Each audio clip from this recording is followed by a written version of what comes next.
I was like thinking, I'm like looking 10 here. Okay, so Mr. Brower, do you want to, oh, you started it.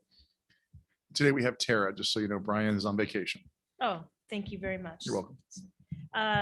Today is June 15th, 2021, and I'm going to. Thank you. Today is June 15th, 2021, and I'm calling the regular city council meeting to order. Councilmember Duncan, Here. Councilmember Noblock, Here. Mayor Pro Tem James, Here. Mayor Ward, Present. and Councilmember Ferguson is absent. Do we have any cards for closed session public comment? No. Okay. Mr. City Attorney, do we have anything to report before we go into closed session? Thanks, Madam Mayor. All the disclosures that need to be made are in the agenda or attached. I wanted to indicate that with regard to one item under A and one item under B, we don't anticipate having a quorum to hear those. So there will be just one potential case under A, two potential cases under B. And with that, we're ready to go. Okay. Council, is there a motion to adjourn to closed session? So moved. Second. Moved by Councilmember Noblock and a second by Councilmember Duncan. Councilmember Duncan, Aye. Councilmember Noblock, Aye. Mayor Pro Tem James, Aye. and Mayor Ward. Aye. Carries 4-0.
All right, I'm going to call it to order. I know as soon as I do, that's going to say it's recording. So I'm officially calling the business meeting of the City Council of San Clemente to order. First item on the agenda is invocation to be given by Don Capoff, chaplain with the Orange County Sheriff Department.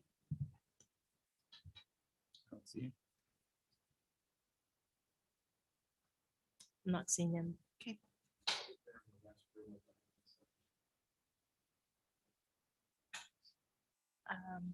Okay, Go get it. Move on. no, we'll just move on. Okay, the Okay. next item is the Pledge of Allegiance. Councilmember Noblock, would you do the pledge of allegiance? Please join with me. I pledge allegiance to the flag of the United States of America. One nation, under God, indivisible, with justice for all.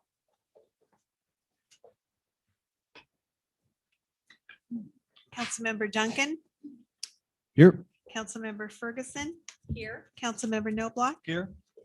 Mayor Pro Tem James, Here. and Mayor Ward. Present.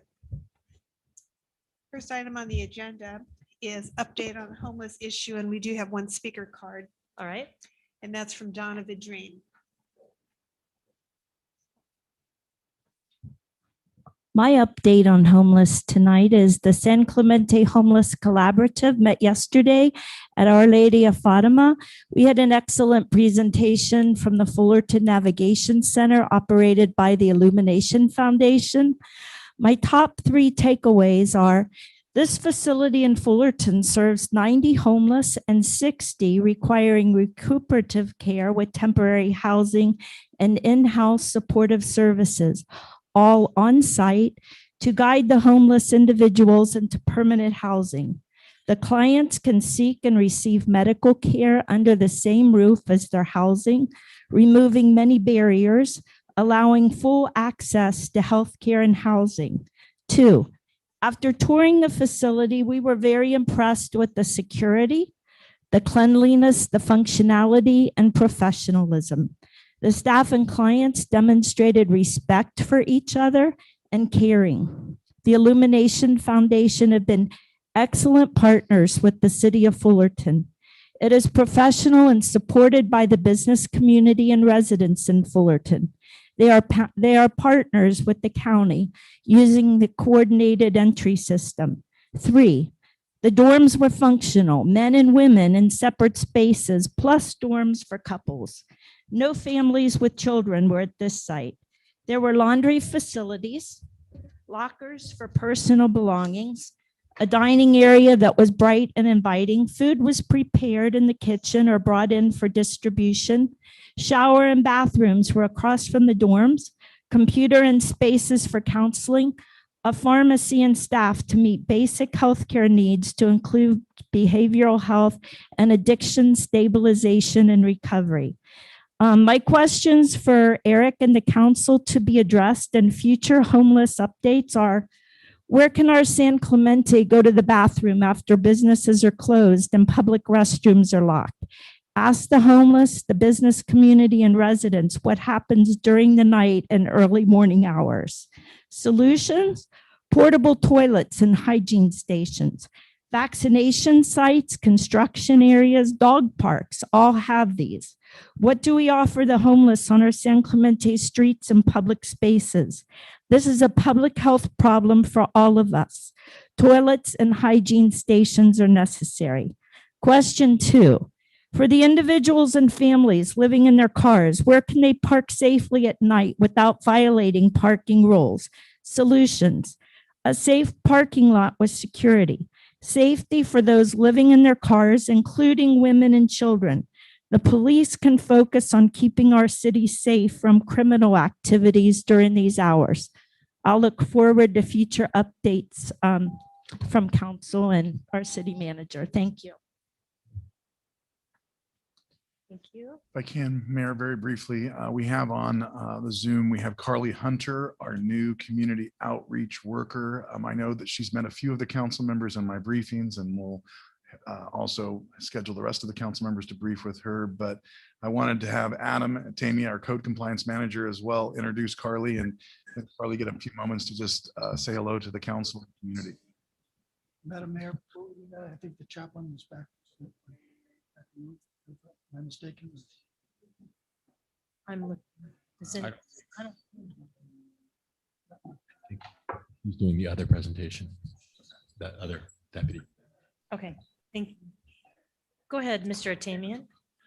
Thank you, Mayor, council members. Adam Atamian, Manager, Code Compliance and Park Rangers. It's my pleasure to introduce you and the community to our new community outreach worker. Her name is Carly Hunter. She has been working, this is her third week on the job, and she's been doing a phenomenal job making contacts with the homeless and working with our partner organizations and agencies. I'll turn it over to her to say hi, and if you have any questions, we're more than happy to answer at this time. Thank you, Adam, and thank you for having me, council members. I'm glad to have this opportunity to do what I love, which is to help people in need, as well as help what the city of San Clemente needs. I've got a long history of working with the homeless population, and I'm willing to do whatever it takes to do what the council wants, as well as what the city thinks best. And yeah, so thanks for having me. Great. So I had a chance to meet Carly, and I would, anyone that hasn't had a meeting with her yet, I would urge you to do that. You're very knowledgeable. I welcome you to the city and to this homeless outreach effort. Thank you. Appreciate that. Go ahead. Yeah, as a council member who worked to get the fund to bring you on, Carly, incredibly happy to see you here and look forward to meeting you. Haven't had a chance to do that. Just really glad you're on the team and looking to make some real progress here. Me too. Thank you. Hey, thank you very much. Next item is a presentation by Recreation Manager Wiley concerning the success of the city's first annual bike rodeo. Good evening, Mayor and Council. Samantha Wiley, Recreation Manager. I wanted to come back to the council and do a quick debrief, and I have a short video that kind of recaps our first bike rodeo. As I know, this is a big priority for the council related to bike safety in town. We held our first bike rodeo on May 26th. We had just under 100 participants come. It was free of charge.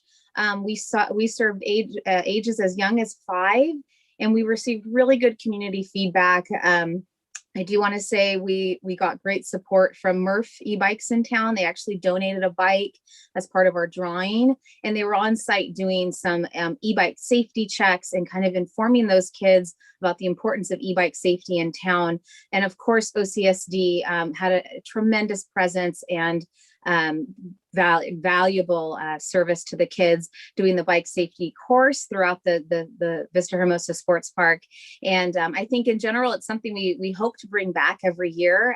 It's something that we've received great feedback on, and we look forward to doing it again. So I will ask if IT wants to cue our short little video.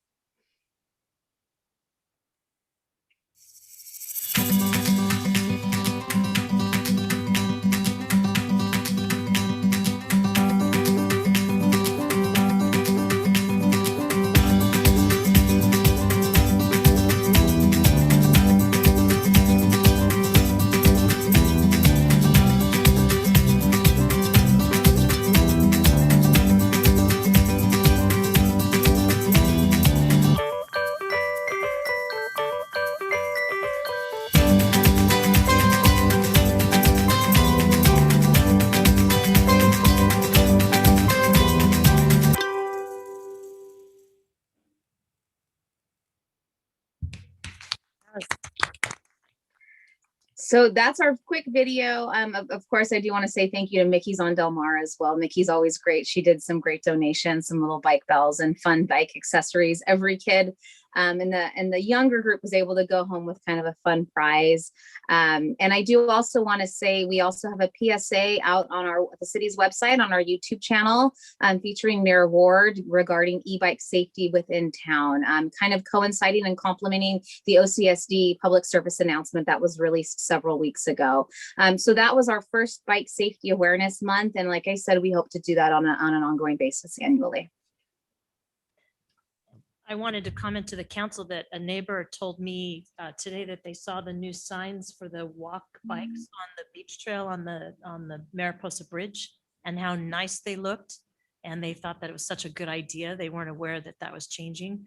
But I also want to tell the council that I went to the OCTA meeting today for elected officials, and Councilmember Duncan was also there, which I was so happy when you came on. I didn't know that you were going to be there. And looked at other than the 3 projects for South County, which is Los Patrones Parkway, widening the Ortega Highway for 1 mile, I believe, and the HOV lane from Pico to the Orange County line within San Clemente. That's the only 3 projects that are the near-term, short-term projects. Long-term, they're just looking at multimodal and how to get people out of cars and using technology for the future. One of them is called, is it OC Go? Chris, do you remember? I think that might be I think it. it's OC Go. It's a program that they're using between 3 trial cities right now, Laguna Niguel, Mission Viejo, and Aliso Viejo. And it's, I think, like a nice van or bus that goes around and will pick people up and take them so that they don't have to do these 3-mile trips around their town. And they're going to look into, with the study, how to make more connections. Like we might have where we do one with Dana Point, San Juan, and us, our little region, and somehow we connect those, something like the trolley, but more longer trips than our trolley would do. And but it was brought up that for e-bikes, and that's why I brought it up, Samantha, that they're going to greatly be looking into public safety because they realize that this multimodal and these new technologies people are going to use those to get around from 1 mile to 3 miles away and not use a car, and that we need to make those safer. So they're going to be looking at our bike lanes and maybe changing some of those. So there might be some opportunities for grants for things like that. But the multimodal study, what was good about it is that is all that is being studied for, I believe, up to 2045, and not road improvements, because they're doing the I-5, the 405 widening project now that goes all the way to 710. So that I don't believe there's anything planned beyond that.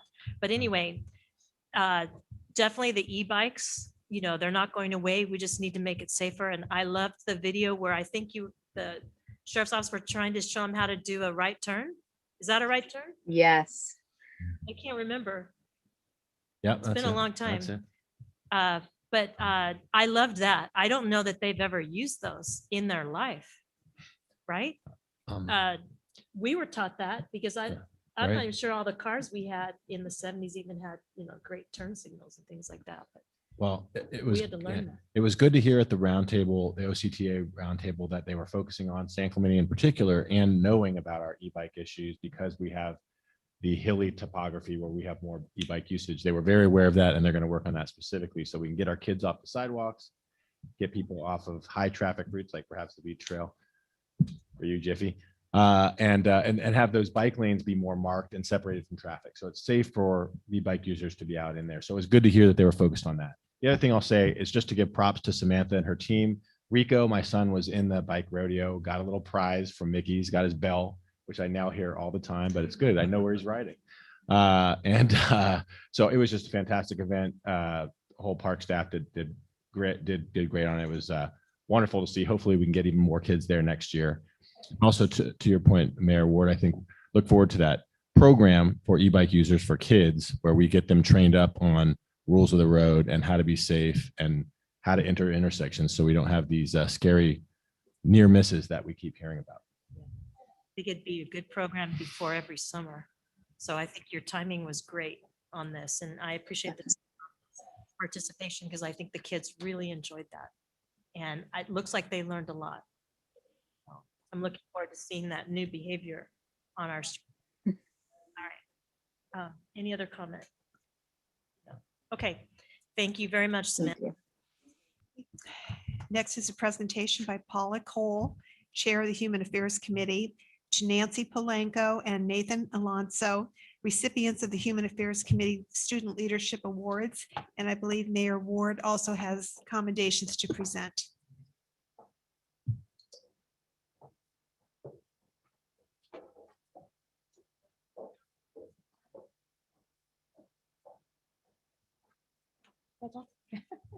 Thanks. The Human Affairs Committee meets regularly every other month on the second Tuesday of the month and to discuss the social challenges that are identified in the city and to receive updates on the progress of various community coalitions and nonprofit organizations that support San Clemente's underserved residents. The main focus of our work plan this year was to have a different education topic at each meeting, devoting at least 30 minutes to presentations by experts and roundtable discussions of issues that affect San Clemente citizens' ability to live, work, and play. Topics this year included homelessness, the impacts of COVID-19 on the citizens of San Clemente of all ages, senior issues, teen healthy choices, suicide prevention, human trafficking, and mental wellness. The committee continues to work closely with various partners to evaluate and understand the significant health and quality of life needs that affect those that are most vulnerable in the community. And I'd like you to know that applications will be available. There's 7 of us, and they will all be open again, I think probably before August. If anybody's interested in being part of the committee, you're welcome to apply. An annual activity of the Human Affairs Committee is the identification of juniors at San Clemente High School who have demonstrated a high level of commitment to volunteering in the community, the county, the state, and the country. And that is why we're here today. This year, we met 8 students nominated by their teachers who have shown leadership as well as maintaining a high grade point average. In the past, 1 student has been recognized, but since the committee was unable to participate this year in the spring of 2020 due to COVID-19, we were able to recognize 2 students this year. They are Nancy Polanco and Nathan Alonso.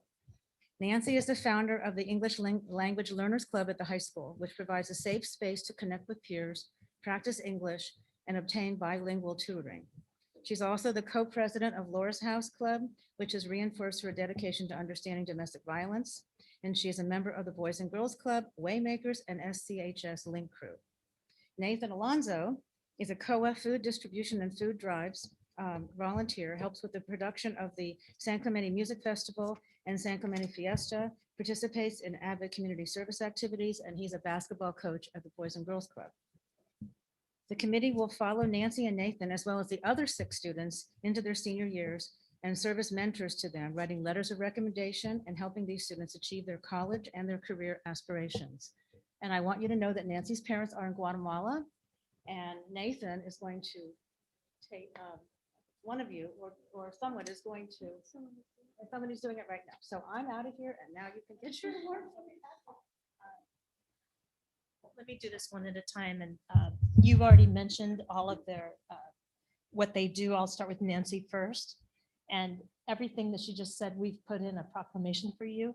But I just would like to say that the city of San Clemente is grateful to you for your empathetic community service, leadership, and compassion. And now therefore, I, Kathy Ward, Mayor of the City of San Clemente, California, acting on behalf of the City Council and the citizens of San Clemente, do hereby commend Nancy Polanco for her dedicated community service that has earned her the distinction of being named a 2021 recipient of the City of San Clemente's Human Relations Leadership Award.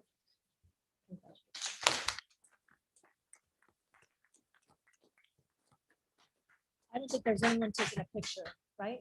There's no one taking a picture? You might want to, oh wait. There you go. You want to get up in here? I'm just trying to do that for her. Go ahead.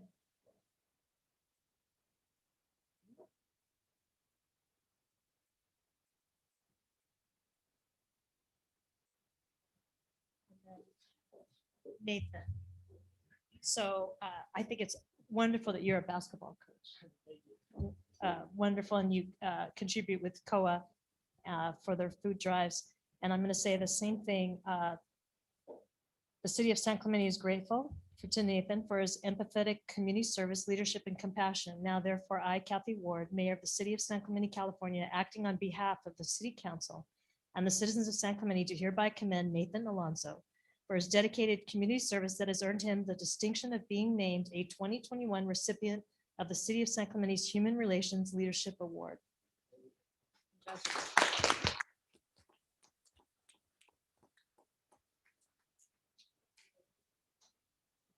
you like to say something? Please, come on up.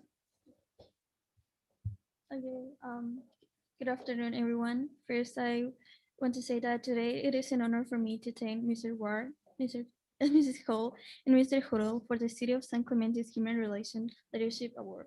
I would also like to acknowledge the City Council Human Affairs Committee.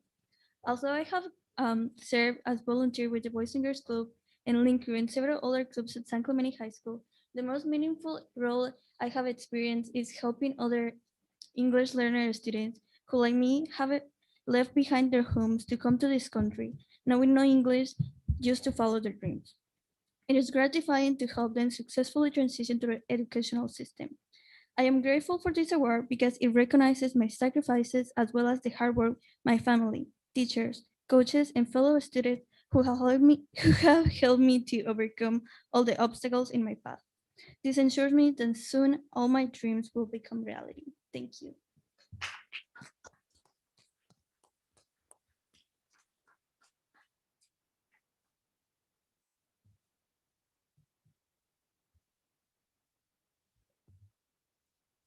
Hello, everybody. First of all, I want to thank the City of San Clemente and San Clemente High School for reaching out to me and giving me the opportunity to be a part of the Human Relations Award. The San Clemente community is the best, and I truly wish to continue to bring my effort to make a better change within it. I also want to thank my family for always pushing me to do my best effort in everything like school and extracurricular activities. Representing my community and my Mexican-American family is something I also cherish. Once again, thank you all and have a wonderful rest of the evening.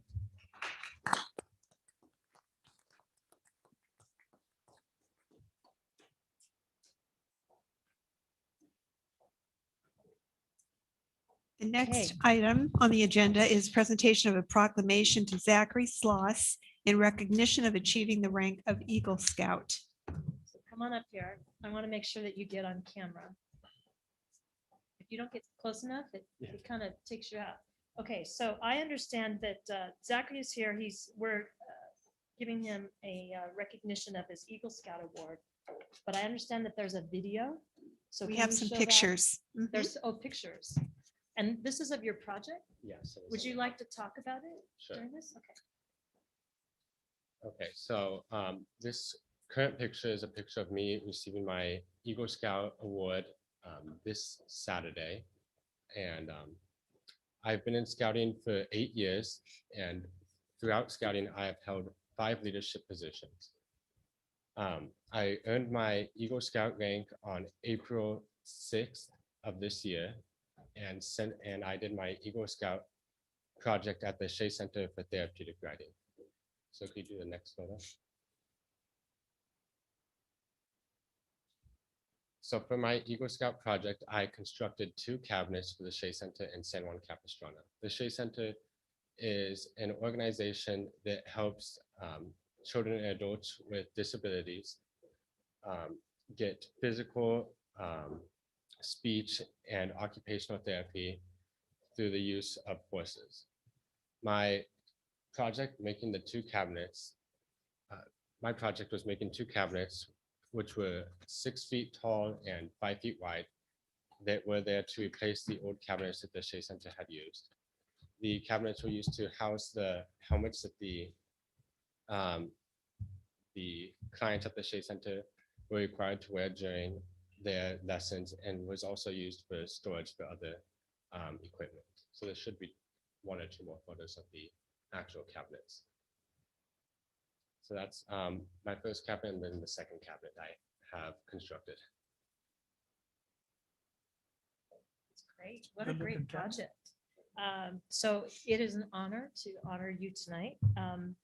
And our proclamation says, whereas the Eagle Scout Award is the highest designation offered by the Boy Scouts of America, and only 2% of Boy Scouts nationwide ever obtain the rank of Eagle Scout due to the necessity to complete 21 merit badges, which I think I'm looking at, perform in a leadership role, and complete a community service project. The Eagle Scout Challenge includes living with honor, displaying loyalty, demonstrating courage, being cheerful, and extending a helping hand through service. Your tenure as a Boy Scout, a San Clemente resident and member of Troop 774, exemplified the high standards and principles that are promoted by the Boy Scouts of America. And whereas Zachary's community service project involved orchestrating the design and construction of 2 helmet cabinets for the Shea Center, at which he was volunteered for the past 3 years. And whereas the city of San Clemente is grateful to Zachary for completing an outstanding public service project and desires to congratulate him on achieving the rank of Eagle Scout. Now therefore, I, Kathy Ward, acting on behalf of the City Council and the citizens of San Clemente, do hereby commend Zachary Christian Sloss for demonstrating exceptional perseverance and determination that has enabled him to achieve the prestigious rank of Eagle Scout. And congratulations.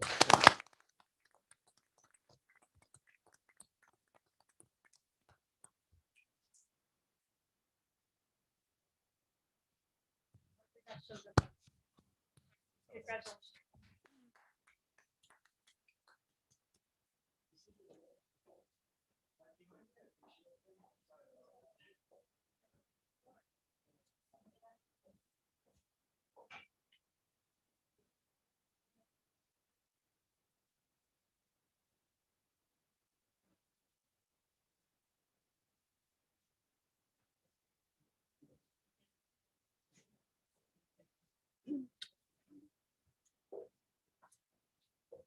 The next item on the agenda is a presentation by Captain Nate Wilson concerning the Orange County Sheriff Department Behavioral Health Bureau.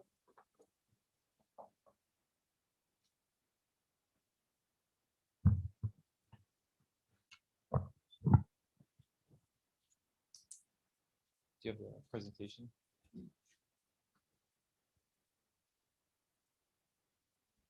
Good evening, Mayor, members of the City Council. My name is Captain Nate Wilson, and I oversee the department's newly created Behavioral Health Bureau. And I'm here today to give you an overview of what this bureau is and what it offers to the residents of Orange County. Next slide, please. The Behavioral Health Bureau works collaboratively with Orange County's healthcare agency, mental health professionals, and community stakeholders to reduce recidivism and increase crisis intervention services for the residents of Orange County. And the Bureau stands upon 3 foundational pillars: crisis intervention training, mental health response, and integrated services. Next slide, please. The state of California requires that all law enforcement officers receive 3 hours of mental health training. The Sheriff's Department is committed to sending 100% of our sworn staff to 16 hours of mental health or crisis intervention training, which is over 5 times the state mandate. We have also committed to sending 25% of our staff to a full 40 hours of mental health crisis intervention training. Our dispatchers will also see 8 hours of training. All of our training classes have been approved by California's Commission on Police Officer Standards and Training.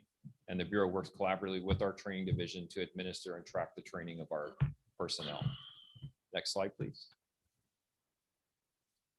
Prior to the creation of this Bureau, our homeless liaison officers primarily responded to calls for service involving the homeless. And through our experience in the field, we've learned that the homeless population, either a majority of them suffer from mental health issues, are substance dependent, or suffer from a combination of both.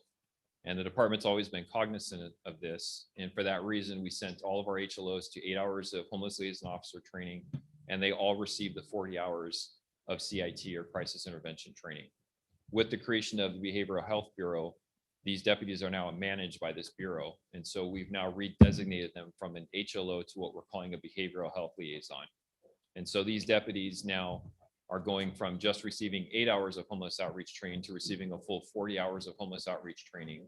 They're continuing to receive the 40 hours of CIT training, and now they're receiving ongoing monthly training in mental health. And so these deputies will not only be responsible for responding to homeless calls for service, but they're going to become your resident experts in each one of our contract cities, so that they can not only respond to mental health calls for service, but also provide guidance to the other deputies working in that city to understand if a person is suffering from mental health, how to de-escalate the situation, and how to link these individuals with services. The objective is not to turn these deputies into social workers, but to give them the tools built to identify it's a mental health issue and know how to then calm down the situation and link these people with services. Hart is a program that we had down here in South County for quite some time. And under the previous model, 1 day a week, a clinician would be assigned with the deputy. In the event of a mental health call for service, that team would then respond and handle that call for service. But there were limitations because all of our deputies are contractually obligated to work in individual cities. So if I put a clinician with a deputy assigned to Dana Point and a mental health call came out in San Clemente, that deputy could not leave Dana Point because that's we're assigned to that city. So we've worked with the healthcare agency to overhaul our model. And so now what we've done is incorporate case management, and we're also assigning the clinician to a deputy that's assigned to this bureau. So they are no longer obligated to remain within a particular contract city, and they can operate throughout our contract cities in South Orange County and North Orange County. We've also incorporated an analytical portion of what we do. And so the bureau pulls all of our 5150s or mental health calls or holds that we place people on. And we also solicit referrals from our deputies in the field for individuals that they feel could benefit from psychiatric assistance. And then what we do is we build a case file, and we'll sit down with the clinician and review these individuals and then proactively go out and contact these people to link them with services. The idea being that we get to them before they become a critical incident, and we end that continuous cycle of us having to go to these calls for service. Next slide, please. And so what I have here is an example of how we currently respond to a mental health call for service. A call comes into our dispatch. The dispatcher then sends a deputy out to respond to that call. And the deputy has three basic options. Either that person's committed a crime and they're arrested and taken to jail, or that person is a danger themselves, a danger or to others, or gravely disabled, so they can be placed on a 5150 hold. Or if they do not meet either of those criteria, then the deputy simply has to walk away. And so these are the people that you see walking down the street that obviously have some type of mental health issue. But if they do not meet the criteria of 5150 or they're not breaking any rules, then we simply have to walk away. And so if we go to the next slide, what we're looking at doing is building out a more robust response. And the idea being the call comes into our dispatch, the dispatch is trained to identify this is a mental health call not requiring a deputy's response, and we divert that call to healthcare agency's OC links number, which is going to become their dispatch for mental health. So we send it to them. And as you see, there's a question mark on there right now because I'm leading a steering committee where we are building out that end of the model.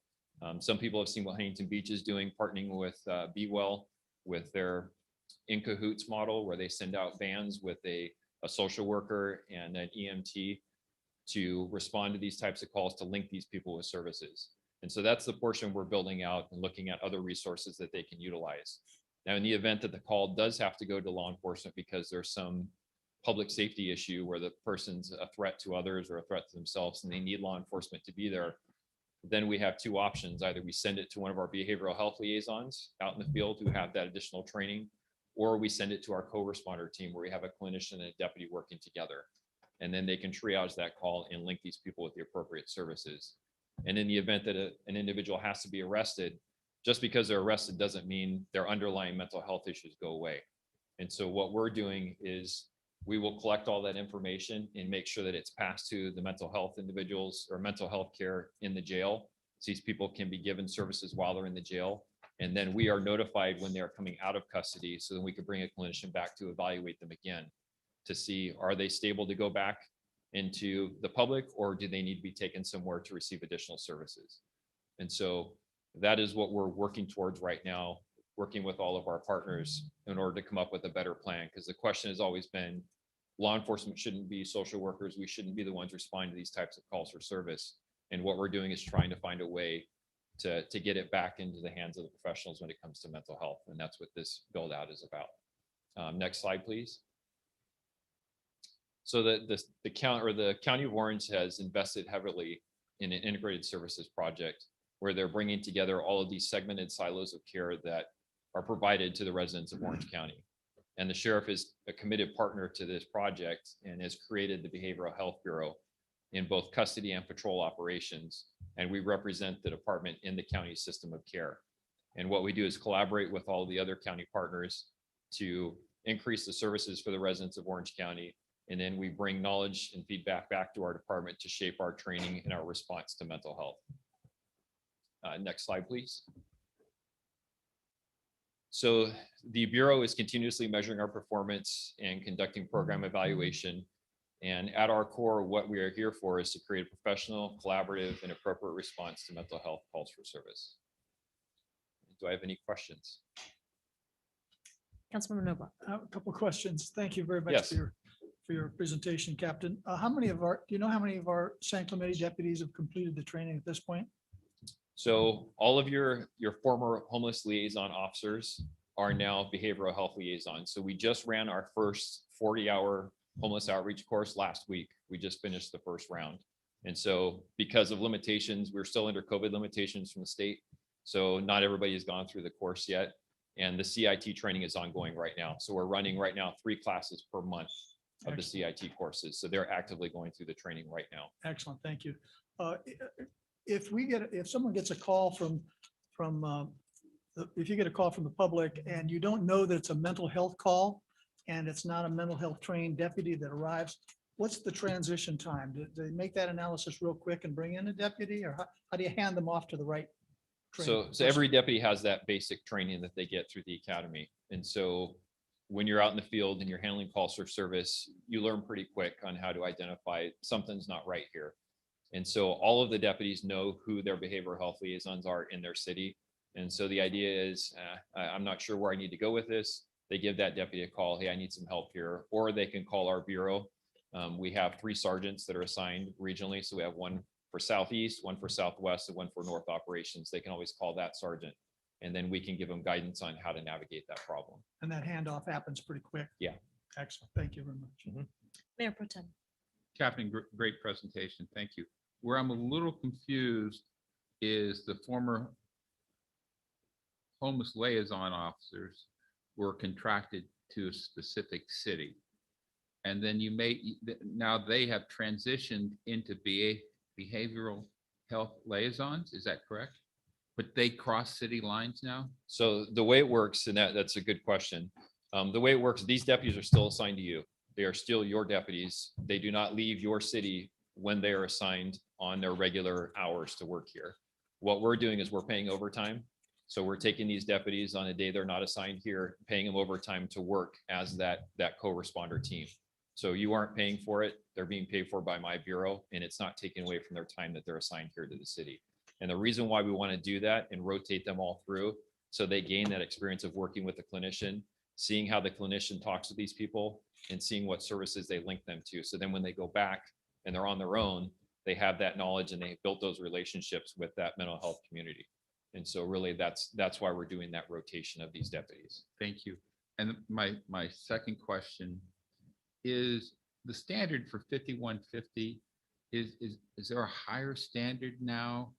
What is the standard? At what point in time does your deputy, whether it's a behavioral health liaison or a regular deputy, categorize someone as 5150? How does that work? So there are 3 things. So a threat to themselves. So if somebody is threatening to commit suicide and they have the ability to carry out, we can put them on a hold.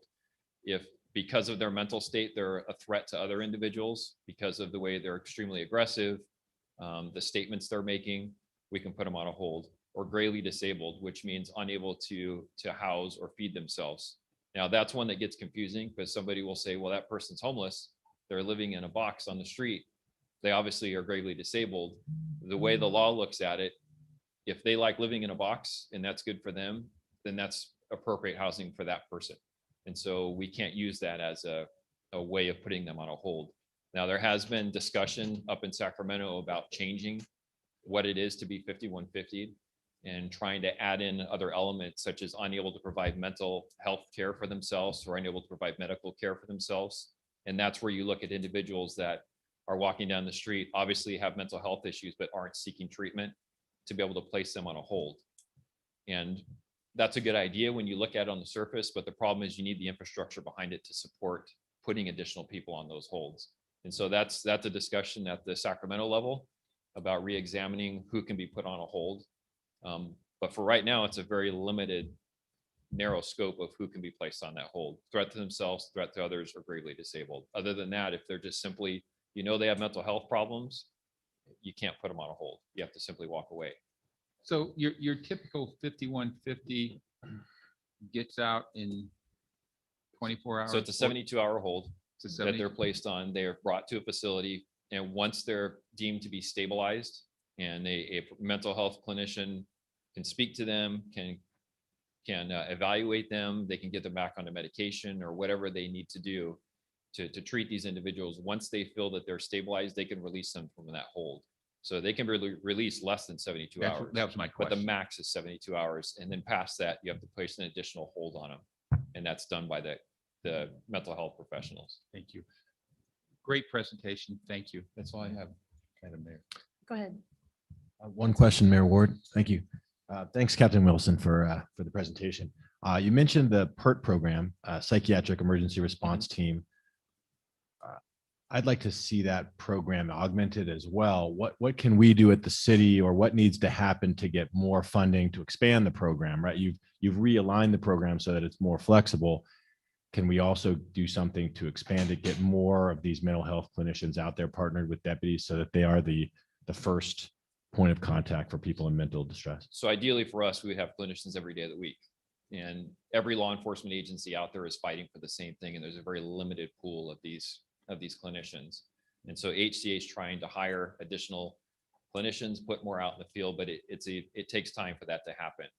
And so in our request for that build out, that's what actually created this, what they're calling a CIT, Crisis Intervention Team concept, to where we're trying to create a regional approach to where instead of everybody fighting over clinicians, we try and locate them together and then be able to always have them available for different areas of the county. And so that's a steering committee that I'm overseeing right now, and where that discussion is taking place with HCA. NAMI is also involved.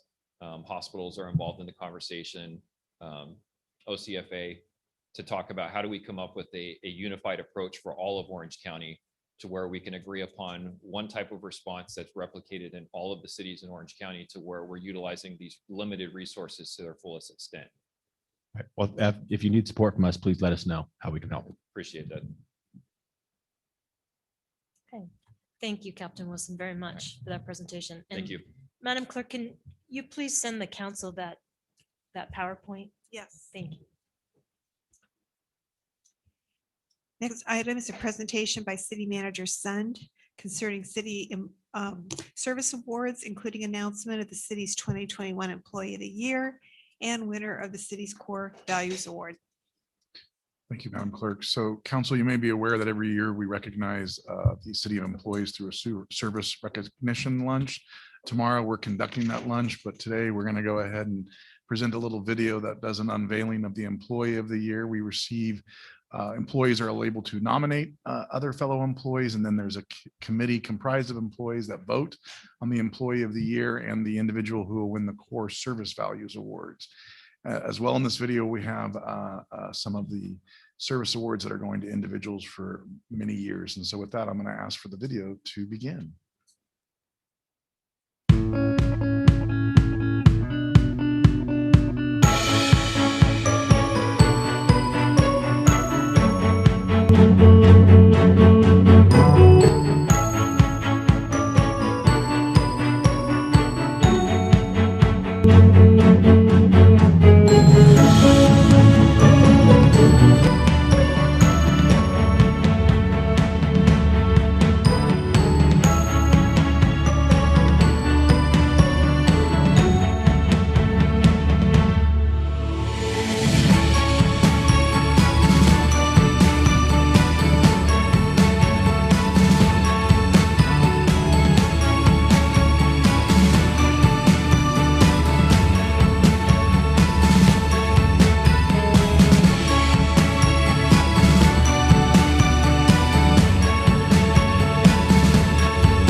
So we did ask all of the nominees to tune in.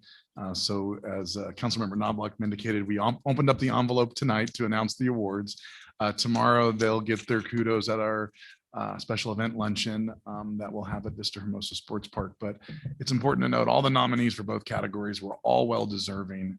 The individuals that got awarded have exceeded in all of the categories as an employee with the city of San Clemente. Nancy Vrooman works our planning technician counter. So when you pull a building permit, she's the go-to person for all of that stuff. And Lisa Costa supports community development and the administrative services area. So both of them, kudos to them, and appreciate the time from the council. Thank you. So I think it's awesome, all the 5-year people, hoping that they're going to turn that into 25 and 35, as we saw some of the other awards, long-term employees, and they all looked so happy. It's funny, Gary It was great Voborski, pictures. who's an inspector in the public works, he's been here 35 years, and I talked to him this week, and he said it feels like 5 years. And so I was like, great. So obviously we maybe can get another 15 Except- years out of you, right? Yeah, except this last year feels like 5 years. Absolutely. But he So looked so happy. Great pictures. Did Miley take those pictures? that was a effort by both Miley and Samantha Wiley in Beaches Park and Recreation. So job well done. Yes, great photos of our staff. Ro- That was ro- fun to see. Remind me, City Manager Son, who was, I know I saw his name listed. Who was the individual who was up for Employee of the Year who helped us with the pause system just a few days ago? Juan, very, very nice. Juan Gadelia. He is our electrician in our maintenance department who a citizen called over the weekend and had an issue with our pause system. And we were able to address that within hours of the individual coming forward to us via email and fix the gate that was having an issue at one of our crossings. So the train horns for folks who don't know pause. So thanks for the citizens who commented in, let us know about that. And thanks to our employee there for helping resolve that very quickly. Absolutely. Thank you. Yeah, we appreciate that. That's going to be fun tomorrow too. Thank you for that. It was actually a happy thing. Members of the audience who wish to address council on matters that are within the jurisdiction of the city of San Clemente, but not separately listed on the agenda, may do so during the oral communications portion of the meeting. Speakers may address council once during either oral communications part 1 or part 2.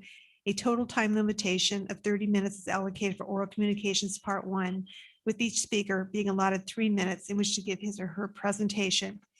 And I believe I have 14 cards, so we may go past that 30 minutes. Okay, let's see how we do. Okay. And anyone that comes up and talks, if you run out of something to say, you do not have to talk for the full 3 minutes. We won't hold you to that. First speaker is John Votava.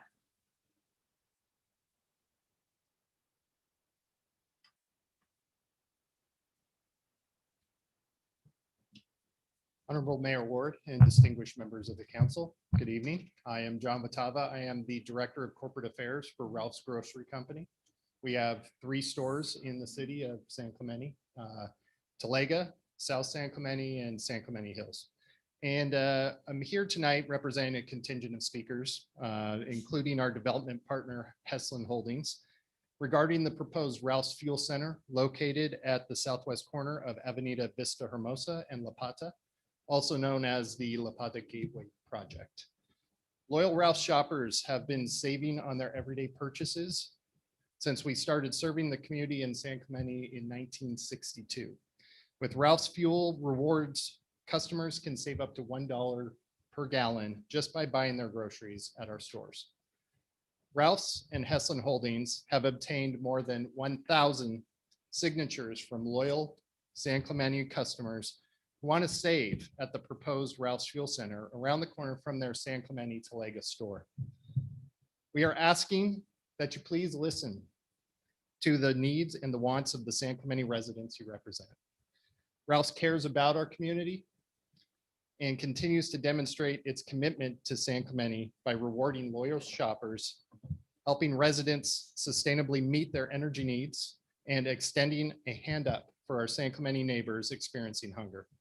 Additionally, we have worked closely with Mayor Ward to voice our opposition for the 241 toll road extension that has been planned for to connect with the I-5 near our South San Clemente location.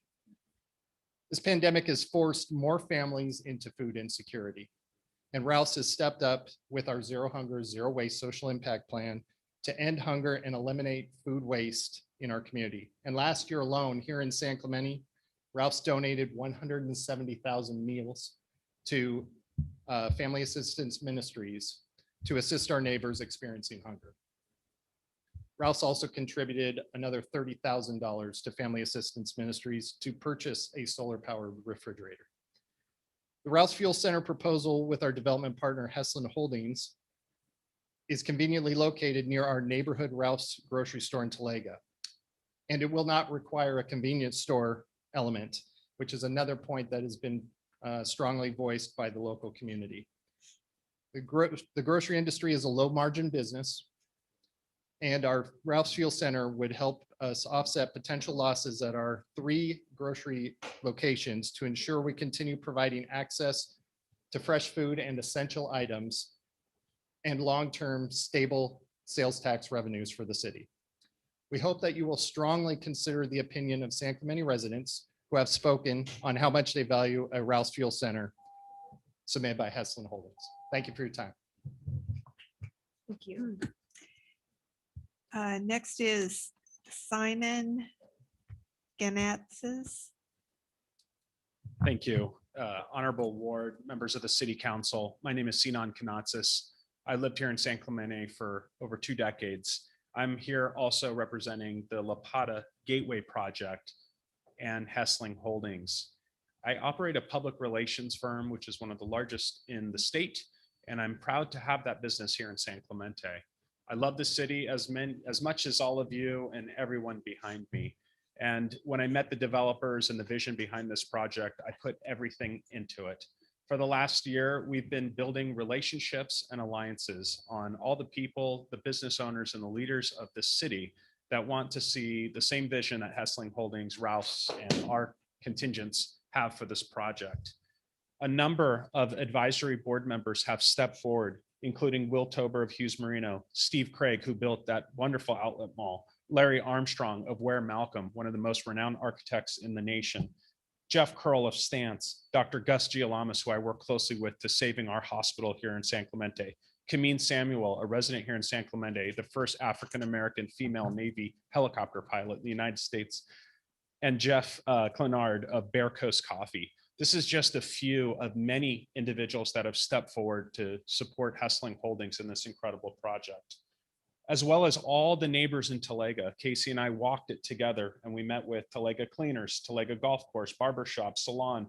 All the tenants saw the vision of this mixed-use project that have been developed and proposed. And most importantly, good public relations is being involved with our community and our nonprofit stakeholders. The Surfrider Foundation, Boys and Girls Club, My Ocean, Sheckler Foundation are just a few of the nonprofits that would benefit with this project.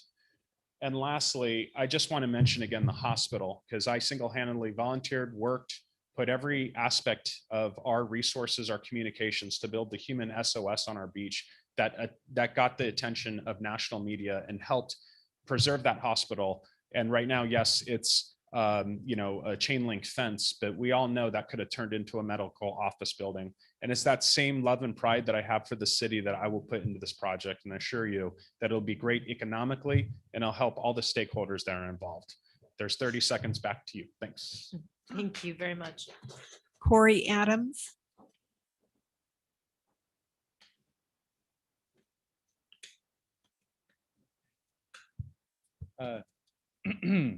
Good evening, Mayor and members of the City Council. My name is Corey Adams. I'm with Ware Malcolm, and I'm here representing Ware Malcolm and Larry Armstrong, who's the CEO of Ware Malcolm, a longtime resident of the city of San Clemente. We've partnered with Hessling Holdings and Ralph's to plan and design the La Pata Gateway project. Our goal in the process was to design a project that will serve the community, enhance the site through the use of the Spanish colonial vernacular and the use of mature landscaping elements. Our design includes a Ralph's fueling station and a small retail building. And as was mentioned before, the great thing about utilizing a Ralph's fueling station is the fact that it does not require a convenience store. It's got a small kiosk, single person kiosk that can man the filling station.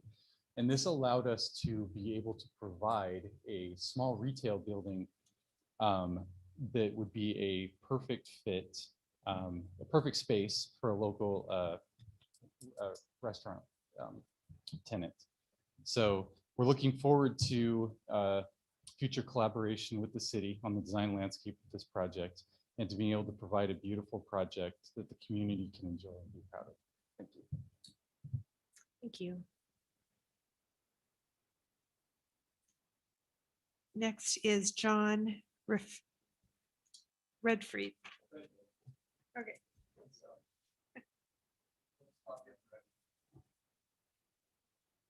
Good evening, Mayor Ward, members of the City Council. I'm also here as a local, longtime resident of San Clemente to speak on the La Plata Gateway project and why I think the Rouse and Heslin partnership would be a great fit for that location, for that project. I've lived here my whole life. I've seen the Veracruz expansion, Hermosa expansion, went to Truman Benedict, Bernice Air, and San Clemente High School. So I plan on being here my whole life and hopefully even have my daughter stay here. So obviously anything that gets developed, I have a passion for it. I think their project there has a lot of benefits for me as a local resident and business owner. Just like they're saying on the saving for the Rouse fuel station. We have 3 Rouse in town that many of us use. The big component, I think, is the convenience store. As far as I've seen, it's the only proposal that does not include it. What I've seen happen, especially last year with COVID, is great locations like North Beach with the 7-Eleven that's, we're doing a great job of trying to revitalize, but it's convenience stores are just a place for homeless loitering and things like that that can sometimes deter residents. And there you're right next to a park. I know I frequent the Hermosa Park regularly, and having a nice, sit down restaurant with outdoor dining that we can visit, people can go to Target, stop there. It's a great synergy for that location, that intersection for the community. So, overall, I think it's a win-win with the savings with the Rouse, and to not have another convenience store in this, in town, and have a great restaurant to replace it. So thank you. Casey McKeon.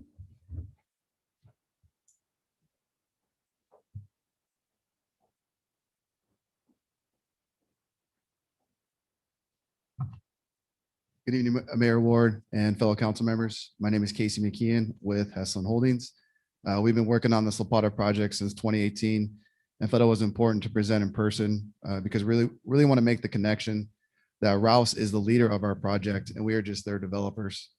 Rouse is such an integral neighbor in this community, and we wanted to focus on the benefits of having a Rouse Fuel Center in San Clemente. The key differentiator in our project is that Rouse Fuel does not require a convenience store where the other bidders will, as our gas station tenant obtains a large portion of their profit from the convenience store. I know they're proposing a mini market, but this is really just a dressed up convenience store that we know the residents and council do not want. Without this convenience store, we will instead lease that space to a high-end sit-down restaurant. We are currently in talks with Mendocino Farms and local restaurants like Ballpark Pizza who want to relocate over. The restaurant's outdoor seating will be an amazing amenity for the community, the firemen next door, as well as provide connectivity to the sports park. Rouse is one of the nation's largest fuel purchasers, which allows them to deliver higher quality gas at lower prices. And you can also use your Rouse rewards points from the store for additional savings of up to $1 off per gallon.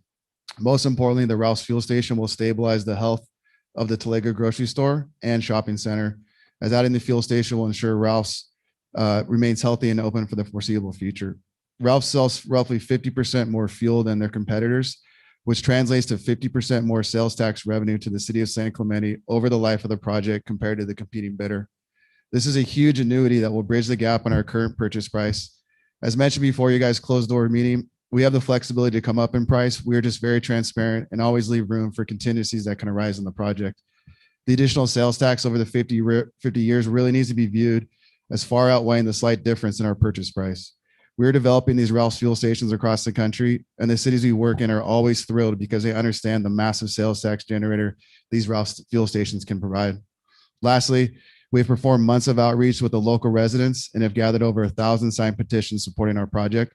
We've also been working with the residents that are opposed to having a gas station, like Michelle Brooks of the La Plata Coalition, and have been troubleshooting our project with them. They are now in support of our project as they understand the benefits of the Ralph's fuel and like that we can be flexible in designing our site plan to shield the fuel station from the street view corridor. Also, we have been talking with Zebra Coffee and Bear Coast Coffee, and we are committed to leasing the drive-through space to a local tenant like them. We know you have begun negotiations with one of the other bidders, but we wanted to explain in person the benefits of our project and demonstrate how much outreach and work we have done with the community to ensure our project lives up to the standards and desires of the residents. We will deliver a project that will be a huge benefit to the city of San Clemente, represent good governance that you'll be proud of, and we hope we have demonstrated that to you tonight. Thank you guys so much for your time. Patrick Conway.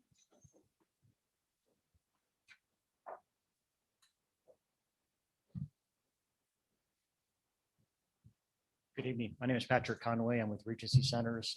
We're the owner of the current Ralph's Talega Village Shopping Center. I think the Ralph's involvement in the neighborhood has been pretty well established. I guess I would like to, sort of make sure that some thoughts is put into the existing shop tenants that we have out there. Ralph's is a big driver, so if you put a convenience store into that and it competes with our Ralph's, it's going to pull some traffic away from our center. It's a sort of a fragile retail market. Prior to COVID, COVID's been extremely tough on our shop tenants. We're working with them really on a daily basis to keep their head above water. So again, anything we can do to help Ralph's grow roots in our center and drive traffic for our tenants, we're certainly in support of. Thank you for your time. Robert Realmuto.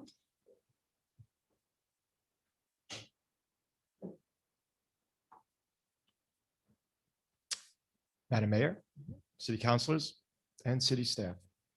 My name is Robert Realmuto, and I've been a San Clemente resident since 1987.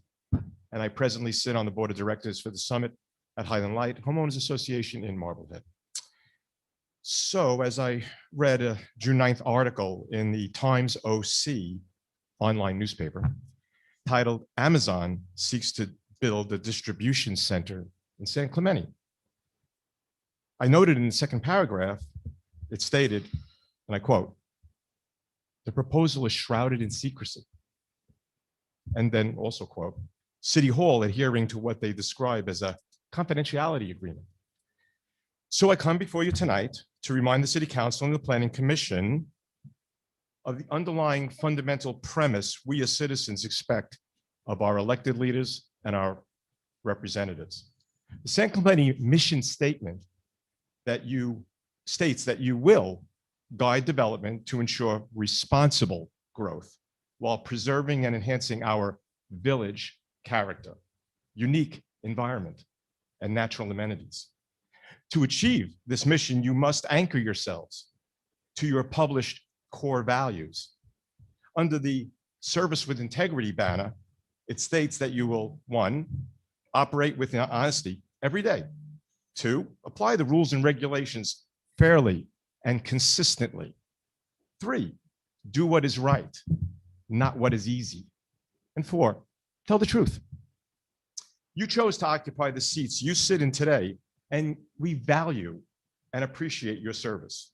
The mission statement and core values which you must operate. So please, in the spirit of transparency, we as citizens would like you to partner with us to achieve the mission statement's final goal, which is to have a balanced community committed to the protection of what is valued today while meeting tomorrow's needs. Secrecy and confidentiality are words that should play no part in such an impactful project. As the toll road was anticipated to split the city in half, this project will have significant effects for years to come. Please follow your mission statement and adhere to your core values. That's all we ask. Thank you. Jennifer Massey.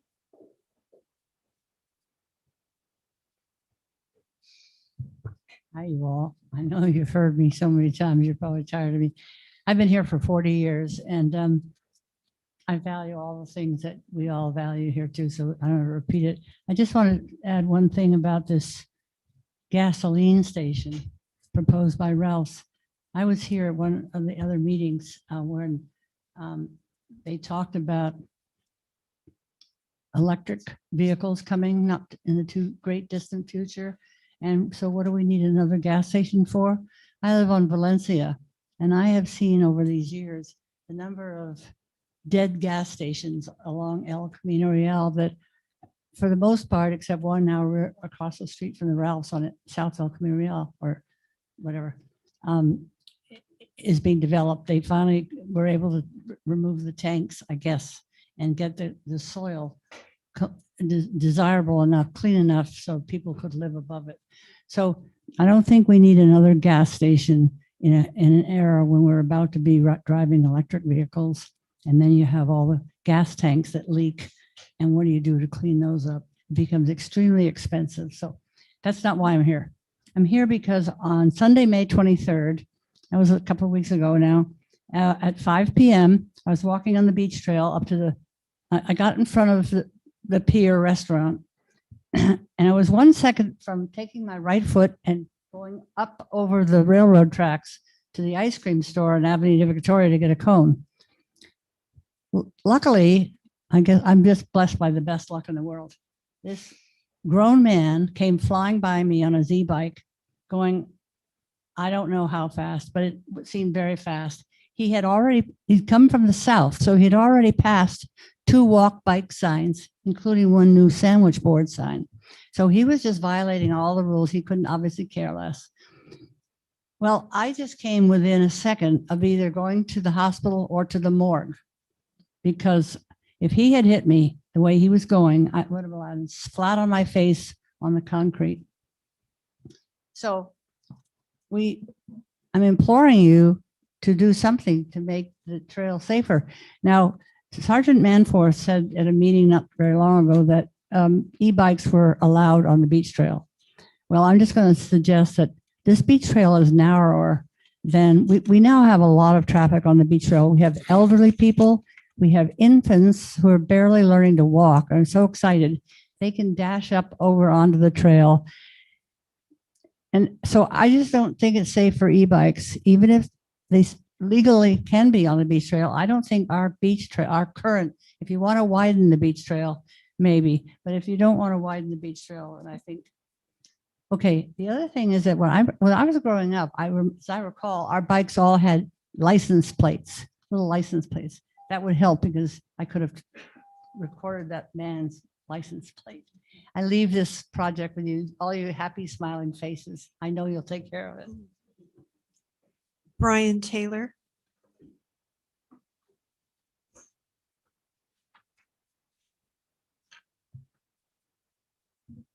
Honorable Mayor Ward, council members, Mr. Sun, Mr. Smith. I'm here on behalf of the Talega Maintenance Corporation to mirror one of our previous speakers. And our association represents 3,864 homeowners that the board is responsible for. And they believe that the summer project, as it's being called, really needs to go through the full vetting process to make sure the right decisions are made, because based on what we read, which is not necessarily all of the truth, there will be a great deal more impact than is elicited to in those pages. So on behalf of the board, please make this a public process and direct staff to actually do some traffic studies and things of that nature. Thank you. Bonnie Barnes.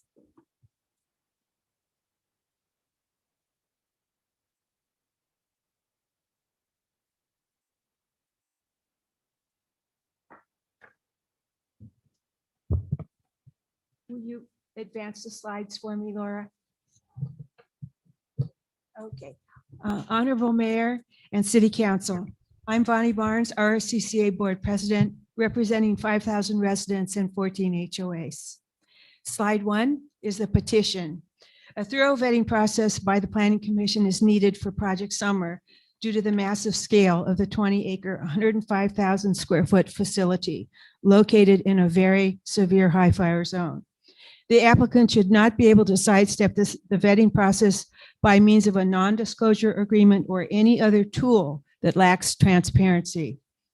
Over 2,148 interested parties from RCCA, Marblehead, Talega, the business park, and other HOAs have signed this petition against Project Summer.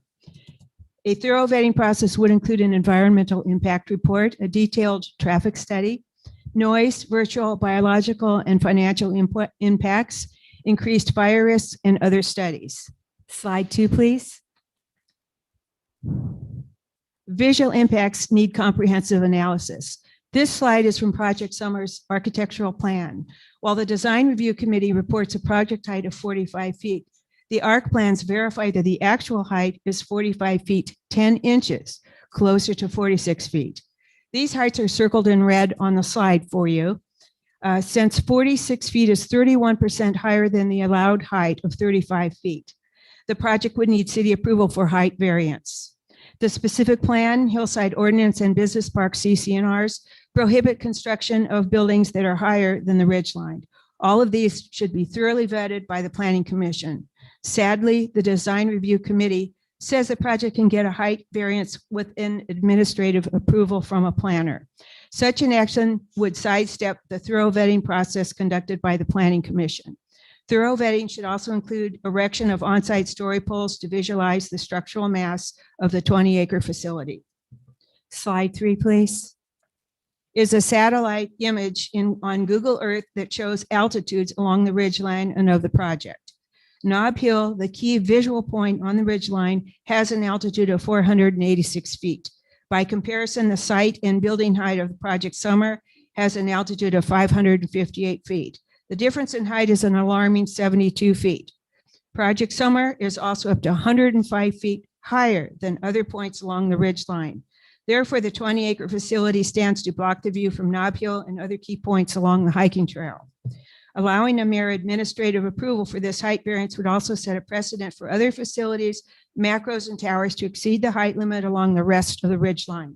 Please conduct a thorough vetting process to protect the quality of life in our Spanish village by the sea. Thank you. Tom Barnes.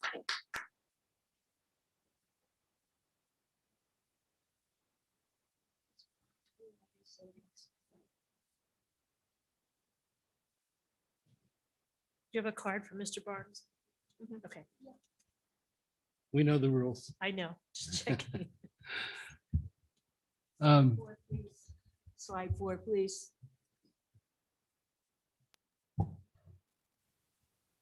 Next slide. There we go. Okay, I'm Tom Barnes, a resident of San Clemente for 35 years. Slide 4 is a map showing Project Summer in an open space near the severe high fire zone.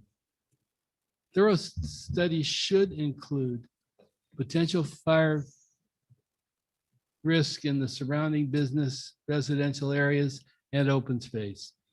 Notices of termination and insurance to surrounding businesses and residential areas.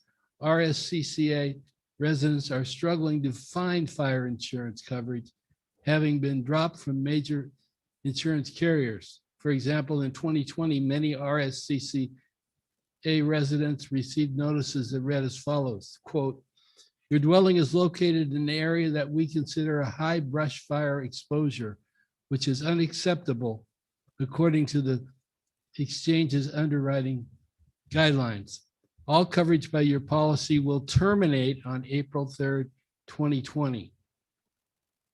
Slide 5, please.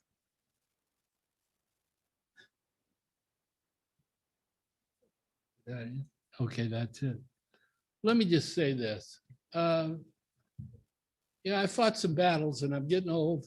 I don't know if I can fight this one or not. Remember Measure C, Measure A, different things over the years? I can't understand why San Clemente wants to become the city known as an Amazon city. I thought we were supposed to be the village by the sea. I thought we were supposed to be something other than every other town. I don't understand what's going on. This is secretive, not transparent. It's something that needs to be totally vetted. We need to have a major discussion of this issue. And I don't think we want to become the city known as, oh yeah, that's where Amazon is, San Clemente. I don't think that's what we're after. And we fought all these other battles and won them. Beat the toll road, or on the process of beating it. Measure C, of course, was when they tried to put all the condos up there on the golf course. Measure A, of course, they tried to take away our beach for a developer. So we fought these battles over the years, and I can't understand why we want to have to fight this one right now. Even without a non-disclosure agreement, the aforementioned examples are why Project Summer should be thoroughly vetted by the Planning Commission. Project Summer makes a mockery of our iconic San Clemente Village by the Sea. Project Summer, San Clemente. Thank you for your attention. Gary Walsh. How many more cards do we have? 3. Okay, we can get through those. Ready? Hi, my name is Gary Walsh. I'm the chair of the Joint Homeless Subcommittee, which you voted 2 weeks ago to eliminate. Not sure why you exactly did it, but that shouldn't surprise me because no one ever reached out for much on anything. I've talked to other committee members from a lot of your city committees here. They all have the same complaint, and that's that committee members are marginalized. Their ability to perform is handcuffed by onerous rules. The staff and council treat them as unwanted stepchildren instead of valuable sources of information. The actions are placed on council agendas without any warning to the committees. Actions are taken without any consultation. And so I have to ask you, why would you ask anybody to be on a committee if your intention is just to ignore them? We're placed on a committee and they ask you to put together a work plan. There's no playbook. There's no input to what the overall direction is. Nothing about what you'd like to see accomplished. And there's very little communication from staff who seems to be pretty obtuse about and just interested in what you want to do. Submitted work plans are pared down to a point that guarantee mediocrity and they restrict any significant contribution. In the case of the homeless committee, it's like you asked me to create a vanilla flavored work plan and then you complained it was too bland. I noticed from the last council meeting on the agenda that the reason all the long-term committees that were consolidated and that the homeless committee, why it was eliminated was based on staff recommendation. The committees meet for and it was said that it was because of the burden put on the staff, these committees, and staffs meet once a month for generally it's about 2 hours. I'm not sure how this burdens the staff. The committees I both work on, the committee members have put in hundreds of hours of research. Now they do this for free. And without the committees to do this research, this would mean that staff would have to conduct the research. And I might have it wrong, but I think free is cheaper than salary employees. I might have that wrong. Most of the committee members whom I've engaged are better educated, have more experience than the staff assigned to be the facilitators. And did I mention their labor is free? Perhaps the real burden on staff was some committees were forward thinking. Were ready to propose ideas that the staff would actually have to work on. When we do make recommendations, they have to be submitted through the staff, who then promptly submit to you what they want you to see. And that's when they give you the recommendations. This is public policy being run upside down. You, the elected officials, should be making the policy and the city manager should be implementing it, not the other way around. I suggest tonight, rather than vote on recruiting new members to the committees, you discuss whether committees are needed at all.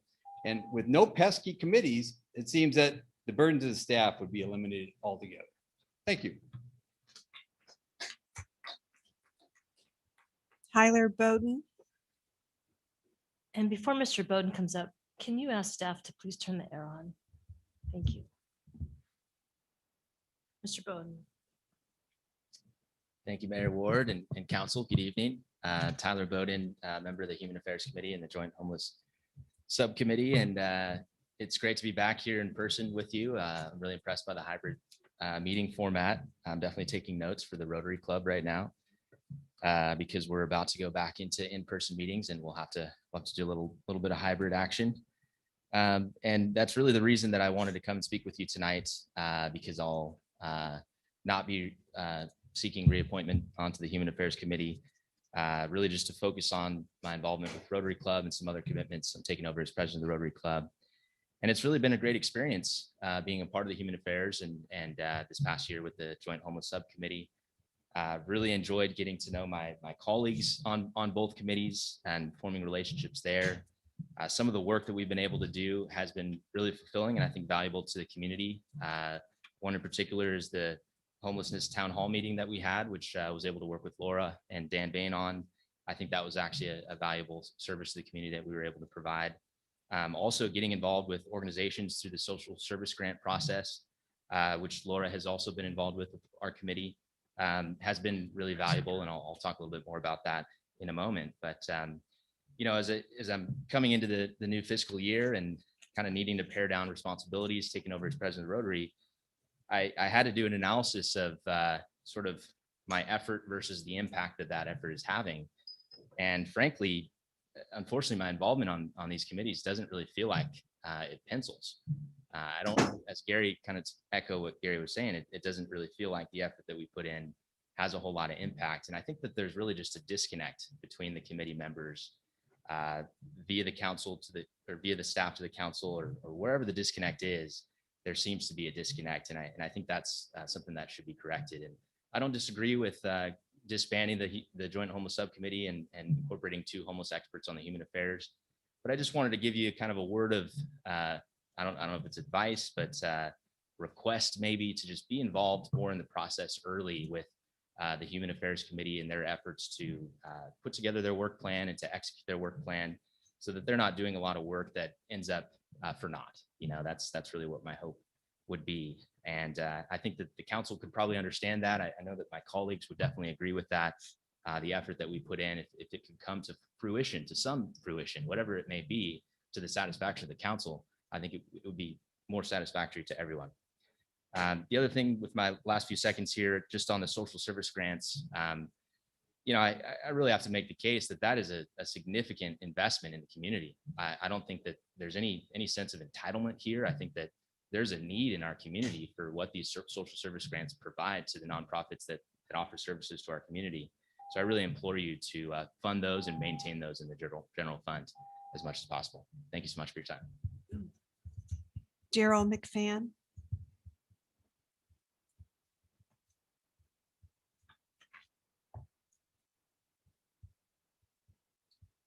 Good evening, Mayor Kathy Ward, council members. I feel like I'm standing in front of the Supreme Court with all the desks here.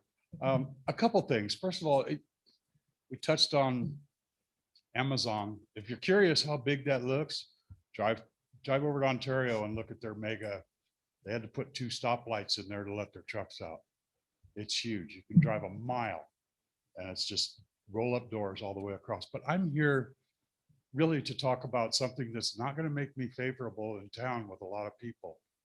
You guys have considered or okayed parking on the street on Del Mar for the restaurants. I thought you guys were heroes when we did this when the restaurants were closed. Everything's wide open now. We have a lot of small businesses who are being robbed of parking spots. And the argument has been, well, you know, the restaurants are going to earn revenue and taxes for the city. So are the small businesses. We have 8 drinking establishments on Del Mar, and we have people sitting with just a piece of lattice 2 feet from the road. It's a dangerous situation, and the longer we keep that like that, there's a good chance that something really terrible can happen.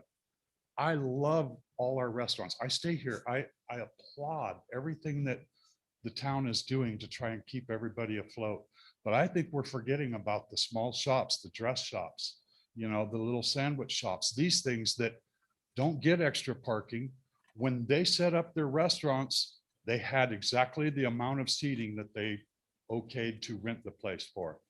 Some of them now have 10 seats extra. How many spots have we lost on Del Mar to provide seating for restaurants that are now fully open with all these extra seats outside? It just seems a little bit unfair to all of our other businesses on Del Mar. So I would hope that you guys would consider making it, you know, a limited term so that the other stores can enjoy parking, because so many people will drive down Del Mar and turn around and go to the outlets or somewhere else rather than keep circling and looking for parking. That's all I wanted to say. And one more thing, I'm just really proud to be a part of such a wonderful desire to get things done. Thank you.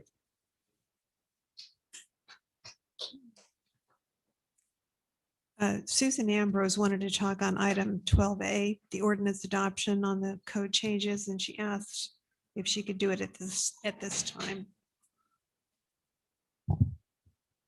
No objection. No objection. Okay. So you're going to make a comment now, but you would like to consider it for 12A. Go ahead and come up to the podium. This is 12A. Yes, it is. Thank you very much, Mayor Ward and city council members. I appreciate this. I'm going to cut right to the quick on this and finish before my 3 minutes are up. I promise you. I just want to let you know that amongst all the things that we do on coastal advisory, from environmental outreach and outreach to schools and our environmental grants ourselves, as well as our environmental resources that we use, the presentations that we have, frequently I find them myself or my vice chair, Doreen Capopiano, will bring people in. We had an amazing presentation by Chris Webb, a consultant on sand replenishment, how badly we are losing our sand and how important it is to the city of San Clemente. And our sand is drastically being affected by sea level rise. We gave a presentation to Mayor Ward, in fact, a week or so ago. I think that made an impression. We did pass on to staff that this kind of presentation be sent to city council, and I don't know if it ever reached you, but I hope it will reach you because I think you'll all be impressed by it and moved by it. I want to add that the Coastal Advisory Committee has diligently over the years served as the eyes and ears of clean beaches and clean ocean oversight. And that is oversight is what ensures and drives the economic engine of our local businesses, our Main Street, our city, and our community. TOT revenues from hotels and lodging also contribute to the city operations when tourists, visitors, and community members use these venues for vacations or for business meetings, knowing that they will have a clean ocean and clean beaches to enjoy while staying in our Spanish Village by the sea. If we were not there to provide the serious oversight of water quality, maintenance, and sustainability of our natural resources that ensure a wonderful visit to our beautiful beaches, those tourists and visitors and community members would choose other beach cities that do. Our clean beaches and ocean provide the increase of economic vitality so needed by our city and our businesses and community members as we have struggled through this pandemic. The Coastal Advisory Committee members have worked hard to protect and preserve our valuable natural resources for our city of San Clemente and its residents. I did recommend on June 1st that the City Council not eliminate the Coastal Advisory Committee, nor disband it, nor merge it into 2 seats on the Beaches, Parks, and Recreation Commission. The CAC and BPNR Commission have distinctly different missions and goals created by the City Council. Consequently, our goals and our objectives are distinctly different as well. While there's some overlap in the desire to have sand replenishment under BPNR, it is really an activity for a technical science-oriented committee like the Coastal Advisory Committee, and so is water quality. Both of us have been told we are doing a great job in our arenas by community members countless times. Both are needed and valued in our city of over 60,000 residents and over 6 miles of coastline. I agree, they stand alone in their own purpose. Thank you very much. And I do want to quickly add that should you need our help in outlining and merging our goals and objectives into BPNR, since that looks like the direction it's going to go, we would be happy to assist you. Thank you very much. Thank you very much for letting me speak this evening. Madam Clerk, is that the last? That was the last card. Okay, so we've got so many people here and want to answer a couple of questions, so I'll close the oral communications. And I would ask, is Jonathan Lightfoot on our meeting? Yes, he's on. I can't see him.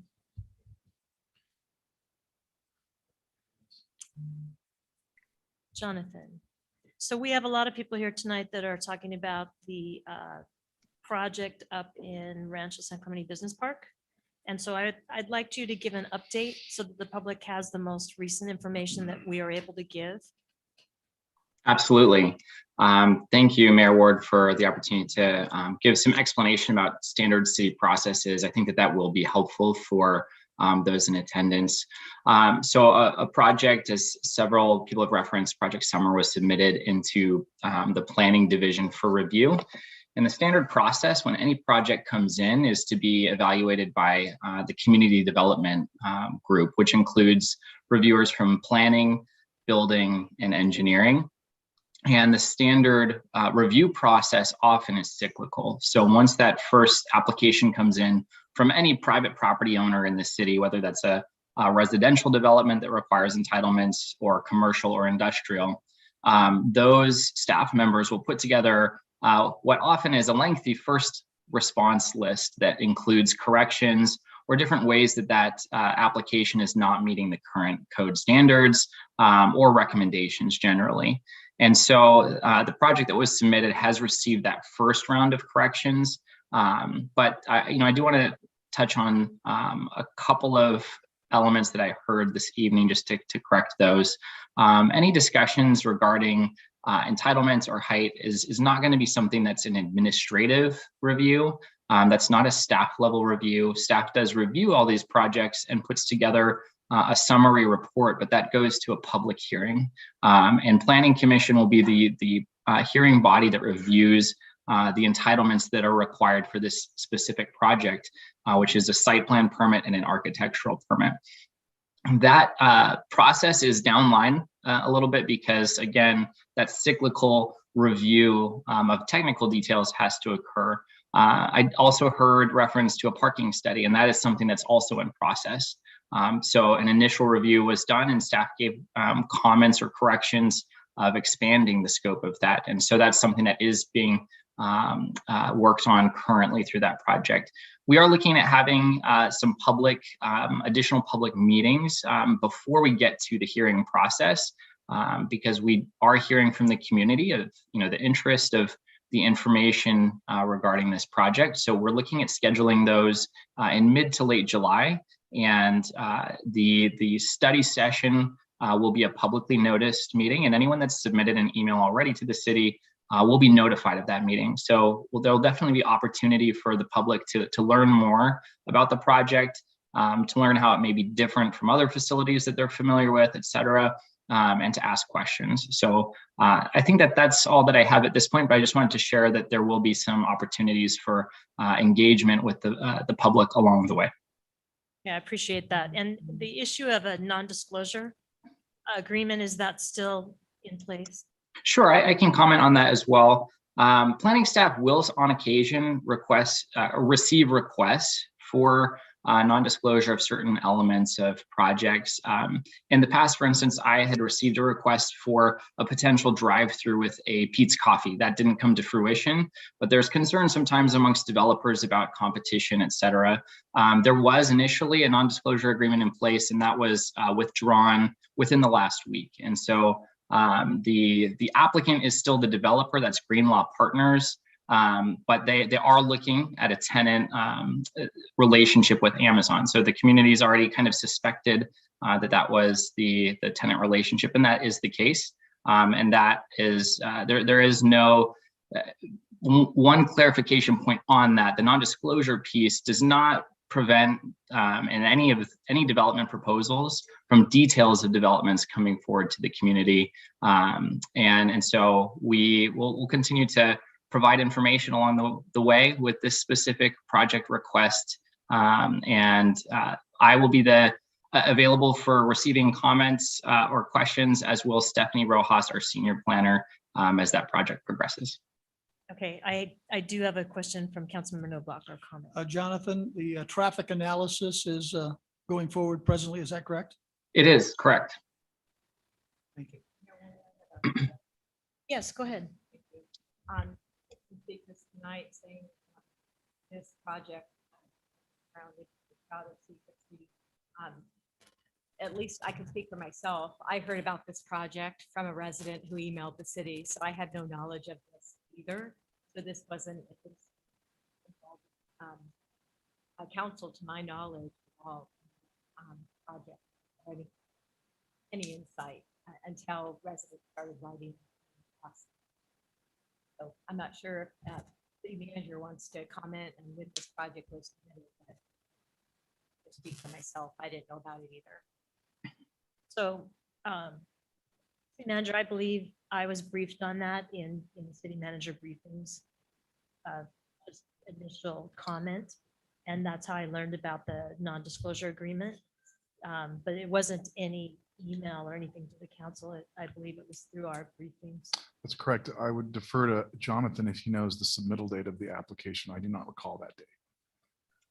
I don't have, so I'm not the primary project manager on this. That would be Stephanie Rojas. My recollection is that the initial submittal came in late March.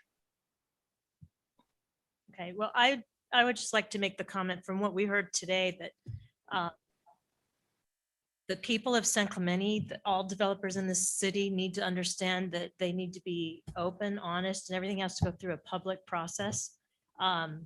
We have a general plan that's like, I don't know how thick that the public has commented on, but I loved hearing tonight about our core values. Again, I miss that. We're not in our regular chambers, so we don't see that up on the wall, but honesty, apply rules and regulations, do what is right, and tell the truth. That's what the city of San Clemente does, and it's very uncomfortable to be part of anything that isn't a public process. So I'm happy to hear and get that change tonight, that it will be going through a public hearing at the Planning Commission, because that's what we were kind of hearing, as people were worried about that. So I just want to assure the public that that is going to go through the normal process. And traffic studies, I don't know anything about an EIR. Is that pertinent to anything that's in the business park? Because, you know, these lots are already, you know, it's already there for businesses to come, you know, and this is the one that's left that hasn't been developed. So is there such a thing as an EIR process for this? So I'll comment on that briefly. Oh, and I have our community development director is on the line actually. So I'm going to defer to Cecilia Gallardo-Daly, who is a master of environmental discussion. So I'll pass that to her. Thanks, Jonathan. Mayor, Council, Cecilia Gallardo-Daly, Community Development Director. All projects have to go through a review under the California Environmental Quality Act. So for CEQA for short. And through this CEQA review, we will determine the appropriate environmental document with which to disclose any potential impacts. So certainly an EIR is one of those potential environmental documents, but there are a number of other documents.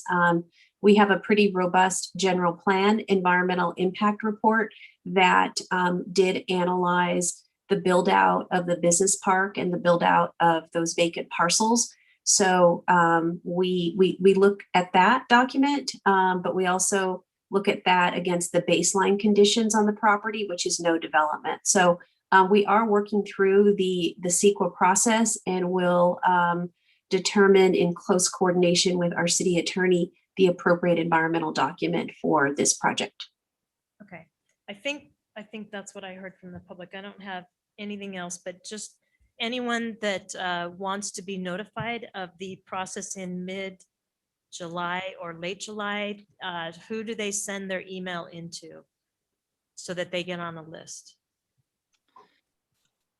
Thanks, Mayor Ward. They can send those emails either to myself, and that I'll just verbalize my email address real quickly. That's lightfootj@san-clemente.org. That's LIGHTFOOTJ. Or they could also send that to our general planning email, which is planning@san-clemente.org, and just reference that request in the subject line. Thank you. I have one Yes, thing. go ahead. You know, I'm getting a lot of inquiries via email, on social media. I think there's some frustration out there among people because this body, individually and as a whole, we can't comment on something that's going to be coming to us as a public hearing.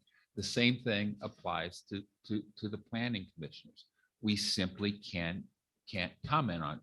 If we were to comment on it, the applicant could recuse us and we wouldn't be able to sit in on a public hearing should this come to this body.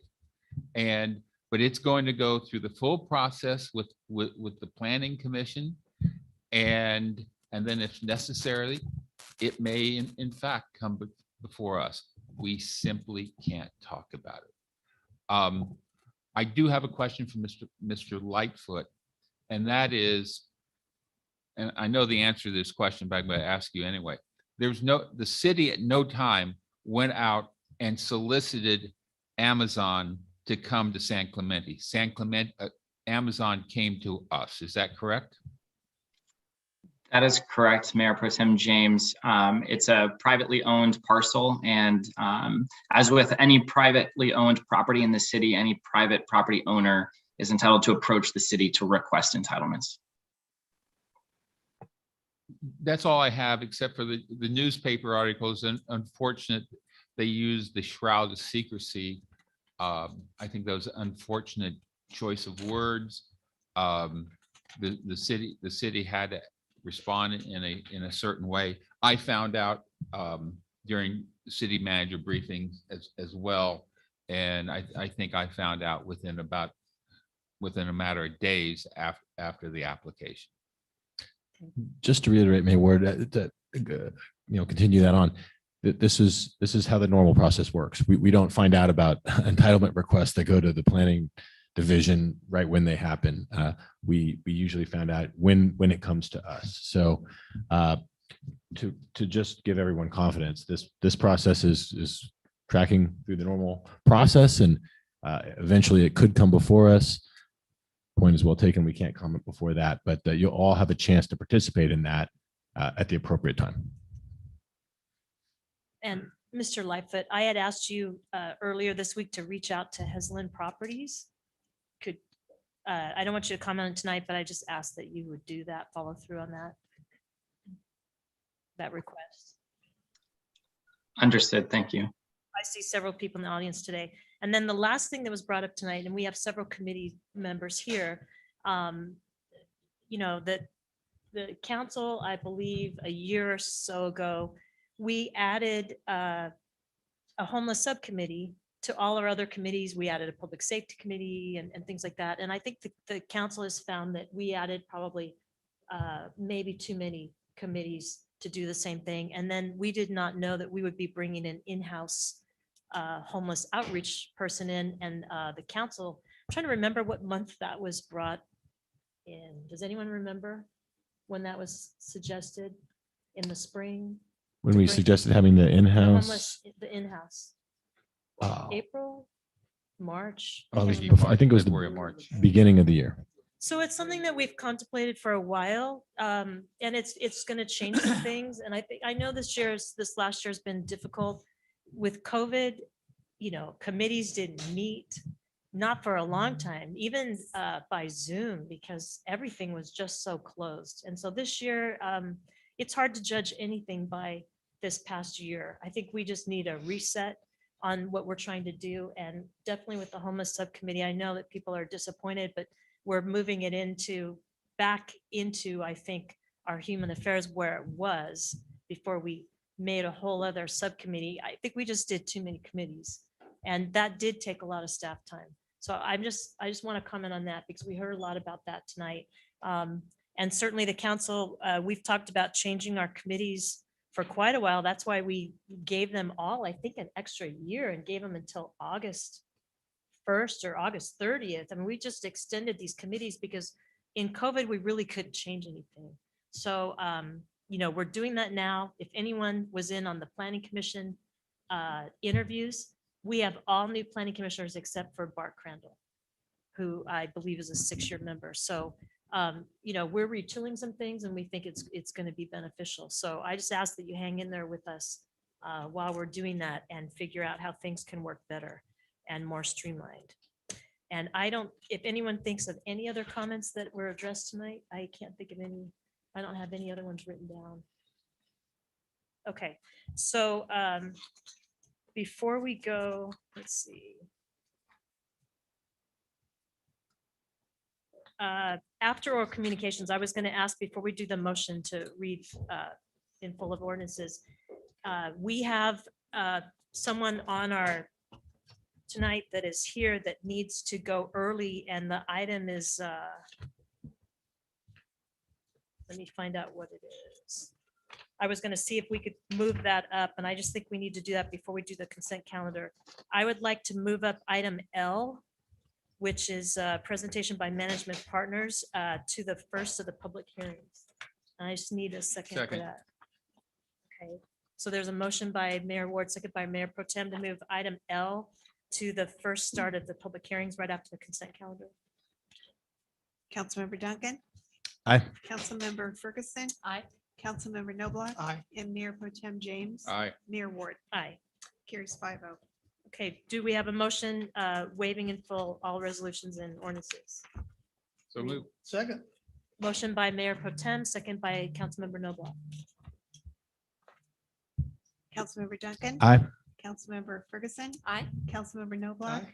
Mayor Pro Tem James, Aye. Mayor Ward. Aye. Carries 5-0. Are there any items that need to be agendized? I'm seeing none. Okay, closed session report, city attorney.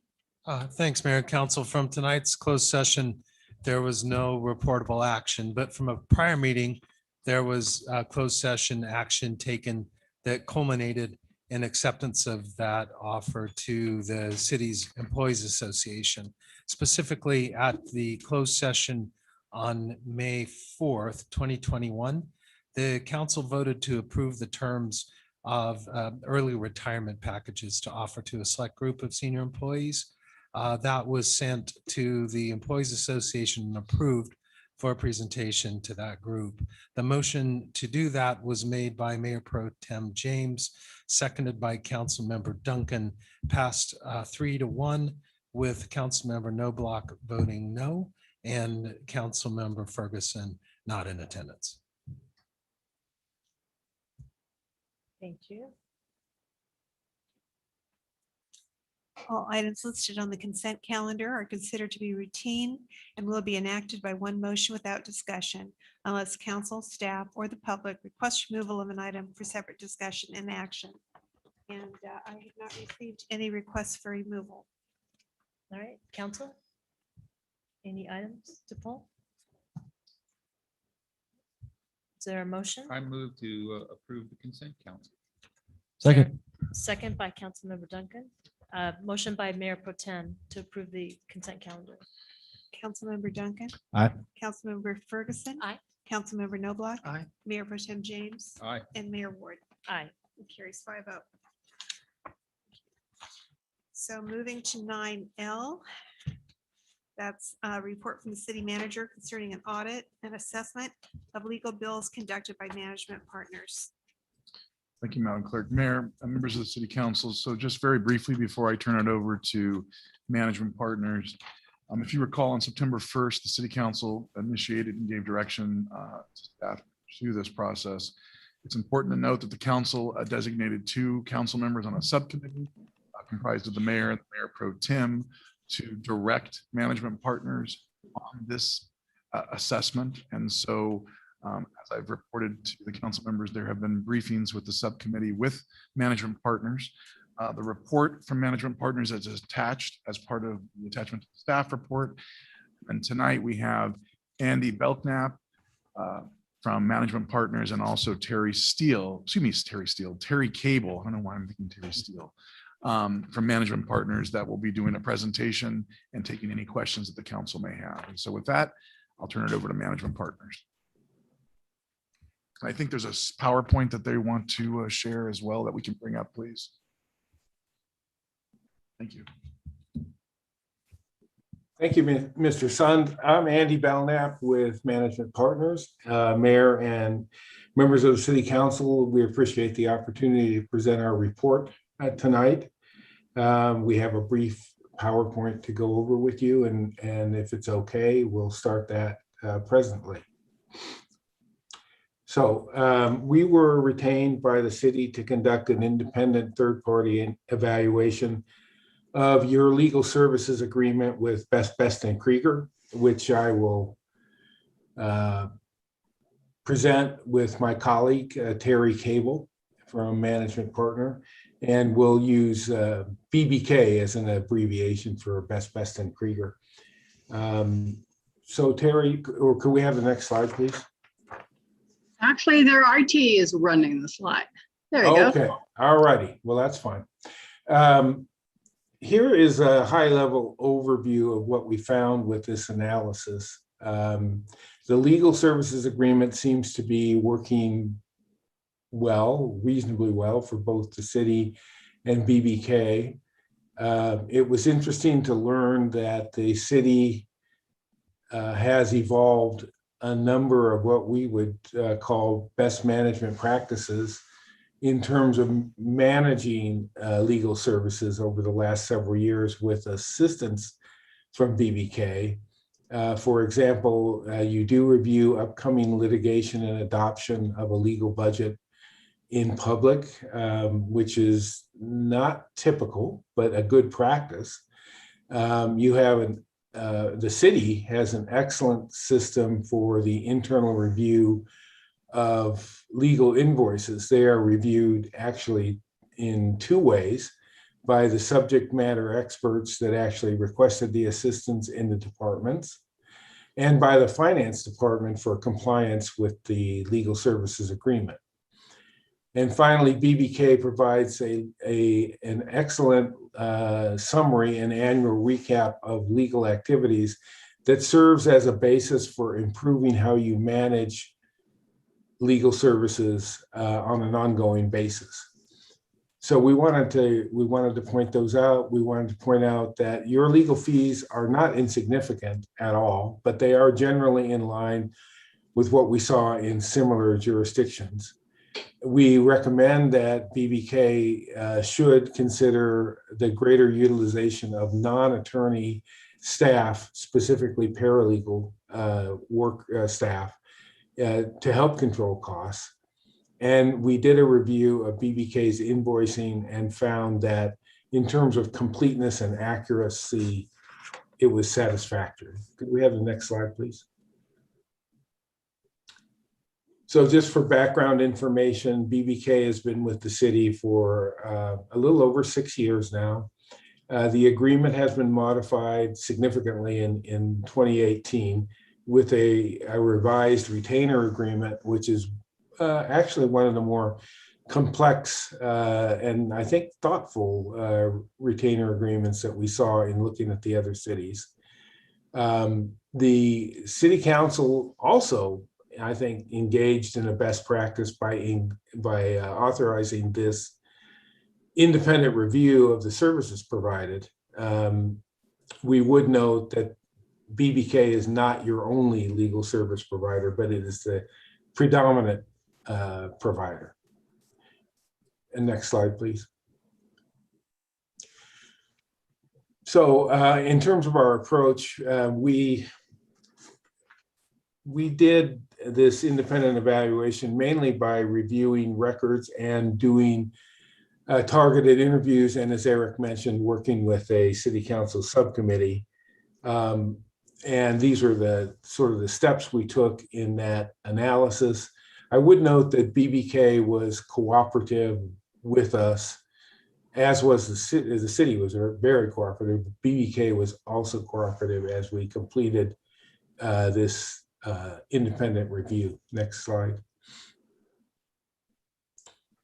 So we did a compare. One of the tools we used was what we call a peer comparison, or comparison with cities that were deemed to be comparable with San Clemente. And after we completed this, and Terry, I'll ask you to comment on this in a moment, but I'll just give an overview. We picked these cities as being geographically close and related in many respects to San Clemente, but these are always imprecise comparisons. And after the fact, we did determine that Laguna Niguel is probably not similar to San Clemente in the sense that it's a city that almost completely contracts for services, and thereby has indemnification agreements and probably pays for some of their legal services a bit indirectly through contracts. And that may be one reason their costs were much lower. We did find that after Laguna Niguel was not included, that San Clemente's costs were comparable. If it's included, San Clemente looks high, but we think that's not analytically accurate. We also, at the request of the council subcommittee, took a look at the use of contracting for legal services at cities in California. And quite surprisingly, I didn't know this, we found that of the approximately 30 cities that have been incorporated since 1990, in fact, all of them started out using contracted legal services. Now 22 of the 23 most recently incorporated cities do contract for legal services. So what that shows is if you're starting with a clean sheet of paper in organizing a newly incorporated city, you are likely to choose for contracted city attorney services. And their reason for that is probably because it's a superior choice relative to using your own city employees. Terry, do you have anything you'd like to add to what I said there? I think the only thing I would add is when we selected the peer cities, we also wanted to look at cities with the different legal service contracts so that we could take a look at not only BBK's contract, but Richard Watkins and Gershon, Rattan and Tucker. And then, of course, we also wanted to include a city that has inside counsel, their own, like Newport Beach has. Okay, next slide, please. Again, I'll give you a brief overview here and ask if Terry has anything to add, but this is a comparison of costs, and it shows sort of some statistics about each city in terms of population, the 5-year average for legal expenditures, the budget for expenditures, and a per capita analysis of legal expenditures. So, as I mentioned, we found that there was a variance when we included Laguna Niguel. When we exclude it, San Clemente looks much closer to typical. And as I mentioned, there are some differences about Laguna Niguel that probably make it not strictly comparable. Terry, do you have anything to add? No, nothing on that one. Okay, next slide, please. So this is sort of restating what I already went over at the beginning, but we did, from the observations, I think it's important that we found that the hourly pricing is in line with what we saw in the other cities. We thought that San Clemente's approach to the retainer was actually more thorough and thoughtful than we saw in the other contracts. And that probably stems from the city council's active interest in controlling legal costs and BBK's attempt at working with the council on that. we also, we did note that San Clemente is pretty active when it comes to legal services, and that does vary from city to city. But generally speaking, your expenses look typical, and it looks like expenses are trending down, which is good. Terry, do you have anything to add to that? No, the only thing on the retainer is that San Clemente's retainer is higher than most of the other cities, which have kept their retainer at 10,000. But based on, again, as Andy said, based on the number of issues that you have going, that's exceeded each month. So that seems to be an appropriate level. Okay, next slide, please. We came up with a methodology for randomly selecting legal services invoices during the period that we studied. This talks about that methodology. And then we analyzed those invoices according to a number of criteria. And we found that the invoicing was accurate and transparent. Good explanations, and the accuracy, as you would expect, because everything is computerized, was very good. We found a few minor errors, but they didn't go in any particular direction. In fact, the errors we did found, if you aggregate it all up, they actually flow to the benefit of the city. Next slide, please. So these are some of the observations we took.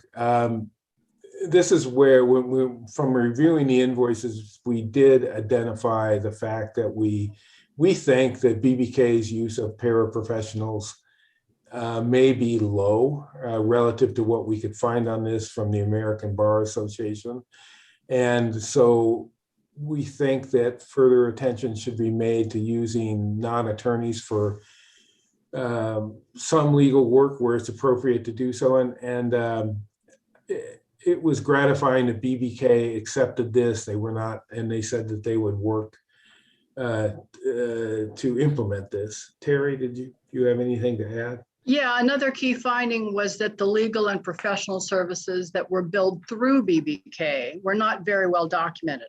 All of BBK's expenses were, so we're recommending that you separate those out, and then of course that you review the same, you review those bills with the same diligence that you look at BBK's bills. And there were a number of bills, and I think that that practice has changed now. A lot of those other legal services are now being billed directly through the city and not through BBK. We found that when we presented our draft report that the city had already identified this as a weakness and had taken steps to require these other attorneys to provide additional detailed billing. So that was another good indication that the city is actively managing and trying to control the expenses. Next slide, please.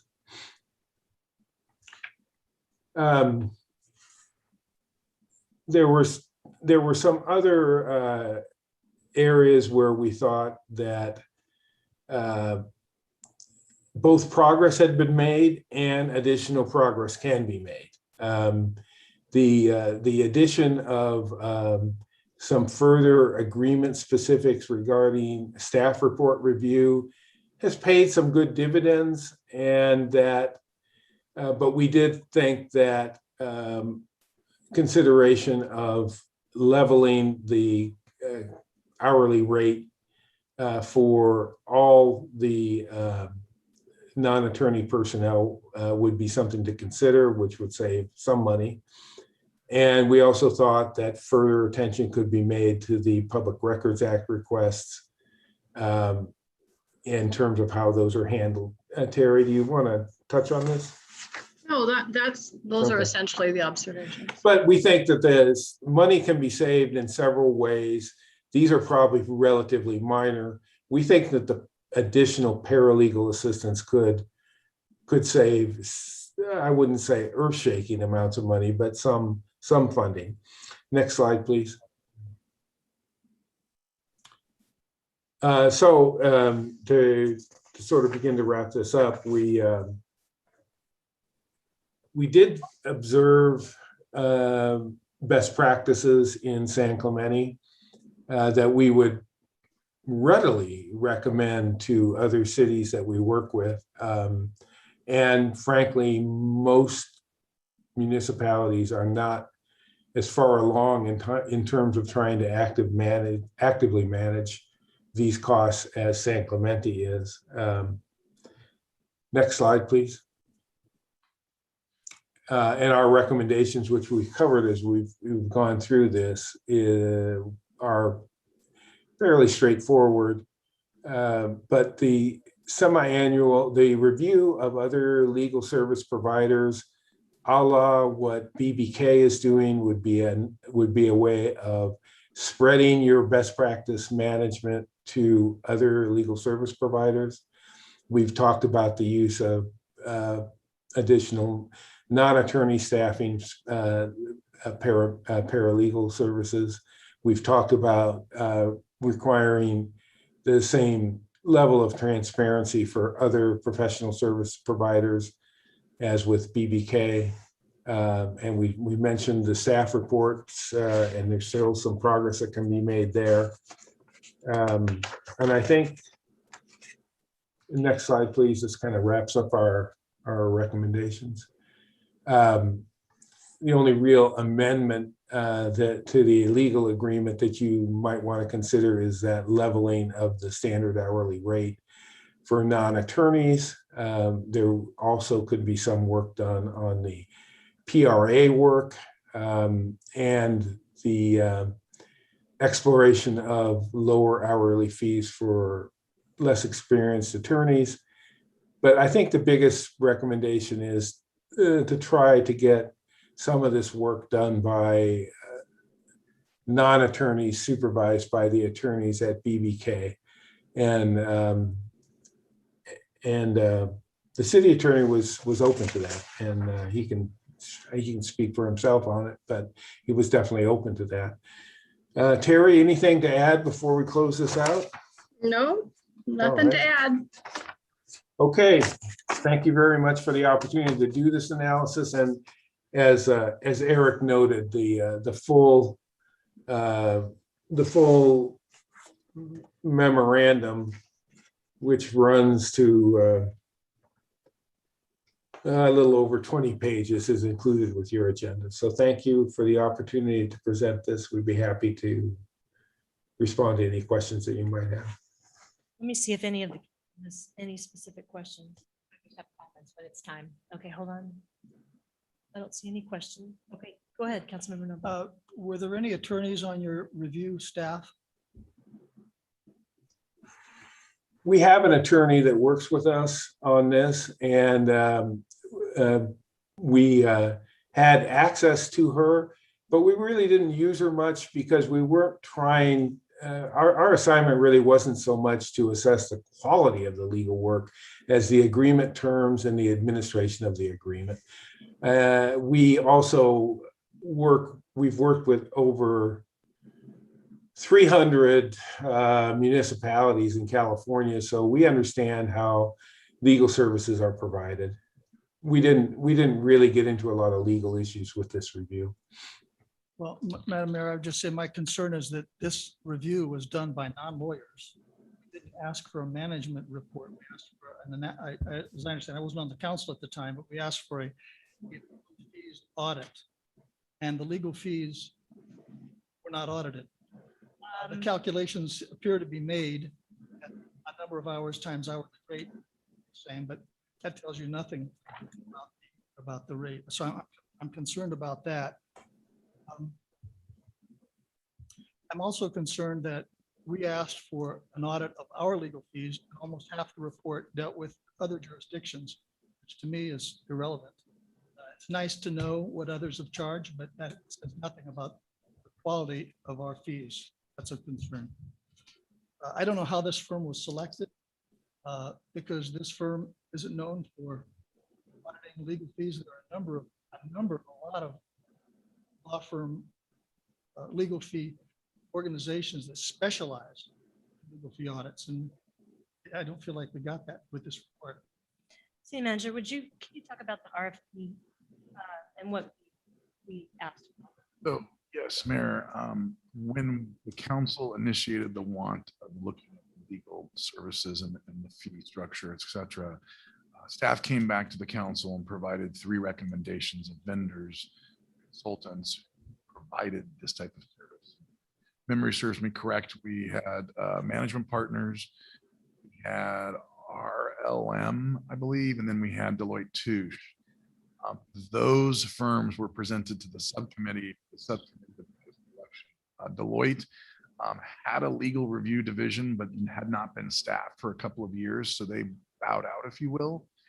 So the subcommittee interviewed RLM and management partners, and then received proposals and made a recommendation for award. So, it did go to an RFP. The subcommittee didn't just talk to management partners about how to do this. We actually had to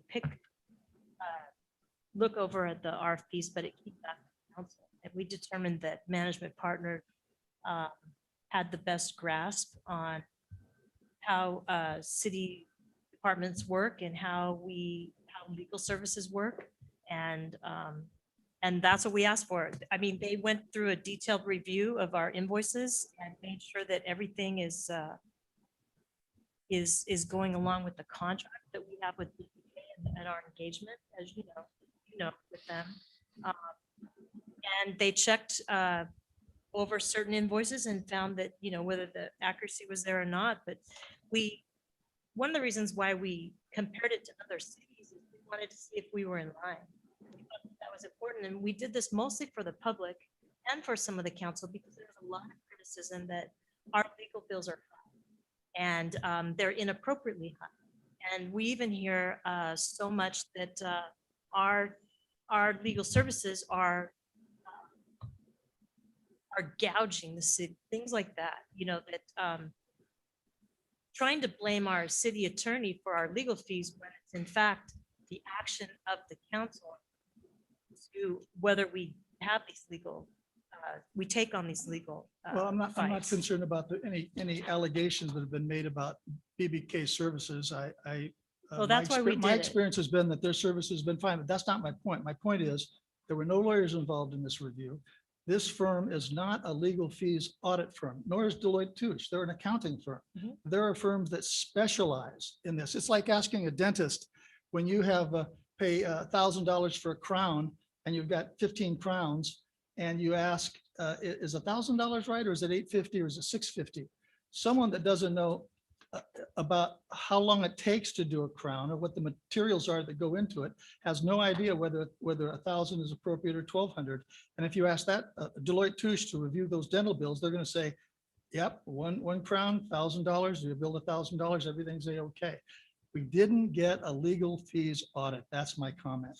And I'm not talking about any criticism of BBK or anything that this council has done. I'm just saying we didn't get an audit. This report, the recommendation is appropriate.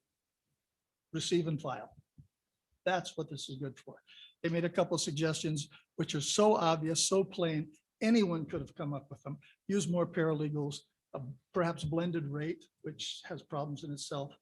But that's not a legal fees analysis. So those are my comments, Madam.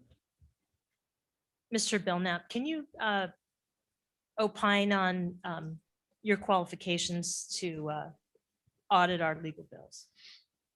Well, I wouldn't call this an audit. It was an analysis of your legal services agreement. We're experts on management of municipal services, including all municipal services, including attorney services. We've worked for many cities in terms of the proper organization and operation of city attorneys' offices. We are not attorneys. I'm not, I don't want to, we are not specialists in auditing legal services. I'm sure you could find firms that could do that. We wrote a scope of work in response to a competitive procurement exercise that San Clemente was undertaking. And we executed our scope of work, and you have the final result. And Mayor, if I can just add to Andy, so, and this for Councilmember Knobloch, just from a historical perspective. So at the September 15th meeting, the council did initiate the request for, the subject of the agenda report is request for audit of attorney bills. But at that time, what the council had voiced as what the want was of the assessment was to identify money spent, achievements, and suitability of the billing amounts. And that there would be a plan to initiate an audit / assessment of the city attorney Best and Krieger's past 5 years. And so that was pursuant to council direction that kind of spilled into the subcommittee that then directed the consultant to go forward with the scope, just to clarify. So one item that I found interesting was on page 5, where they went through our legal billing since 2014-15 year. And I would just ask city attorney or city manager, this year, 2020, 2021, we're closing out the year. What are our legal services? Do we have a total for that? Should have probably asked you sooner. Mayor and council, I can answer that. To be clear, I'll be answering as an agent of the provider and not as your legal advisor. But yeah, we have pre-bills done for the month of May. We project that the city's BB&K's bills for this year will be $1.189 million. So with some pretty aggressive measures that you and we have put into place, the most significant was removing those expert agreements from our departmental budget. But after that, the city's brought that down net to 1.1 million. So, and that has to do also with, we're settling different initiatives that we had and closing those out. They're not closed yet, but, we're working on that. Well, But I don't see like a big increase, a big run up on our fees no, for what we're doing. this year. the council's you've spent a lot of time individually with ad hocs and collectively in looking at matters that are open, that have dragged on, that could have off ramps. And you've taken several of those this fiscal year, and that's most of what you're seeing. If I could add this, the management partners recommendation that we push down more work to paralegals is a good one. That's a win-win for you and us. But the way to really go extreme with that is finding, if you have it, city capacity, city analysts who can do that work at a lower hourly rate than paralegals. And so I will tell you, I think you know this, because you've seen it tonight demonstrated in Q4. You've had management analysts do a lot of work that we would have done previously. And there was one stretch of 2 weeks that we looked at in May's billings where we would have spent probably 50 hours bringing a project to you. We spent 2 because the remainder of the work was done by Ms. Savage and Mr. Lightfoot. So that is, I think you got a little bit ahead of the recommendation there, because that's not on our plate in the hands of a lower rate professional. It's in somebody with an even lower rate, but all the capability on your staff. So Okay. I have so I'll ask you as the provider, not as city attorney. So I'll address you as Mr. Smith. Mr. Smith, how can we reduce our PRA cost? Well, that's in our self-evaluation as something we wanted to look at in this next fiscal year. So thank you for asking that. The city has right now a PRA response policy that's all you can eat. Everything you ask for as a member of the public, no matter how involved, no matter how much it impacts the attorney-client privilege or work product, is yours to have in a couple of weeks. And so our recommendation is that and that totals about $120,000 in this fiscal year, which is aberrational. And by the way, you can count the number of those requesters on one hand who are driving that.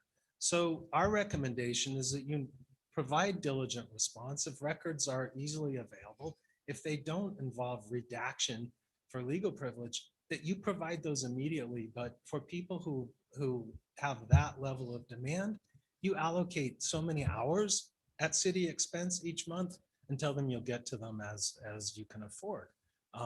That's way too much. It's not our fault. I think many times they're designed to involve us, and you don't need to do that. You can allocate.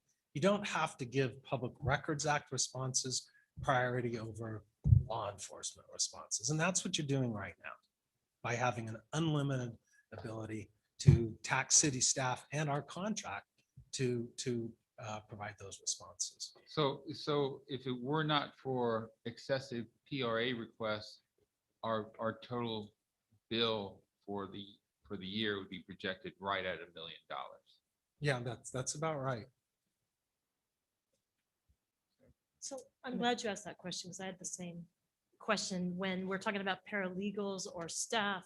How can I just enter on that? How can we use someone that's, when they're asking questions about our legal initiatives that we have going on and cases we have going on, how can it be someone that's not an attorney? Well, it's do that? really hard to do that. I mean, your staff is getting better and better at flagging those. In a bundle of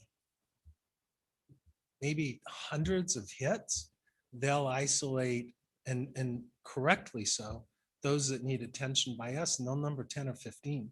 So they're getting very good at it, but they don't practice law. I wouldn't be able in some of these cases to give you an opinion because I'm not that immersed in current trends in the attorney-client privilege and how that relates to public transparency. So there's a point where they just can't train anymore to be able to practice law, but they're getting really good at it. And there's been really significant progress made in-house with our involvement. They'll pull the close ones. We'll look at the last cut before the cut that they delivered to us, and they've done an incredible job at getting there on legal questions.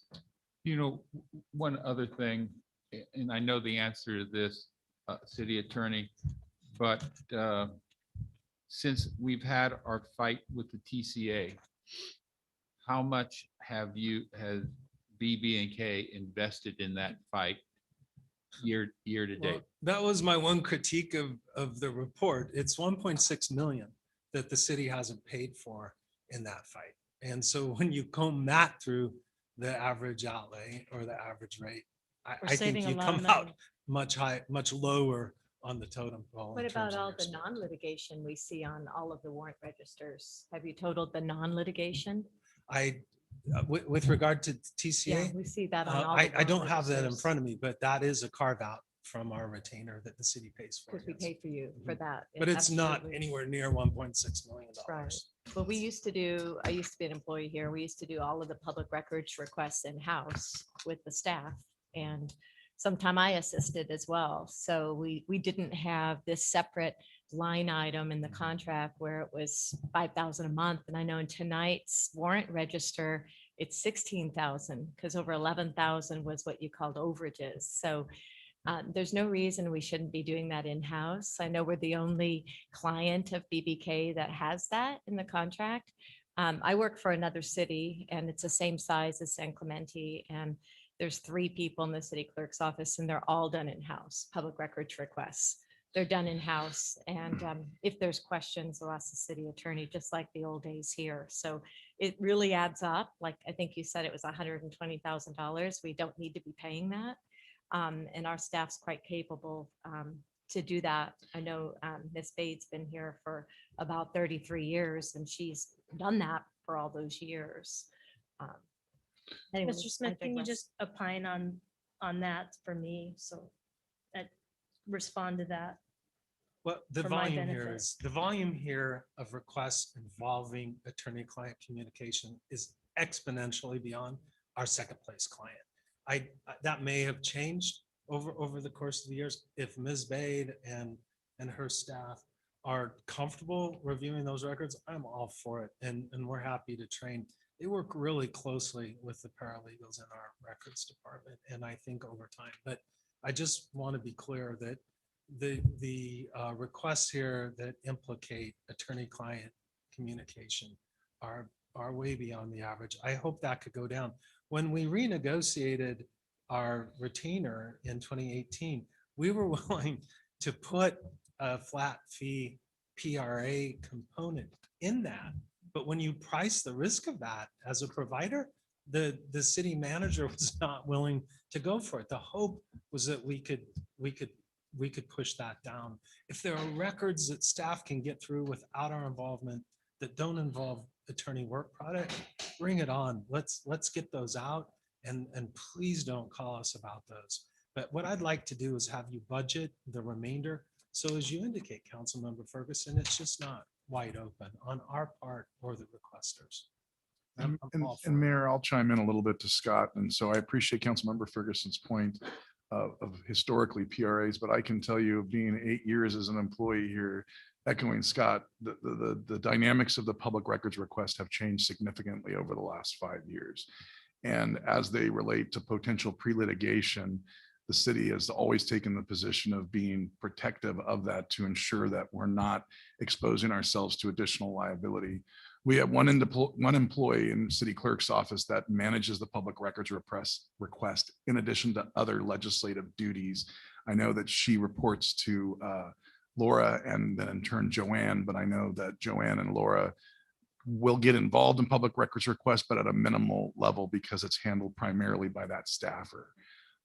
I agree with Scott that if the council, and this is part of the city attorney evaluation, and we've had multiple conversations with multiple councils about allocating a certain amount of time for public records request. And that would be something that would make the process easier and more cost effective, rather than what we've previously taken the position, as our city attorney has said, is we do everything we can to produce those documents in a timely manner, even if it entails utilizing BBK and staff time in terms of screening emails, et cetera.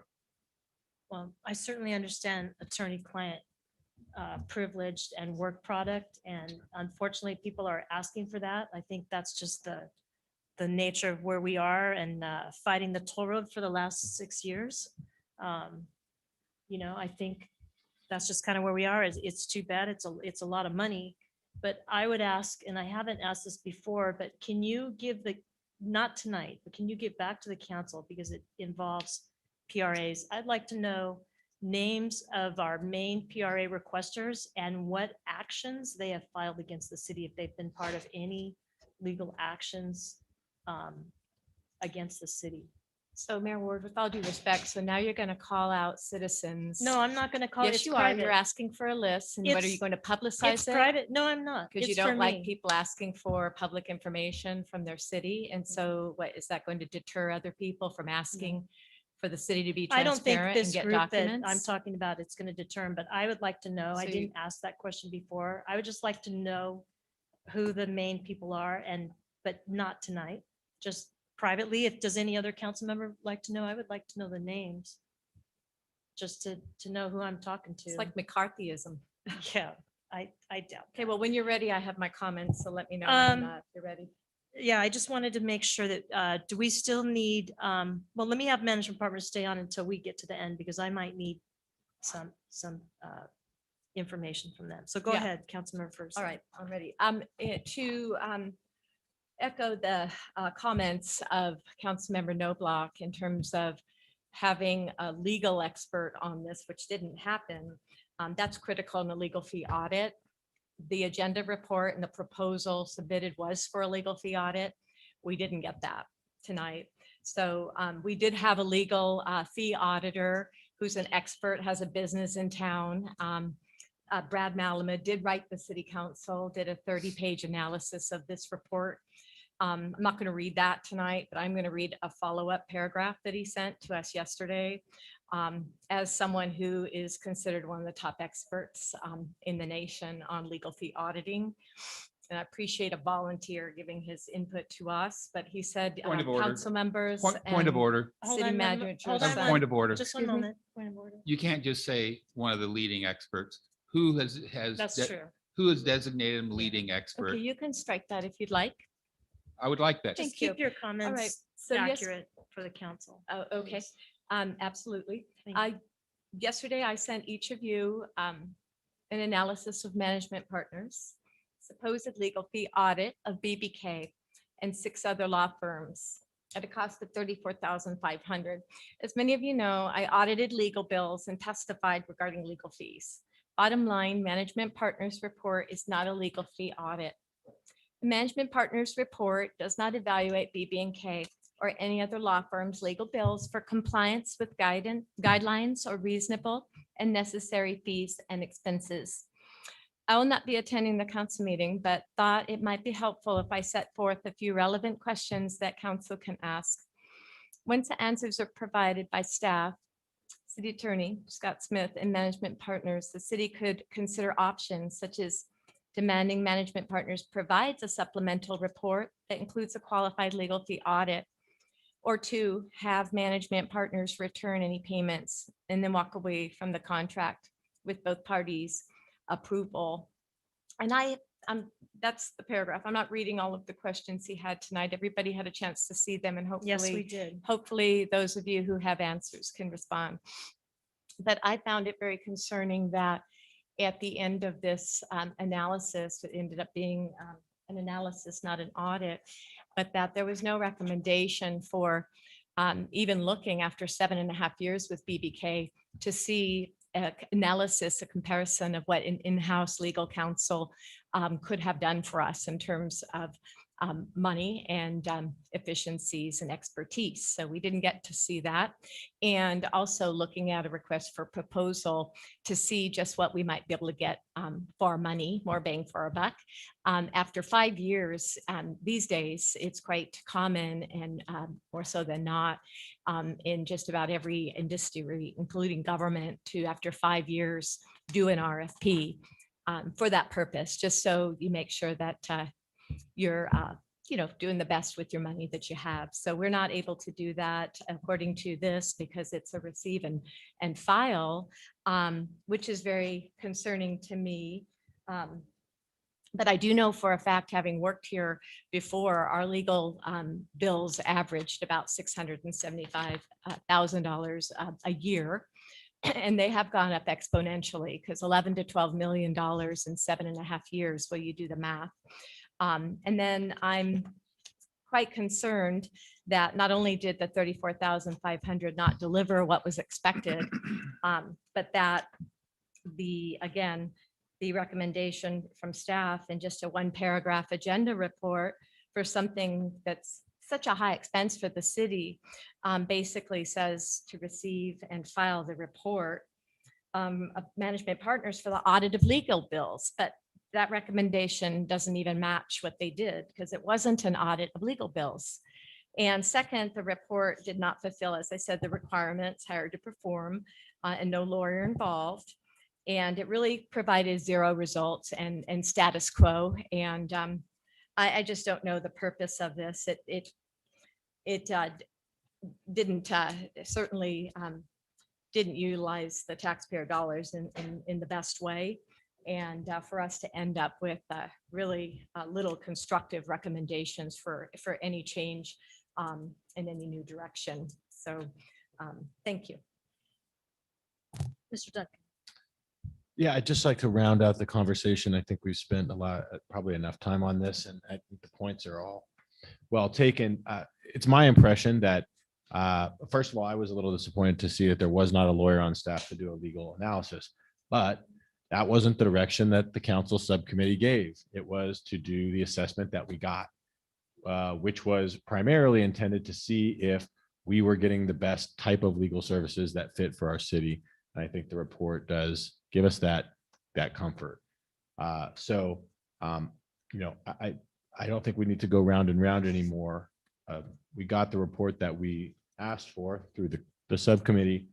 It showed that BB&K is delivering services efficiently that we're asking for, that when you compare to other cities, matches up with what other cities are getting, and that we have some best practices that other cities don't have. And so I think the time, by the way, having practiced as an attorney and been involved in fiat, it's wildly expensive, very, very time consuming. I think you might go down that road if something came up in this report that was alarming. But if you were going to have that done, I think you'd have to have an unbiased third party that had nothing to do and no connection with the city to really get down to the bottom of that. So I think we've talked about this enough. And I think I would appreciate if we move on. I think other people would too. other Motion to comment? receive and file. Motion by Mayor Pro Tem, second by Councilmember Noblock. Councilmember Duncan, Aye. Councilmember Ferguson, No? Councilmember Noblock, Mayor Pro Tem James, Aye. Mayor Ward, Aye. carries 4-1. Okay, and with that, we're taking a 10-minute break. Good. Thank you. Thank you, Andy. and Thank Thank you, you, Terry. Andy. Thank you, Terry. Yeah, thank you. Thank you very much.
process includes a staff presentation, a presentation by the applicant not to exceed 10 minutes, and public testimony not to exceed 3 minutes per speaker. Following closure of the public hearing, the city council will respond to questions raised during the hearing, discuss the issues, and act upon the matter by motion. This evening's public hearing is to consider adopting the 2020 Urban Water Management Plan, the 2020 Water Shortage Contingency Plan, and an addendum to the 2015 Urban Water Management Plan.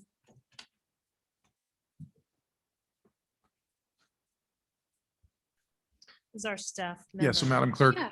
the introduction, we have Nikki Beach for utilities who will do the presentation. So hello, Nikki, please, if you would. Good evening, council and public.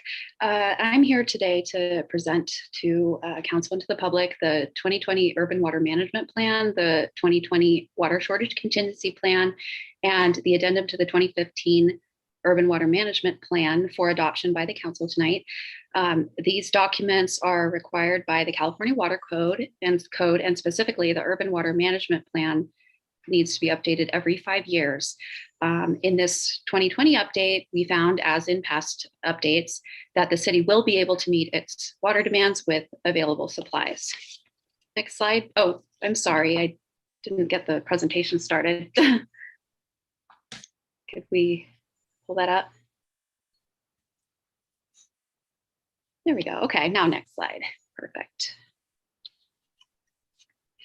Okay, this graphic demonstrates the general trend of water demands in the city for a 40-year time span, including historical and projected water use.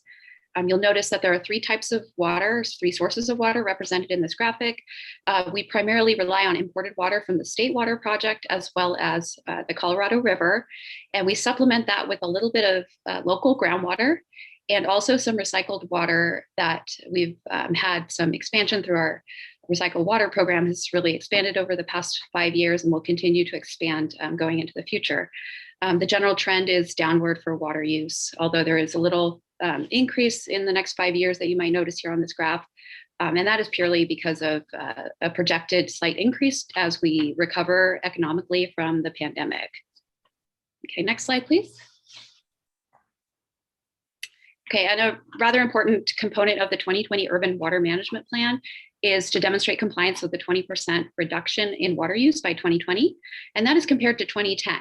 So in 2009, the Water Conservation Act of 2009, also known as Senate Bill X7-7, was passed in the state legislature, and it required us to reduce use by 20% going from 2010 to 2020.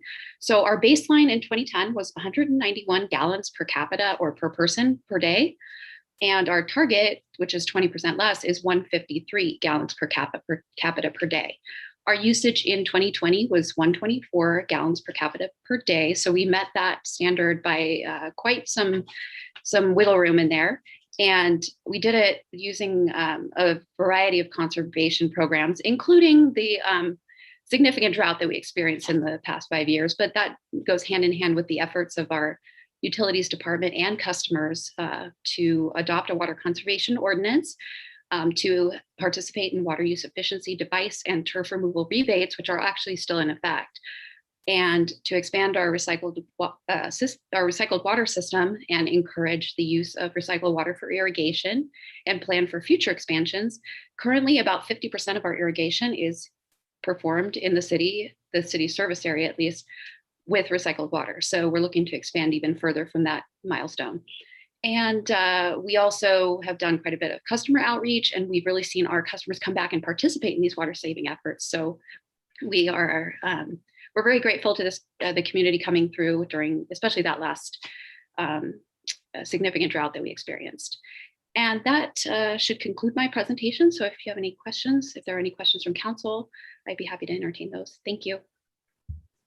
Go ahead. I just have one brief question, Madam Mayor. It looks like primarily regarding water shortage contingency, and I appreciate that. But can you talk briefly about the need for a desalination plant in South Orange County? We're at the end of the water usage cul-de-sac, and we've got a multi-quadrillion gallon pond of water right at our doorstep, and that's vital. What can you share with us this plan incorporates the desal concept? Yeah, thank you for the question. The water shortage contingency plan specifically refers to actions that we would take in a short-term timeframe due to a short-term water shortage or a water emergency. So really the urban water management plan is the document that would deal with desalination as an option for additional supply. It documents our potential participation in the Doheny desalination project quite extensively. I know it's a large document, but to summarize, South Coast Water District is leading the pilot study and design for that project. And so really, we're not at a point yet where we really would be able to analyze the pros and the cons, and the benefits being the additional self-reliance that desalination would bring to the table. The difficulties would be the increase in water rates to our customers due to the expense of the project. I think South Coast Water District estimates about $1,800 per acre foot for desalination water. That is almost double what our kind of average imported water rate is. So that's the amount we pay to get that water. So not necessarily the same breakdown when we pass it down to our customers, but just to give you an idea. And so ultimately the council would have to make that decision and decide if we were going to move in that direction when that time comes. What's the time frame in your opinion? These desal issues will be coming back to us for some specific action. A year? I think it's probably more on the 5-year time frame, but I'm not entirely sure. I would encourage you to send us an email and we can get back to you on that with a more specific time frame. It is South Coast Water District kind of leading that project, so we don't want to misrepresent what they currently see as their time frame. So All right, I Mayor Pro Tem. I apologize. I don't have the numbers in front of me, but when you look at San Clemente numbers, rate of recycled water in San Clemente, the rates are really higher than some of our neighboring cities for recycled water. And additionally, recycled water is not really that much less expensive than the water we are importing, or our well water. Why is that? The water rate is significantly lower currently in our rate structure. As far as I can't quote the exact rate, but I think it might be 25% lower. I'd have to come back with an exact number after I look up the rate sheet. Unfortunately, I don't have those memorized, but I want to speak to the other cities. My understanding is that a lot of other water districts and cities that provide water, such as San Clemente, may have different sources of revenue that help supplement the water that runs the funding that runs their water system.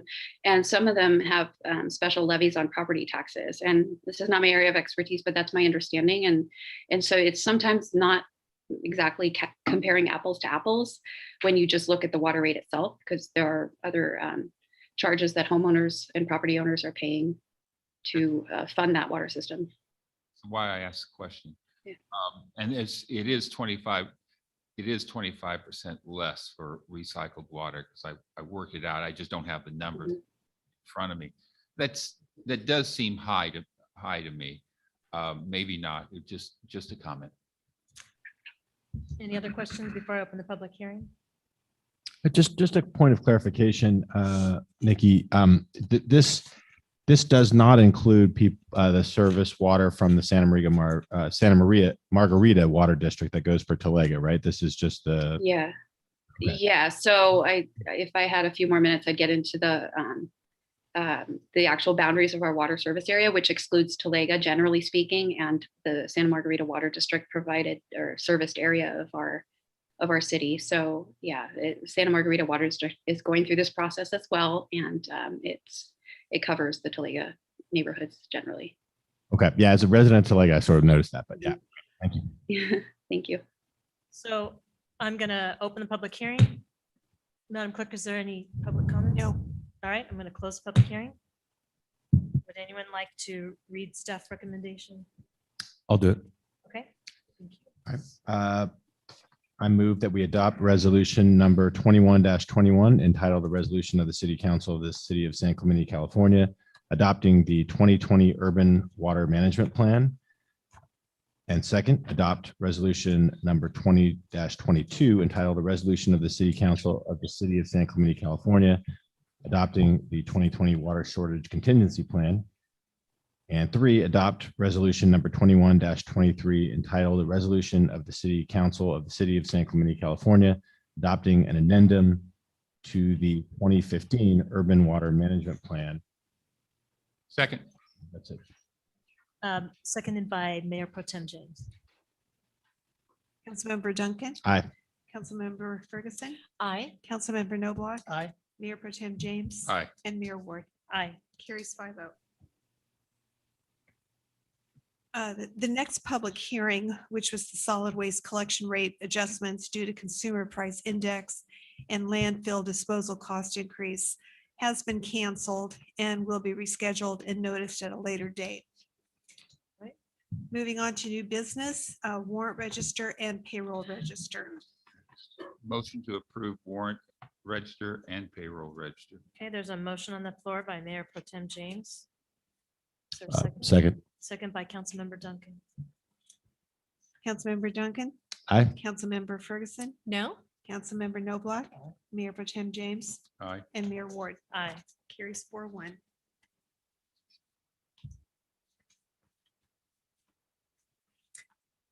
Next is a report from the Community Development Director concerning parking enforcement methods around Maxburg Park. Are you sure that's the next one? You skipped B. B. B. B. Oh, you are Sorry. correct. My I was reading it apologies. going, that's not what I'm. Yeah. Okay. This is a report from the city attorney and community development director concerning the possibility of amending the code of the city of San Clemente to establish a fixed fee for appeals and administrative hearings.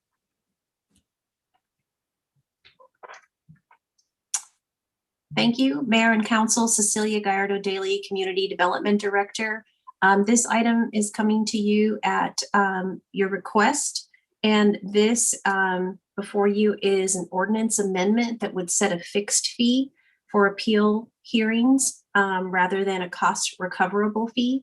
The City Council adopted an ordinance in 2018 that established a cost recoverable fee for appeals. Subsequently, Council has asked staff to look into preparing an ordinance that would repeal that cost recoverable fee and potentially establish a flat fee. So that is the ordinance that is before you. There is some information in the staff report regarding fees. We haven't had very many appeal hearing fees. We've had quite a number of administrative citations that have been appealed, but in terms of actual cost recovery deposits made and appeal hearings held, those have been limited in number. So the average of a hearing fee collected based on the cost recoverable provisions in the ordinance is about $2,500. If the council were to look at setting a flat fee, anything below that average, which again is just the raw data based on what we've collected, would likely not be cost recoverable. So I wanted to make the council aware of that. Appeals do tend to involve more complex cases that require additional staff time to put together all the supporting documentation, the staff report, and present those appeal issues to the administrative hearing officer, and they tend to take up the better part of a day. Prior to the establishment of the cost recovery ordinance, the city's general fund covered that cost, and our last budgeted amount for the hearing appeals is about $10,000, and that was a few years ago. And then just to compare for the council's benefit, we do have in our planning division fee schedule an appeal hearing fee for planning permits. So if the planning commission, for example, makes a decision on a project and someone wants to appeal it rather than a council call up, we do have a flat fee of $1,250.99. So with that, that concludes my presentation, and I'm available for questions. Staff did prepare the report in the ordinance in consultation with BBK, and obviously staff is available to answer questions as well. Thank you. See, has there ever been a time, I haven't remembered it, where someone has appealed a planning commission decision that the council didn't call up? Have we ever had I don't remember anyone ever having to do that. Appeal it. I mean, I don't recall it. City manager, do you recall? Yeah, it's probably been too much, too many times. But You know, the one that comes to mind very recently is a telecommunications facility that was proposed at the city yard that was approved by the planning commission, and a member of the public did appeal the decision or the approval to the city council. That appeal hearing did not go through. The city council ended up not hearing that item because the applicant, the telecom provider, withdrew their application. So I don't even believe the appeal hearing fee was paid. oh, so it was just appealed, but they hadn't yet to pay it. 'Cause Correct. we got that back. Madam Okay. Mayor, Yes. I asked that this matter be brought back for consideration, and it's a simple concept. The ordinance that we had required people that appeal to pay, according to the statute, some pretty substantial fees. I brought it back on the simple philosophy that people ought to be able to question their government and make an appeal without having those incredibly large fees imposed. I like the work that the staff has done on this ordinance.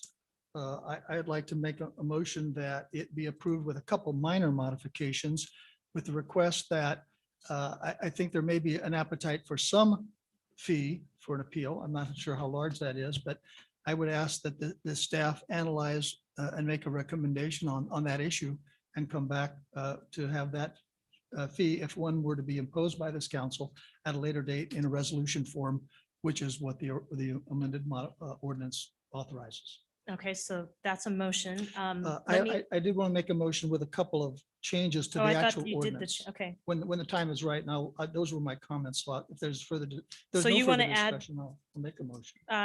so it sounded like you had a motion that staff go and evaluate the fee and figure out what the fee might be Make a and come back to the council. Make a at later date. recommendation. Yeah. But is there something you want to add to that? No, just a simple modification to the draft ordinance that's attached. And that would be on the page 2, the second page of the ordinance, section 1.22.020, paragraph A, in that first sentence, where it says requesting the hearing officer appeal shall pay a hearing fee. I would just change the words to may pay a hearing fee if such a fee is established by city council resolution, which is just a couple of word changes in that sentence. Can you give me which line, which Yeah, I paragraph lost that it. is? I don't have it. On the first page, starting in paragraph A, paragraph 1.22.020, the hearing fee.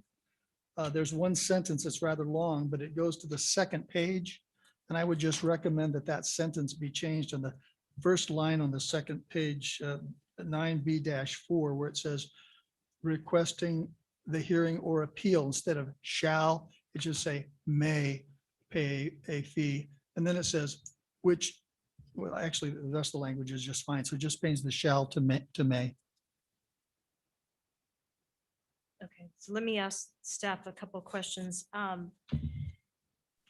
I noticed this is asking for direction on the possibility of bringing back a resolution, not actually doing the resolution tonight, but bringing it back where we might consider a change in fees. But I have a question because I know we have a standard policy that all of our fees be revenue neutral. We don't make any money, but we don't lose any money, and we recover staff time, and that's how we budget. These these are just very complicated hearings where we're actually hiring a hearing officer for the whole day. And this was being abused before, where people were asking for this when, you know, they were abusing it. But I would like to know what that policy, how we reconcile that policy. We'd have to change that to where it's not cost recoverable. But I don't know what policy that is. But I know we have it because as long as I've been on council, we've always made sure and that we recovered our costs. And I know Dana Point finally started looking at it because they were not recovering their costs and they were doing permits and things like that, where it didn't even cover staff time to study the project. So they were supplementing developers. So they finally did it in this last budget, but I don't know what policy that is. But I just think that goes against what we're doing here. And that's why we did the resolution, so that we would do cost recovery. I'd have to, I'm looking at the city clerk. I don't recall that policy, but I know that the practice has been, while you say cost neutral, we've looked at doing full cost recovery with regards to our fees. But with that said, there are certain services that we provide that if we provided the full cost recovery, it would be cost prohibitive for the public to use. And the example being Vista Hermosa Sports Park, in terms of if you wanted to look at that from a lap swim perspective. Let's give that example. If I included not only the staff cost, but the maintenance to, maintain the pool and so forth, it would become cost prohibitive. So I know that councils have taken positions on looking to do, reasonable fees, but still providing that public amenity and kind of to a degree subsidizing that. This specifically, as you're referencing appeal fees, I'd have to do some research to look and see if we had a policy specific to that. But I know it's been a practice of full cost recovery. I But think that's what I'm talking about in terms of our budget. And that's how we recover costs for our budget, so that we aren't subsidizing or doing things. But I have a concern on this because the hearing officer costs so much money. I don't see how we can say, even if we went to like a flat fee, or how we could not charge for that hearing officer. Because if someone's going to take it that far and they haven't gone through all the ways that we've tried to work it out with them, they're asking for that hearing. But- And if they are successful, they will get that back. But I just don't see someone being successful, because we try so hard to mitigate these and settle with everyone before we get to that. Because our goal is compliance, not to charge and go to hearings. Madam So- Mayor, I totally agree that if the applicant prevails, they should not pay a Right. dime. But what I'm wondering is, that's fine, but I'm wondering how they couldn't work it out with us ahead of time and then prevail. That's what I'm wondering. I guess they would refuse. We've heard that from Madam Atemian. I don't know if he's here now. He said, some people just do this because they just flat out, they know they did something wrong and they just don't want to pay it. And they end up paying the cost, but they chose to do that. And My only comment to that, Madam Mayor, would be that this isn't a fee for service situation. This is a due process fairness issue. Our citizens ought to have the ability to object to what their government does without having the sort of Damocles hanging over them. But they the can do rationale. that, and they do that before we ever get to the hearing process. Well, but they may not settle. People don't settle. People oftentimes are pretty committed to their position and think that the city has done them wrong. I can't give you an So example. what are I you just think proposing for, I've heard something about a fee, or maybe considering a hardship, which I wouldn't be against. That's doing included, that. that's included in the ordinance. And I think Councilman Duncan brought that up at the last meeting. It's been included. And I think that's a good What function. page is it included on? I think it's on page 9B5. Yeah, it's at the top. There's a section, advanced deposit hardship waiver. Oh, I see it. Thank you. It's in there. It's underlined. So, I'm thinking that the changes that have been made to it, I can approve those. I just can't see waiving the hearing officer when that's a specialty that we've got to bring that person in, why we would pay for that. And Sometimes- one of the reasons why some- we did do this is it was being abused. Sometimes the cost of liberty in government Oh. cost the government a few bucks. Again, the rationale Well, for then the they'll pay the rationale, the hearing fee. rationale for this, again, is that someone that has a disagreement, according to our current ordinance, has to pay everything, including the light bill. I mean, every cost. No, every that's ni- not true. It is true. No, When it- it's when it- not true. Well, read the ordinance, the staff time, the staff analysis, the legal Well- time, the legal review. You went too It's far. You were very- doing pretty well, but you went too far with the light. Well, what I mean is every cost, that may be a, what do you call that? Hyperbole. Thank you, Jim. It is hyperbole, but I think you get the point. I hope you get the point. Well, I think you went too far with the point. So I'm Okay, going to well, be I'm- supportive of changes, but I'm not going to be supportive of changing it now and saying shall pay a hearing fee. If we're going to be changing the fees to a flat rate or saying that they have a way of hardship, why are we changing that word? You're asking to go further than. No, what I'm staff has saying, what done. I'm saying is, the reason why I changed that is because we don't have a fee recommendation from staff. There may or may not be an appetite for imposing that fee on our citizens. And changing it to may means if the staff comes back with a resolution and we adopt it, those are the rates. No, I think you're trying to change So, something too no, much I'm- ahead of time. I'm not trying, I'm The just trying to be second as part is provide transparent staff as possible. direction on the possibility of bringing back a resolution to establish an appeals fee pursuant to this ordinance. Right. So that's already in the recommendation. Right, and the attorney already wrote the consideration of a flat fee for an appeal hearing in the amount of 250 to 550. Right. per But I would appeal- like per staff's. appeal Is what you're recommending, right, city attorney? Well, that was Cecilia's recommendation. That was Cecilia's? Oh, is I there a see your- staff- Okay, city attorney, is on top and then community development is on the bottom. So I have a question for Councilmember No Block since you brought this forward. Initially, when you brought this forward, you believed, again, due process, fairness, taxpayers pay their taxes, right? That's how we have a city and employees and services, right, through taxes. And you didn't believe there needed to be a fee, even if it was as little as this, 250 or 500, but no fee. I mean, I supported that. We started talking about this at a prior meeting, and then we ran out of time, so it was deferred. But I feel that it's very punitive. People pay their taxes. They should be able to challenge their government decisions and not have to pay additional costs to do so. But I can, this was your proposal, but if you're going to be supportive of some kind of fee, whether it's 250 or 500 as proposed by Ms. Gallardo Daly, then I could certainly support that. It certainly beats someone having to pay $10,000 to challenge a decision of their government. Where do you see that it's $10,000?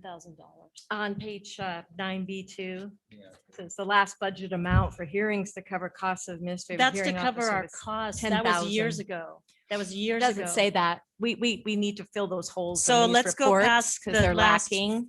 Yeah, to the answer last your- 3 years, it's been an average of $1,250. To answer your question, Councilwoman Ferguson, no, I haven't changed my thoughts on the fee.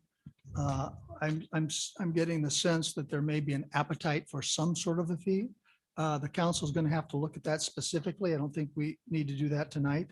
That's why I'm recommending we approve the ordinance with the mechanism that if a resolution comes back and this council agrees on a fee, that's what it is. I'm not saying how I'm going to vote on that because it's not been presented. Okay, thank you. So my motion, if it's appropriate, Madam Mayor, is to introduce ordinance 1715, an ordinance of the City Council of San Clemente, California, amending San Clemente Municipal Code Chapter 1.22 relating to fees for administrative hearings and appeals, and to authorize staff on the possibility of bringing back a resolution to establish fees pursuant to this ordinance, and changing the language on the first sentence of section 1.22.020A to change the word shall to may. That's my motion.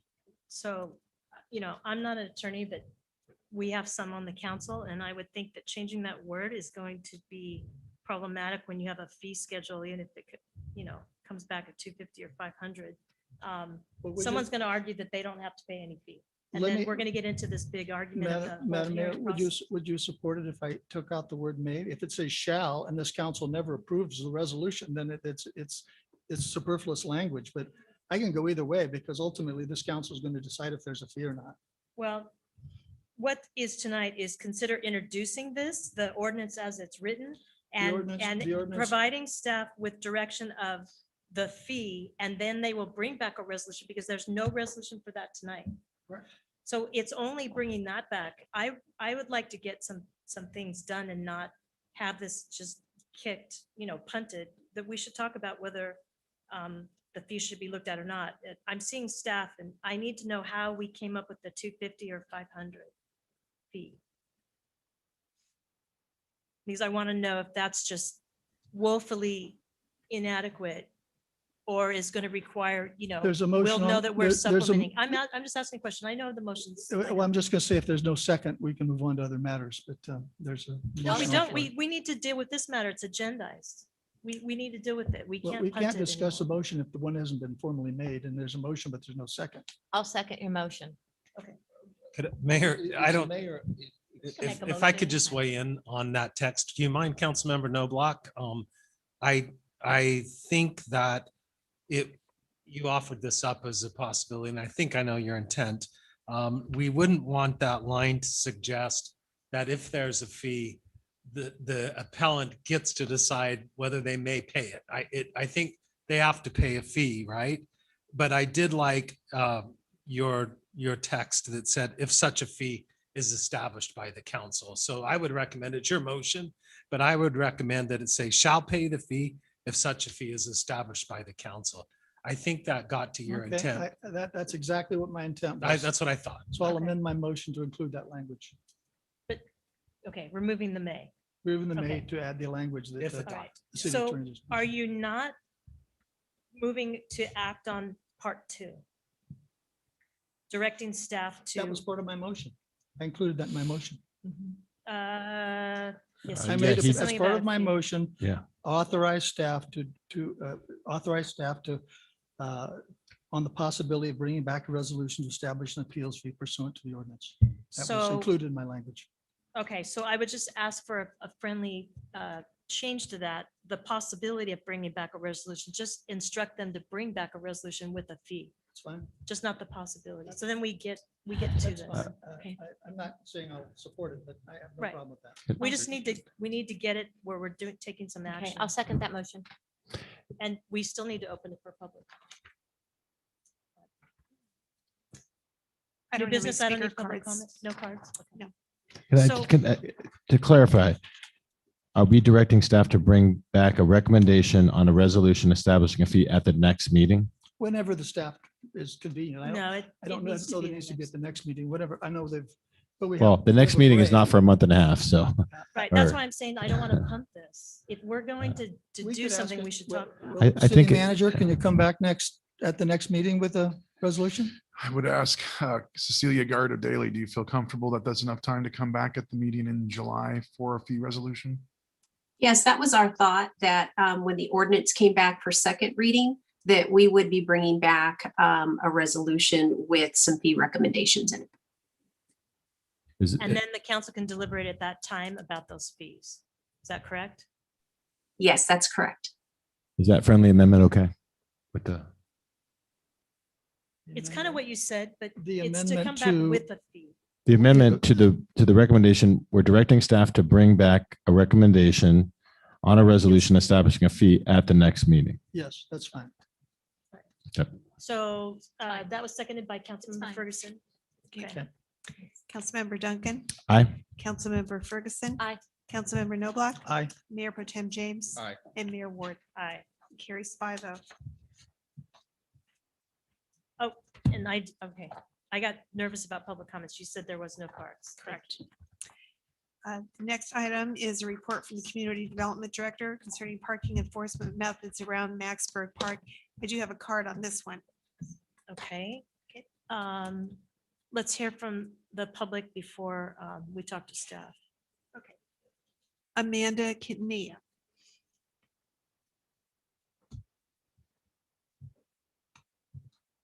Hello. I'm surprised that this is on the agenda tonight because it's taken a year to address this problem. There was an increase in RV parking around Maxburg Park across from Las Palmas Elementary last summer. The problem wasn't day use of the park, but actually overnight camping at Maxburg Park that spanned days to weeks and to months at a time without any regard to city ordinances and parking laws. Residents did their part in contacting code compliance, and unfortunately, they were told that the problem wasn't their problem, it was the sheriff's department. Then when speaking with OCSD, people were informed that this was a city matter. And so it was going, back and forth of whose jurisdiction it was. This would continue for some time. And unfortunately, I was told by Mr. Otamian that the city didn't have any codes that restricted RV parking on our city streets, which wasn't true. So this didn't help matters at all. So as a result of that conversation, I reached out to the interim city manager, Eric Sun. Then I contacted Councilmember Ham and Councilmember Ward. And that was back in July and August. And additionally, Trustee Hanachek and Principal Barossa of Las Palmas Elementary School expressed their concerns about the RV parking at Maxburg Park. Their concern had to do with safety of the children that attend Las Palmas Elementary School and that go to Maxburg Park. Trustee Hanachek informed me that Principal Barossa had requested extra support from the San Clemente Social Resource Officer. Trustee Hanachek also suggested that perhaps the city should have additional signage around that clearly stated city code ordinances and that there should be consequences for those who violate those ordinances. I copied, those were emails back and forth with Trustee Hanachek, Principal Barossa, and the city manager.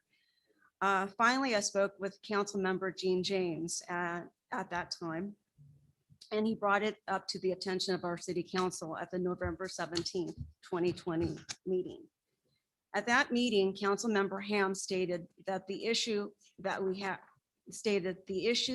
had in the past is getting enforcement from the sheriffs, getting them to actually enforce the rules that we currently have on the books, because we have a robust enough of rules to handle RV camping, parking overnight. It's just getting them to enforce them. Councilmember Ham surely mentioned that this is a problem that has been happening in the past. And it certainly was my experience. And even when we had illegal fireworks going on by Maxburg Park or even passed out vagrants. But let me just say that this problem has escalated. There's 8 to 11 vans, RVs as well, trucks, a bus that goes there, and also are going onto school property. So that's a big concern as well. All right, thank you Thank very you. much. So Cecilia, you are the staff member on this. I just want to paragraph for the public that's in here. This is the recommendation that we consider designating the curbs immediately adjacent to the park as parking for the park only for Maxburg Park. This would allow the park rangers to enforce parking in these areas, but would also prohibit parking when the park is closed from 10 p.m. to 6 a.m. So there would be no overnight parking around the park. So that is what I couldn't remember when I was talking to you in the hallway. So does anyone have a question of staff concerning this? Go ahead. City manager, I'm confused. I've heard from a couple of different folks, I'm not going to say who, but park rangers. And you sent me the job description, because the reason I asked for the job description of the park rangers is because I hear that they can cite, right, for vehicles that are parked, say for street sweeping day, right? Give them a ticket. They're not supposed to be on the street. And then that they can't. So they can cite. I saw the job description for various things, but it didn't specifically say on street sweeping days or for parking more than 72 hours, such as an RV, which is the ordinance, right? Could you respond to that so we can Absolutely. utilize them? Absolutely. So our job descriptions, we tend to stay a little bit broad, so we have latitude with those positions. The park rangers, if you recall, were a pilot program coming over from BPR. And at the time when we brought them over, parking enforcement wasn't part of our thought process or priority. However, as we started to deal with additional nuisance issues that related to parking, Adam Atamian took it upon himself to initiate some changes with those park rangers so that they are able to write parking citations in public parking lots. Am I accurately stating that, Adam? Yes, you are. The park ranger's authority extends to public properties, parks, and parking lots associated with those properties. So they don't issue citations as it relates to street sweeping. We have a contractor that provides that service to the city, but for public parking lots is our primary focus for park rangers to supplement both the RSVPs and the CSOs with OCSD that also provide parking enforcement. Okay, thank you. And I see that Chief Manhart is here. Perhaps Chief Manhart, could you weigh in on this staff recommendation to deal with the influx of the vans and RVs that have been parking there around the park and school? Thank you. He's waiting for a Oh, question. I was wondering, could you weigh in on what the deputies can do also to assist? Because this sounds like it's a problem that's gotten out of hand with the vans and the RVs, they're continuing to park on a regular basis. Yes, I drove down giving there. directive to both the deputies and the CSOs to issue citations for the San Clemente municipal codes with regards to all RVs. Okay, perfect. Thank you. So we'll have a two-pronged effort here, it sounds like. Is that right, City Manager? Well, until the signs are posted, then we'll have a different level of enforcement, which will be that there'll be no parking allowed between the hours of 10 p.m. and 6 a.m. pursuant to or complementary to the park hours. Okay, and will that be a painted curb and how will It enforcement? will be signed. Signed, And only then signed. obviously we'll have park rangers and OCSD both to help supplement that enforcement. Okay, perfect. Thank you. Thank you both. Thank you, Chief Manhart. And City Manager, just verify, I believe I got an email from maybe was the principal or one of our board members from the school district, but that's all taken care of because it does not affect parking during the day. Correct. So I had a conversation with Kristen Vital from the CUSD, and the concern is that some of the teachers and the volunteers park by Maxburg Park because Las Palmas is somewhat impacted. I had communicated that the recommendation that staff was providing was not taking away from the daytime parking hours, but rather the overnight parking hours, which doesn't affect Las Palmas or the school in any way, shape, or form. So the school district was completely happy with that response. Okay, good. All right. What about residents? Was there any concern that residents park around the park if they can't find street parking, or is that not something that can? So that's something that we'll see how that goes, because obviously the Maxburg area not only has homeowners, but also renters, and there's a limited parking. And so, yes, we're probably going to see some consequences of residents who would have preferred to park their vehicles there. But obviously the nuisance that the community has spoken to exceeds or is greater than that. But we'll revisit that if community concerns become significant. Thank you.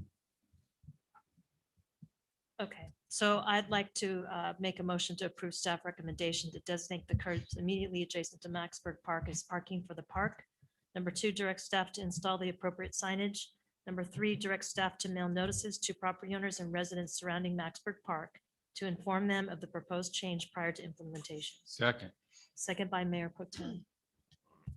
Councilmember Duncan. Aye. Councilmember Ferguson. Aye. Councilmember Noblock. Aye. Mayor Pro Tem James. Aye. Mayor Ward. Aye. Carries 5-0. Next is consideration of a bronze plaque to name the Visionaries founders of Courtney Sandcastle. And I do have 2 cards. All right, let's hear those. Okay, first one is from Lori Shelton.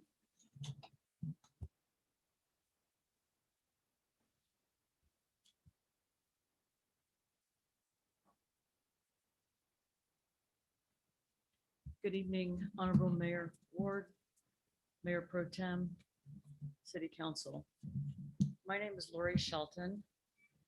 Me and my son Spencer are the founders of Courtney Sandcastle Universal Playground. And before I get started, I wanted to sincerely thank and give my gratitude to Councilwoman and Laura Ferguson and Mayor Pro Tem Jean James for mentioning that the importance of the history of your city is important.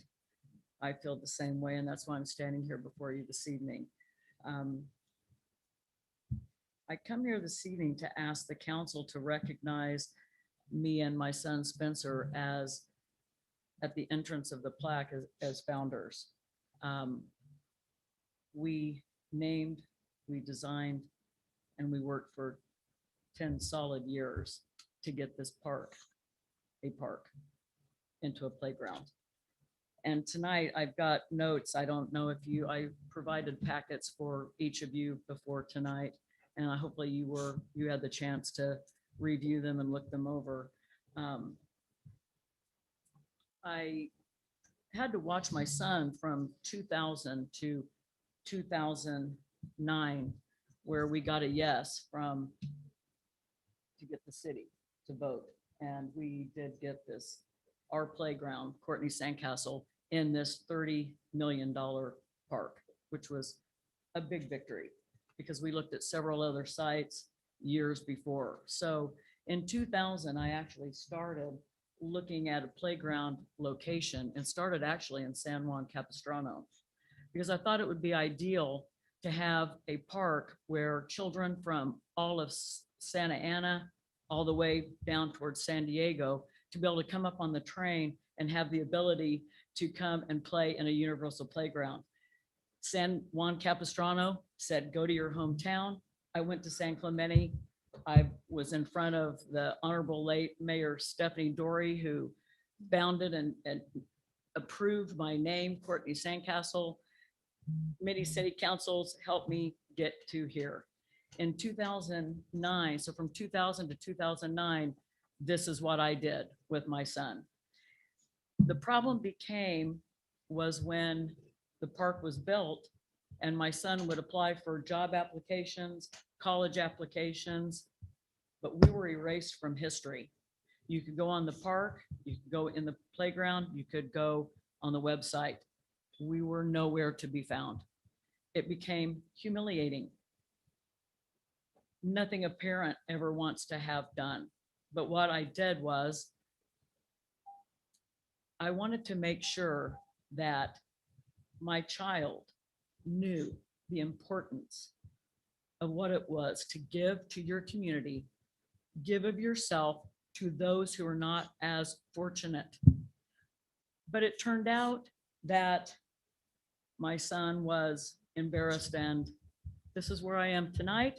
I'm asking the council to please give me a bronze plaque in addition. And then I think I will feel blessed to have spent most of my son's childhood building this park for children of all abilities. Thank you. Thank you very much. Next is Will Tincher.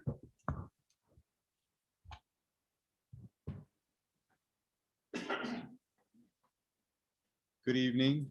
My name's Will Tincher. I'm here on behalf of Lori Shelton and her son, Spencer Shelton. I just want to reiterate what she said is if I could wrap up everything I feel about Courtney Sandcastle Park and the recognition of their efforts and leadership and vision in a simple phrase is recognition inspires and invites replication in your city. I've been in San Clemente since I was a kid, surfing the beaches. Now I'm a teacher. I've been a teacher for over 15 years. And every year when I recognize my students for their capabilities and their efforts and the abilities they have, they come up to the next level. But if I were to imagine not recognizing their abilities and their efforts, it wouldn't happen in their life. And I can see tonight we recognized the Boy Scout of America for his efforts in his Eagle Scout project. Imagine if you were to take that away from him, what would happen? Perhaps he would say, what was the point of what I've done? Certainly the point of helping others is not recognition in itself, but it's important to recognize your citizens for their efforts they put forth, their vision they put forth, and their leadership they put forth. So I'd be thrilled tonight if you would agree with Lori's words and recognize her and her son with the plaque that she asked for. Thank you.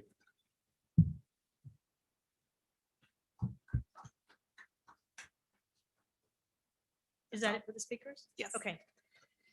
So I don't think we have a We don't have a staff report for this. No, Mayor, you do have Samantha Wiley, the Recreation Manager, who can provide an overview to the council on this subject. I brought this forward, Mr. Sun, so I'd like to start, if I may, since I did propose this and had a. You can, support. but I'm not Um, going to vote on it till I hear from staff. That's fine, but I'll go ahead and say my words. Very moving speeches. As a mom, I know I could put myself in your shoes, Ms. Shelton, so thanks for sharing that and raising young boys into men and doing good charity work and knowing it's a selfless endeavor, but you shared your story about how it's affected him in terms of employment and education, and people looking back on that to not exist is really sad, and it doesn't certainly doesn't serve as a good lesson to him. But hopefully this was just an oversight and we can remedy that as a council tonight. And I know you've indicated that the bronze plaque will be fully paid for by you or some other source. So that's not any cost and impact to the city.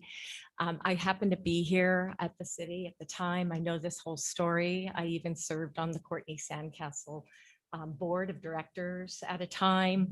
And I do know you exist and your articles back that up in your packet. And hopefully we can just make that right tonight. And I know the staff has changed, so they weren't here at the time when that happened, but I can attest to the fact that you were the visionary and the founder of this project.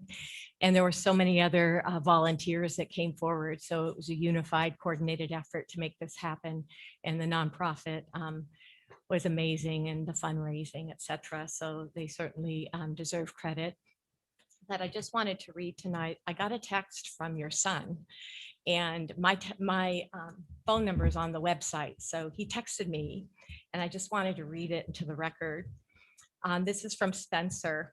I am thrilled within my heart for my mother and I's relentless work creating Courtney Sandcastle, which we together founded many years ago.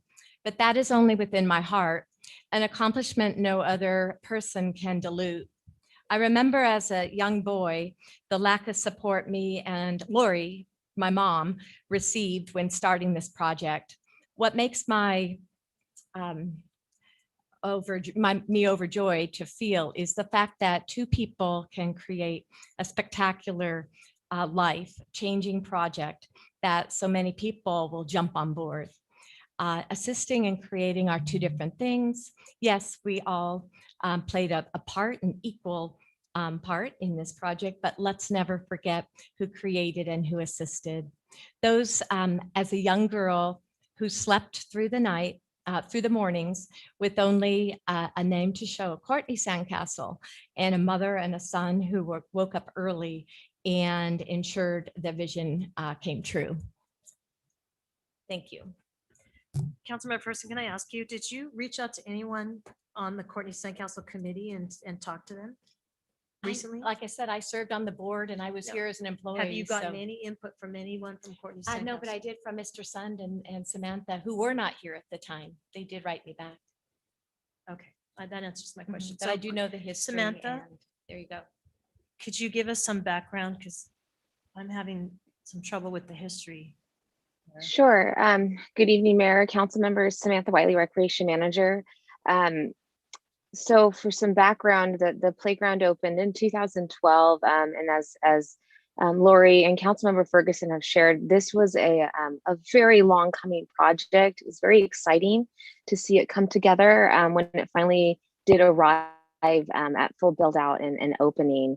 And with that, it went through a lot of different iterations, and eventually it landed with the Courtney Sandcastle foundation being formed, and they were designated authority to fundraise, to contribute towards the final build out, and it was done in two phases. We know that there was the phase one of the playground. Phase two was the sensory garden, and the foundation was instrumental in helping the city kind of come to the finish line, if you will, on the funding for that.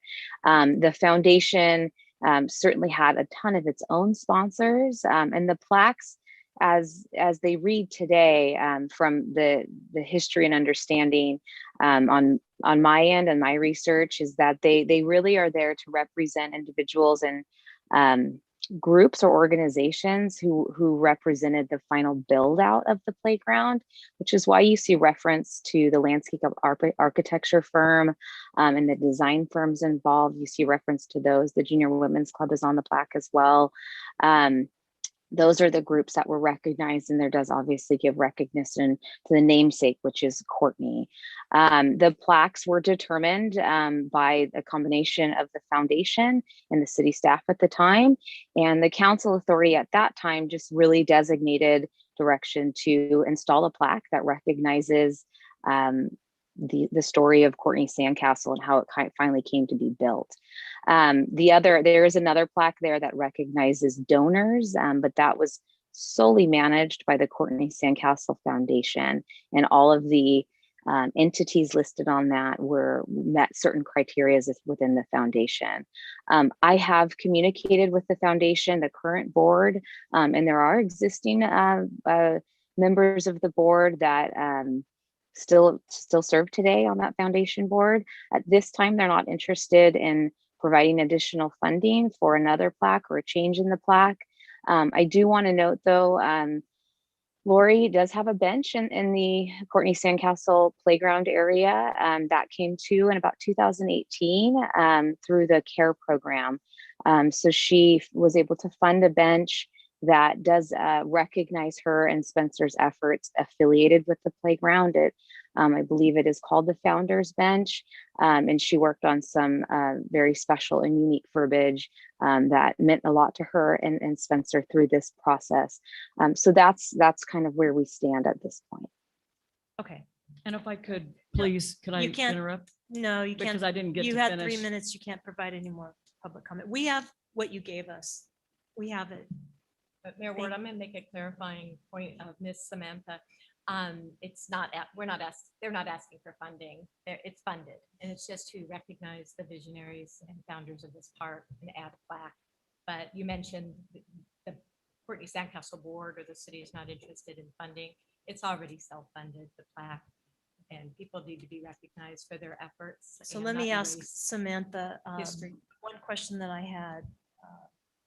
Because I remember I was a planning commissioner, but not till 2012, I believe, 13.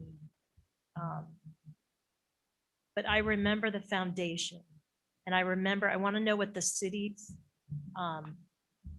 when we did the matching funds, we only did it with the foundation that was in charge of raising that money. Is that correct? That was our agreement with that foundation to do the park.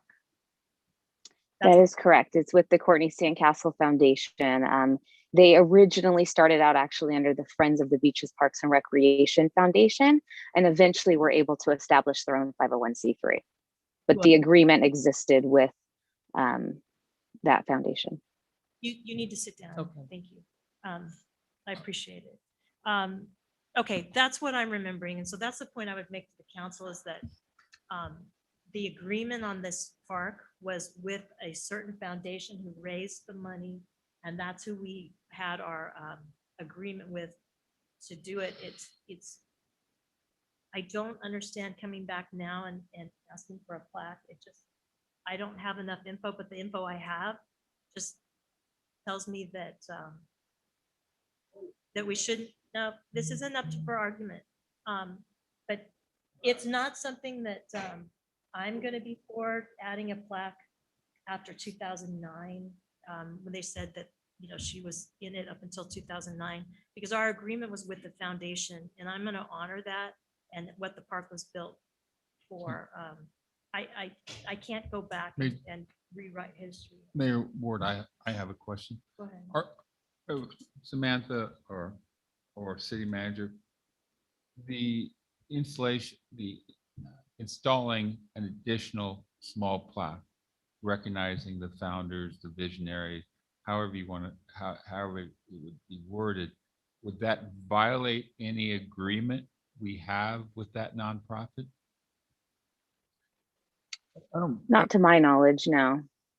I don't think so. I think when the original request came up, this goes back a couple of years ago, just kind of in partnership with the Courtney Sandcastle Foundation, we sought their input since they were kind of what I'll say the lead on that development in terms of their input to whether this was justified or whatnot. And as Samantha kind of alluded to with the financial situation, but more importantly, the Courtney Sandcastle deliberated on this and came back with not wanting to take any further action from their end in terms of doing it. Because again, what Samantha had communicated is the original plaque was the donor's plaque, if you will. So all of the donors that made Courtney Sandcastle project become a reality. Was there public funds involved in it as well? At the and this was while I was here at the end of the funding, there was still some shortage of getting to the finish line. So under our previous city manager, Paul Garrison, we were able to find some additional funding. For some reason, I want to say $60,000 was raised by the city to make the project whole. It was quite a bit of contribution. I remember being in on those discussions. But, well, It's a public park. No, It's you not made- it's you've not made the a motion. nonprofit, But I didn't make a motion yet. I thought you did. Not yet, but I plan to. What- But it's a public park and the It- city council gets to decide, not a nonprofit. It is a public park. It belongs to the taxpayers, not a nonprofit. So nonprofit doesn't decide if this person and her son, Miss Shelton and her son, are honored for the contribution and the vision, being the Okay, founders. so of this that's your park. motion. So, nope, I'm gonna make my motion now. I'll make a motion to add a bronze plaque to the park, Courtney Sandcastle Universal Playground, that recognizes Miss Lori Shelton and her son Spencer for their contributions as founders. Thank you. Is there a second? I'll be able to second it in just a moment. I think we have to be specific on the size of that plaque and the placement of that. And what about the content of that plaque and what it And- says that and- it's and the not? and the content. Laura, I'm with you on this. I just want to pin this down and not have to come back and, for example, if you give me just 1 second. So I was out at the park today and looked at everything. So the founders bench said, I am guessing, Ms. Shelton, correct me, but I'm guessing that's about a 9x9 plaque, maybe 10x10. And it states, Founders Bench honoring Lori Shelton, Spencer Shelton Jenks. Vision, design, and dedication.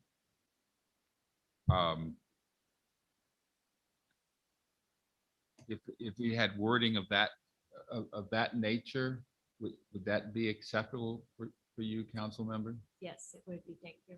And now it's already on the bench. Where would you want that placed? The new plaque, the additional plaque placed? Nearest the existing plaque that's there with all of the people that are listed.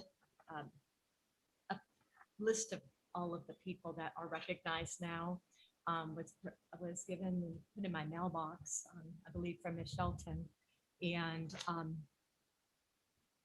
there is a plaque. It's bronze, it's large, but this would be small and be placed somewhere near there within, good symmetry. So it's not, of course, doesn't look bad, but perhaps on the side or on top. As Above, we'd have to. So that is someone that's going to have two plaques at the, that's where I'm getting. okay.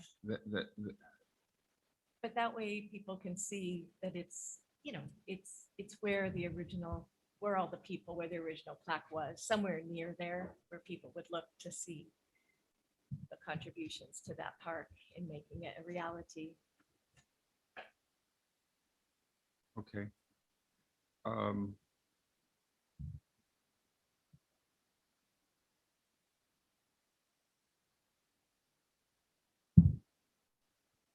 Maybe you do it a freestanding plaque of some sort in proximity to to the area you're talking about, Right. something like that. Mhm. You know, so let me get, Ms. Shelton approached me Mhm. and through a third party. Mhm. And I've had several conversations with Ms. Shelton, and it's difficult to reconstruct history at this point. Very difficult. But there are newspaper articles about Ms. Shelton and excuse me, and about Miss Spencer, thank you, and her son Shelton, and it moved me, and I really think that if she wants to be recognized, her son should be let me restate what I'm saying. They feel they should be recognized. Her son should be recognized as what he did as a young man. He's now a grown man. So I can support you, Councilmember Ferguson, on this with some tight constraints, but also recognize that you're going to have 2 plaques for for Shelton and Lori in the same park.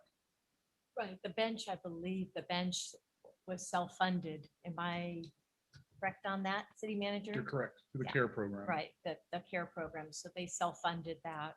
And this on its own is just separate. It's recognizing them for being the founders, just as all these other people were recognized. And it's and- another self-funded. And it's They're self-funded. self-funding, yeah. They're So- self-funded. And it's Lori Shelton and her son Spencer Shelton Jenks. So let me get those names right. I'm sorry. As I was talking, I couldn't keep those names straight. So under those conditions, council member, I will second your motion. Okay, thank you. Madam Mayor, speaking to the motion, I can support the motion for a good reason. Projects like this don't happen overnight. Foundations don't get formed. City councils don't get persuaded. The park opened, 2012, but prior to that, from 2005 to 2008, when I was on the city council, I sat through a number of presentations where a small group of people came to the city and said, this is our vision, we want to do this, and made it happen. There's always a leader of the band, and pretty soon the band members join the band, and not pretty soon you got a big orchestra. But it takes that band leader to make things happen. And clearly Lori and Spencer filled that role. I recall Lori Donchek was one of your champions at the time. And she would bring your proposal and introduce you and make do the heavy lifting to get this project off the ground. So you have to recognize that kind of effort. So I can support it, and so I'll be voting yes for the motion. Madam Clerk. Okay. Councilmember Duncan. Applaud the efforts. I think it's wonderful, and I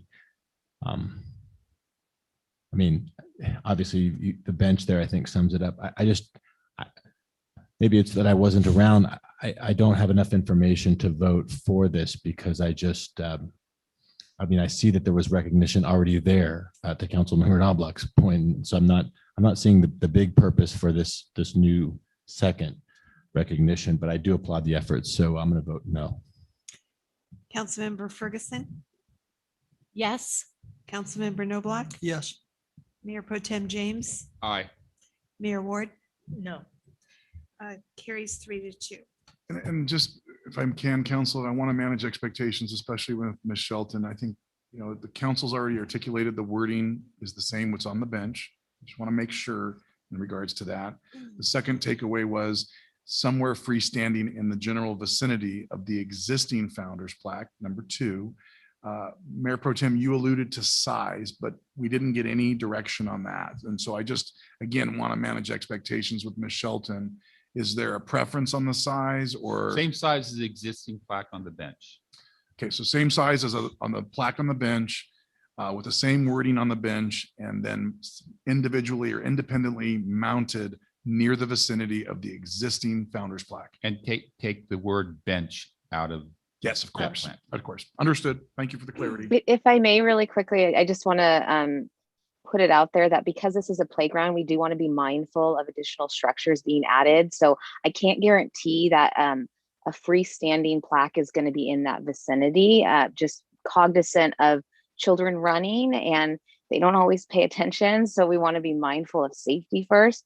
So I will do our best to have a freestanding plaque somewhere in that area. But typically freestanding plaques get kind of set aside in planters for that caution of those are less active zones. Where the plaque is right now is really at the entrance. It's attached to the picnic pavilion. So to add a freestanding plaque next to that could be a little precarious from a safety perspective on our playground and maintenance staff. Samantha, I trust you on that. Yeah. Okay, I just want to throw that out there. Use your discretion of what it should be like, and Okay. maybe a lot more expensive to have it freestanding also. But we do need it in the vicinity. That was our vote.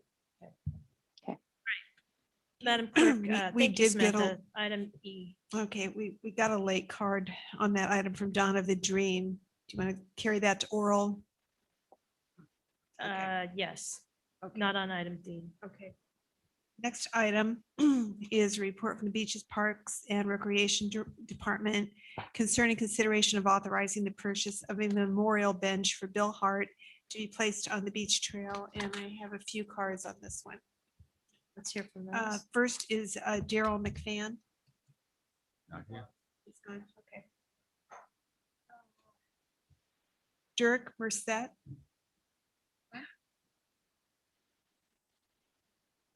Leffler. That was a joke.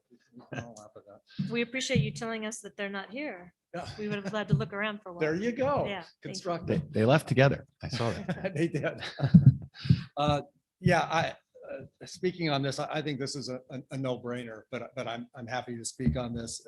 I know most of you know Bill Hart, but there's not very many people in town who didn't come in contact with Bill Hart. He was a guy of impeccable character, just a man that you would aspire to. I can't even imagine how many hours, maybe Christy, his wife, has an estimate, but how many hours, what's that? Yeah, lots, hours he gave to the cities, numerous committees, Friends of the Pier, Friends of the Pier Foundation.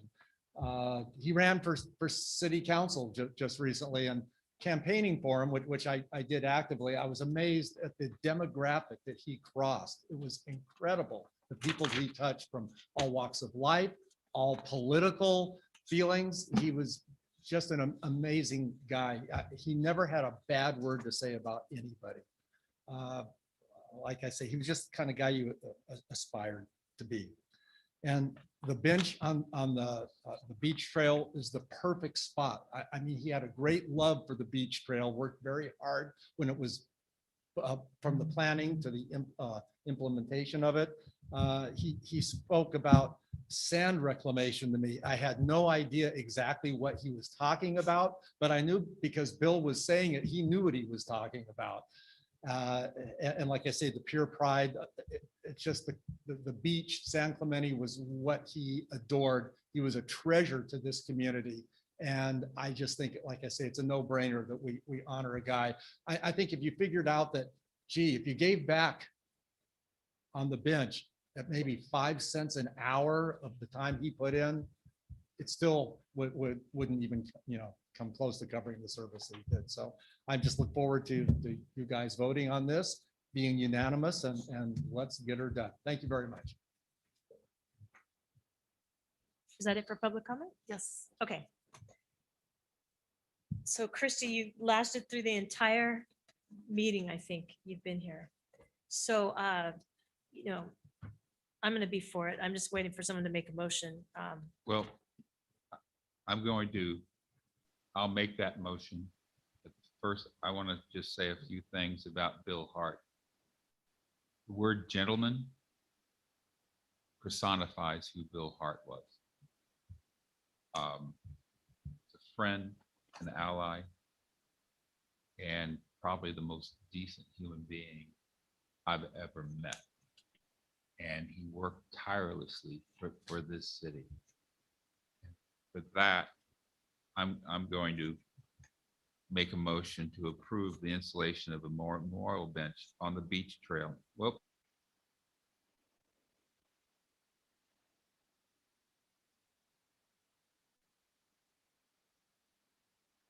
is going to be at the end of the pier, have we not?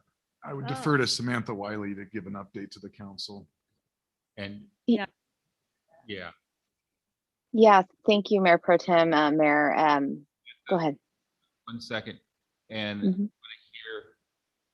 I want to hear from Christy on this as well. On end of the pier. Go ahead, Samantha. Sure. Thank you. So in conversations with Christy over the weekend, we landed that really a special spot for Bill would have been on the pier. And we happen to have an existing bench that is not already dedicated to somebody. And it is at the very end of the pier. It's a relatively new bench as well. So it was recently replaced and a little bit different from our other care benches. These are more of that resin material so they're not the concrete. So they have no backs on them. And really the front piece will come off and can be engraved. So that would be the staff recommendation as well at this point to kind of shift gears on that. And I know Christy is supportive of that as well at this point. Okay, so my motion is to approve the installation of a memorial bench at the end of the pier honoring Bill Hart.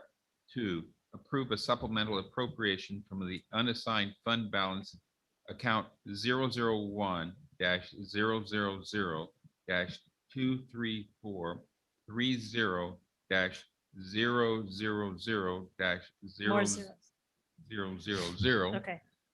to account 01-000-21563. And this is important, from the Wish Book Care Memorial Bench Program. Second. And Samantha, that funding would come out of that account for engraving it or what you said.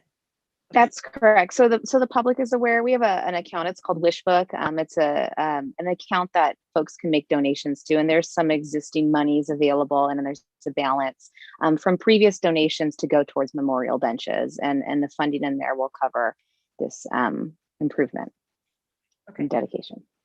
Is there a second? I second. Second by Councilmember Noblock.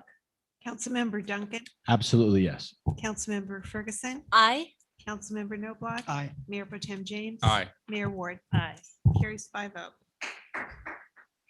You're stepping for the night? Oh, yes. Sorry about that. So Christy, you know people are going to be fishing from that, right? Fishermen are going to be on that? Okay. And there will be a smile. There will be a smile on their face. though, No, won't there? yeah. Okay. Next item is a report from the city attorney regarding a request for defense and binding arbitration in Bieber versus James. I will be recusing myself, city attorney, because I will be possibly a potential witness in this case at some point. Thanks, Councilmember. Would you like me to go out of the room?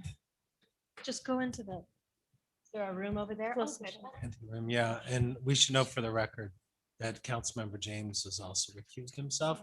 He has at least an indirect financial interest in this. Mayor and Council, this was. No, excuse me. I'm sorry to interrupt, Go Scott. ahead, sure. Before we begin, I have recused myself in matters like this before, but I just want to see, I think this matter needs to be bifurcated because when Chris asked that it be agendized, he said the JPIA issue was what's being agendized. And it looks like we have a greater issue than that. We have the JPIA and it looks like we have a potential presentation by Alan Burns on the city's obligation. So what I'd like to do, Madam Mayor, I will stay for this meeting and allow a quorum to be established if this matter is bifurcated, where we discuss the JPIA matter only. We table the other matter for a later appropriate time if it ever becomes necessary. Okay, so Is that with acceptable? that on the Yes. record. Yeah, thank you, Councilmember Noblock. I think if you look on page 9F-1, the two matters as Steve just described them are broken out. And maybe Councilman, we'd like to make that a procedural motion. I would, So I that you would, take up I two, would but make that table a one. motion. Okay, so I'll second that. And that's all we need. We don't need to vote on that. do we? I We can think you take a should vote. on the procedural motion. Yeah, thank you, All right. because it's to table half of it. Okay. Councilmember Duncan? So the procedural motion is to deal with number 3 and not number 2, right? Number 2 is Can about someone identify where that's coming from? whether we're going to seek reconsideration from the JPIA via binding arbitration. Number 2 is about an oral presentation. We don't need to hear that. Right. So the motion is to, and City Attorney Smith, do we need to waive attorney-client privilege? No, not if we're not hearing the Burns argument at this time. No, number 3, you don't. Well, Okay. it's up to you, but I think you can have that discussion Right. based on the public records provided. Yes, you. okay. It's all in the public record, so we're not going to, we don't need to waive attorney-client privilege. So yeah, I will vote aye on that motion. Procedural motion. Okay. Okay, and Right. Mayor Ward? I'm an aye. Okay, carries 3-0. Okay, let me just say on this matter, Chris, that you brought up, because I'm a witness in this matter, I've recused myself a number of times. And because I didn't want to show partiality to either the plaintiff or the defendant in this lawsuit, both of whom I know, both of who I've known for a substantial period of time. The JPIA has weighed in 3 times and on Gene's tender of defense, and the 4th and final appeal process for the JPIA is quickly approaching. So my recusal has prevented the quorum, but that's just how it works. But I'm gonna waive that. I'm gonna sit in for this reason, because I believe that all members of the council are entitled to proper representation. This matter has been, it's been suggested and argued that this matter is related somehow to service on the city council. And it saddens me that other council members have been censored by this council, several members who are still on the council, for matters related to their service on the city council. When Laura Ferguson was censured, she requested and did not receive legal counsel, and at the government's expense. She was not provided legal representation. I think every council member is entitled to proper representation when needed, when appropriate, and it should extend to all those parties with whom, even with whom they vigorously disagree or have civic or personal matters in disagreement. I believe that I can be impartial in the litigation by allowing a quorum to be established, but I'll be abstaining I'll probably will be abstaining from the vote to remain neutral in the litigation in this matter. So with that said, I'm here to hear your arguments, Chris. Well, yeah, I brought this matter forward, and it really is because of the reasons that you just mentioned, Councilman Knobloch. I feel like there's a good argument to be made that this was in the course of council member duties. As a council member, I have particular interest in ensuring that council members are represented and get to exercise their due process right throughout the entire process in seeking representation for allegations that are made against them in the course of their council member duties. And that's really the main proposition for bringing this forward. We have not exhausted all of the potential appeals, if you will, in terms of that issue.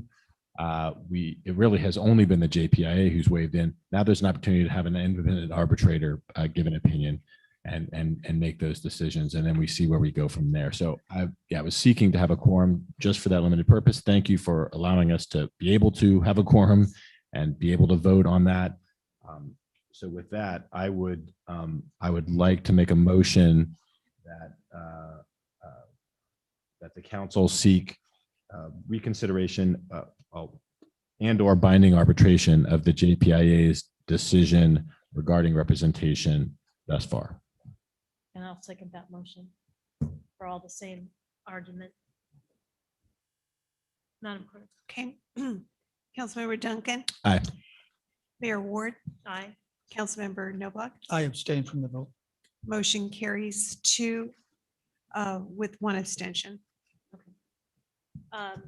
Kate, can you tell the council members to come back? Thank you.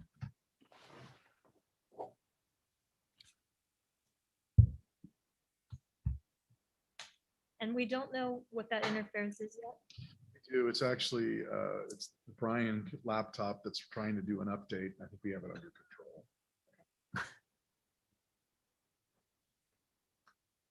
Sounded like a music jack in the box. That Brian, even when he's not here, he's Yeah, he's here. messing with us. Trust me, still when he gets back from Mexico, I will make sure Yeah, and tell him. remind him. Yes, update. Yes, I will accept. Yeah, exactly. Okay, the next item is report from the Community Development Director concerning possible modifications to the code of the City of San Clemente as recommended by the Public Safety Committee and Subcommittee relating to shopping carts and the storage of personal property on public property. And I do have 2. Is Councilmember Ferguson still out? Or No, she needs to come back. I think she's in the restroom. Okay, then. if you know what, anyone we're gonna sees her, wait. please. Laura, can you check? Thank you. The first card asks item, but there's no name. Well, we're gonna wait on public comment until, just Okay. we'll wait a couple minutes. We still have 1, 2, 3, 4, 5, 6, 7, 8 items that we have to hear, along with committee reports and a resolution. We have quite a bit of business still to do. And it's 10:15. H and I should go quickly. It should, but we need to get through it because we don't have a council meeting until the second half of And we've July. already done L. That's true. Keep the staff report short and discussion short, and let's move forward. That's a good idea.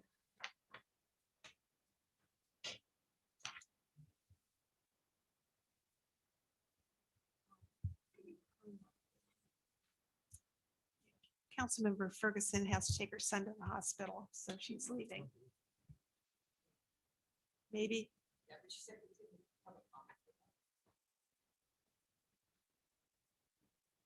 She's going to come back in or she's not going to come back in? All right, so Mr. Tamian, I believe, is up on this. Did you want to hear the papers? I thought they weren't here. The first one isn't.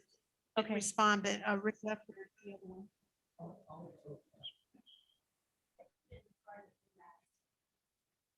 Can you check on Donna Vidrine for G? Okay, Go ahead. regarding this proposed ordinance, this did come out of the Public Safety Committee and Joint Homeless Subcommittee regarding some specific issues you see with the shopping carts all over. I'm sure the staff report's complete and concise. The other about items on the sidewalk. I know you've probably driven by and seen a couple of issues, and this is best practices of many cities. They figure out what their essential items, and then the other ones are subject to removal. So this is really going to be helpful in our city in a couple of spots. Again, this is best practices. Adam did a really good job of checking the other cities' ordinances, and most cities have this same now. Essential items, sleeping bag, a tarp, a box of stuff, but 25 feet of stuff, no. And so I think this will really be a good ordinance. And by the way, Adam, and I'm sure he'll speak to this, but this is going to help code enforcement. This isn't something that we put out there to be, a big can of worms. This will really help code enforcement doing the job that they're already doing. So I think it's a great ordinance. Thanks a lot. Thank you. Mr. Tamian, do you have anything to add to that? Thank you, Mayor and Council. Adam Tamian, Manager, Code Compliance and Park Rangers. The staff report sums everything up, the history of this council-directed item. What I do want to bring the council's attention to is that there are a couple items in the staff report where we're asking, or I should say eliciting some council feedback on potential direction. This is a request for the council to provide direction to staff on whether to move forward with some initiation of amendments related to shopping carts in the public right-of-way and personal storage of items in public. Both of these items are currently addressed by the municipal code, but the Public Safety Committee and the Joint Homeless Subcommittee did review this, and they did find that there was some room for improvement. If you would like, I can go into some potential options, but I want to be mindful of the council's time. So I'll leave the staff report at that, but I'm able to take any direction or questions at this time. Is there any council would like to provide information? We do, we found the You found person the card? Okay. who didn't have it filled out. It was done.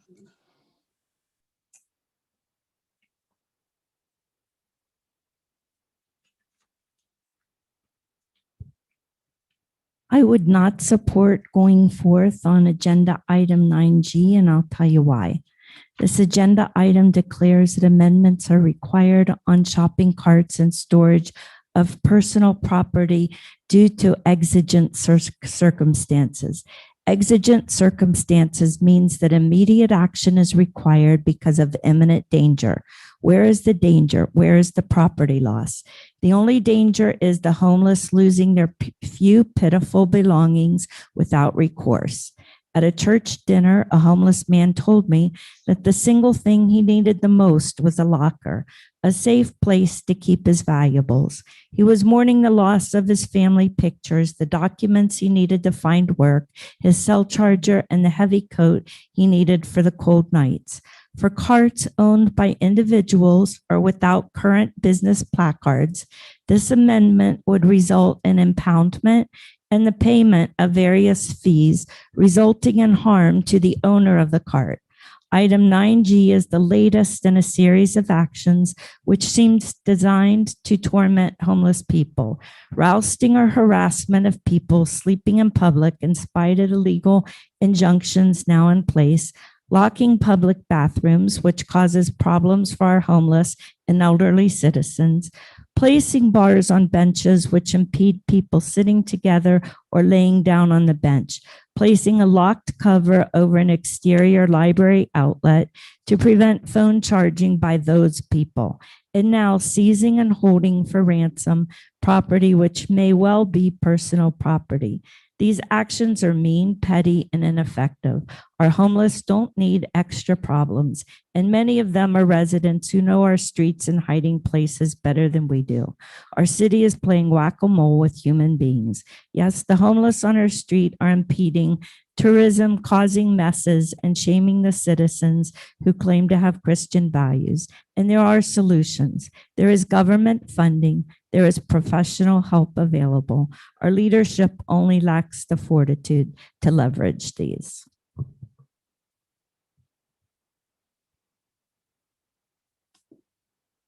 Right, that's the only public. Okay, thank you.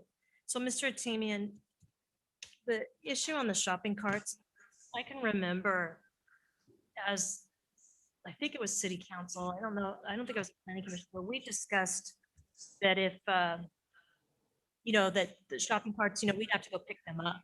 People would take them to the house, things like that. And then we talked about that we would put some mechanism on them, which would be very expensive for the owners of the carts. Remember, we were talking about a mechanism to where they couldn't leave the curb, right? They couldn't leave that parking lot.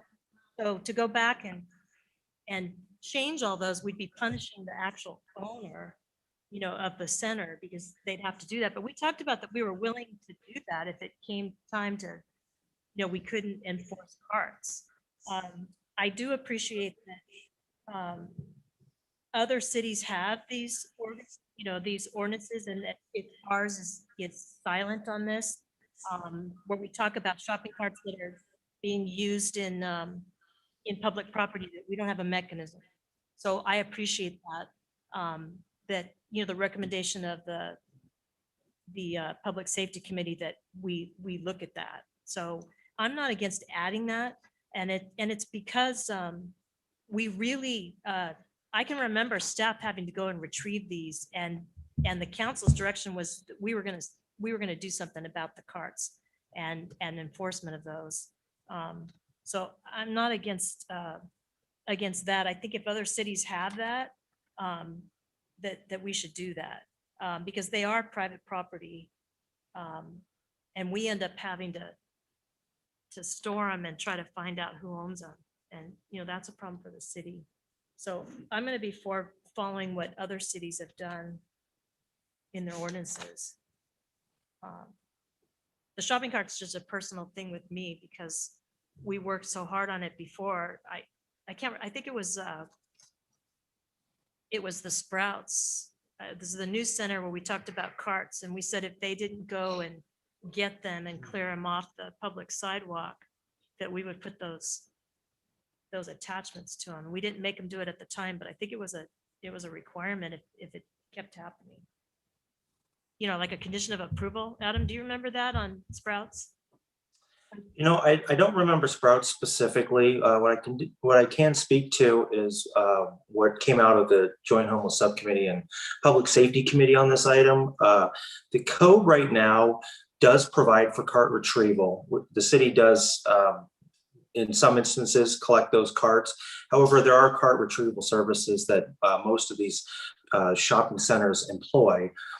What the committees were really looking at was increasing the code to mirror some of the state laws related to removing shopping carts from private property, and addressing that issue with the people in possession of those carts. Right now, the burden is entirely on the shopping centers to manage their carts, and only the Orange County Sheriff's Department has the authority to issue any tickets or citations for people who remove those carts. So one of the options we were looking at was having our code reflect that state law to provide city staff the same authority that the Orange County Sheriff's Department has. Thank you for that clarification.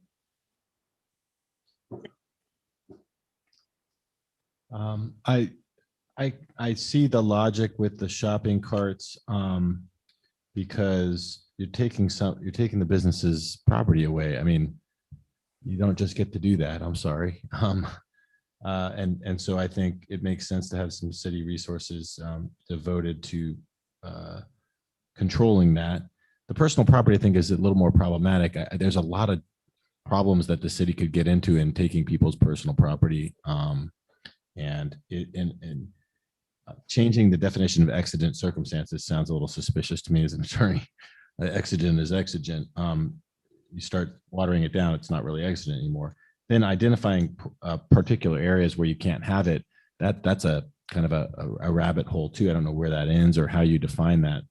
I think that there's probably a bigger risk to the city in trying to set those limits. So I'm probably not going to be as into the personal property storage part of it, but the shopping carts, I'd probably support making it more consistent with the state law and allowing our city officials to do that. Deputies have way more important things to do than controlling shopping carts. So I think that's appropriate use of city resources in controlling that.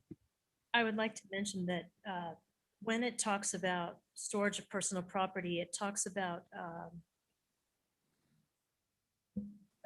public utility boxes, fire hydrants, and vaults that impede pedestrian or vehicular access. So we're talking about in certain areas. That would be page 2, the storage of personal property. It's not just taking or moving personal property that's, around different areas. It's kind of in the public areas where we have utility, where we need to get in there and like picture the Okay. beach club, and But that's there's not like a utility area. But that's not exigent circumstances. Exigent circumstances is like there's an emergency and it's blocking that path in that particular emergency. It's not, there might be an emergency someday, so you have to move it. So, I mean, I guess I would say if that's more that second bullet point, prescribing certain areas where it can't be. If you've got good ideas on that, I'm open to it. But I don't think we should be expanding the definition of exigent circumstances. And I guess I don't know if I have the wherewithal to prescribe right now all of the different areas you can and can't have it. And then again, when we go down that road, we're going to be taking their property and subject to lawsuits about that. And if something's lost, it's just, there's there's a lot there that will be implicated in terms of the city's liability once we go down that road. So that worries me a little. What about if we need to get into a utility area or a vault and someone's got everything they own there? What are we supposed to do with all the stuff when we have to get in there? I think that would be exigent circumstances if we had to get in there at that particular point, right? Like if we needed to get in there for some reason, but just saying you can't have it here because at some point we may need to get in for some kind of emergency, I think that's different. What about an attendant In a public. in a vault, public area? Utility.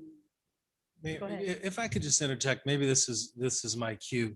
I read the staff, I read the staff report as being some conceptual preferences, not necessarily a real clear definition of the legal parameters. And maybe if you can continue tonight or to give your input generally, I think what we would definitely want to do is, and what we've done so far, at least with regard to personal property, is compare these ideas to the North County consent decree. Because the North County cities and the county settled their lawsuit with a policy that related to personal property and the issues that you're talking about. There's no point in trying anything beyond that because the sheriff is bound by it. But maybe we could come back, work with Adam on giving you a comparison of maybe just these ideas as they compare to that. We're not subject to that consent decree, but we kind of are to the extent that police services is. Thank you, City Attorney. That was my concern, was there's already litigation around taking personal property. I think we got into trouble with the not Pico Park, but the tent Campsite. the campsite that we had. I think I'd want to have more assurance that whatever things we did with personal property, we were protecting ourselves against getting ourselves in similar trouble. So that would be good. And maybe we could defer the personal property part and just do the shopping carts. now. That's exactly what I was going Is to that right? ask. That we go forward with the shopping cart piece of the ordinance, and we punt the personal property to we City might attorney. be. Yeah, city attorney, can you come back with a report in July? Or just look at it and work with Adam. Yeah, we could do a compare and contrast to these ideas as expressed. And I think this was their brainstorm, not a proposed codification of the ideas. And we can give you an idea about how those fit within the consent decree, because that's what the sheriff is going to use as the backstop. And of course, this is mostly going to fall on code compliance, not the sheriff. And that was the point. of Yeah, this. no, I get that, but I think the measure of our compliance with due process is very likely to be what's stipulated to in that consent decree. So what's the motion here? We have an existing chapter on shopping carts. We're just going to tell staff, let's see, direction on initiating amendments. Adam, you have to bring. that Yes. Yes, council, thank you. At this point, we would be requesting that the council provide staff direction to bring back proposed ordinance related to the shopping carts, and then we will bring back some more ideas about amendments, possible amendments related to personal property storage. Okay. Okay. Yep. I think all of those points are well taken. But I'm interested in the shopping carts just for the prior reasons that I stated. It's been an issue that we said we would control. Do we need any more action on that, or is that sufficient direction? Good. Okay. Okay.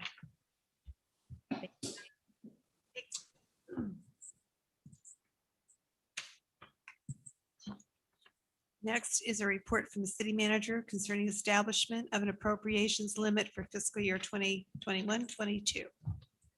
Thank you, Madam Mayor, excuse me, Madam Clerk. Mhm. Mayor, members of the city council, we have Jake Ron, our financial services officer, who will give a brief presentation on the establishment of appropriation limits. All right, my name's Jake Ron, and I'm the Financial Services Officer for the city. Again, this is establishing the appropriations limit for fiscal year 2021-22. Again, this is in line with the California Constitution, and it limits the amount an individual can budget or individual city can budget from tax revenue proceeds for the year.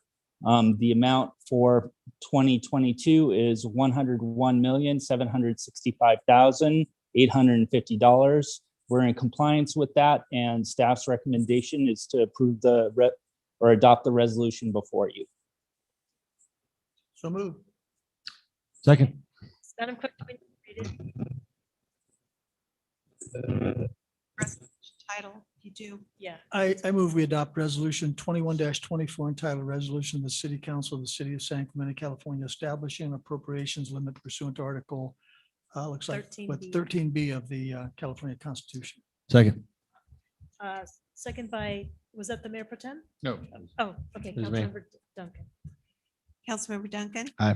Councilmember Noblock. Aye. Mayor Pro Tem James. Aye. Mayor Ward. Aye. Carries 4-0. Next is a report from the city manager concerning the issuance of special tax refunding bonds. One, approving the form of a fiscal agent agreement, escrow deposit and trust agreement, bond purchase agreement, preliminary official statement, continuing disclosure agreement, authorizing other actions in connection therewith. So, thank you, Madam Clerk. Mayor, members of the city council, I'll introduce Jake Ron, Financial Service Officer. We'll have a brief presentation by Fieldman from Fieldman Rollback. Okay.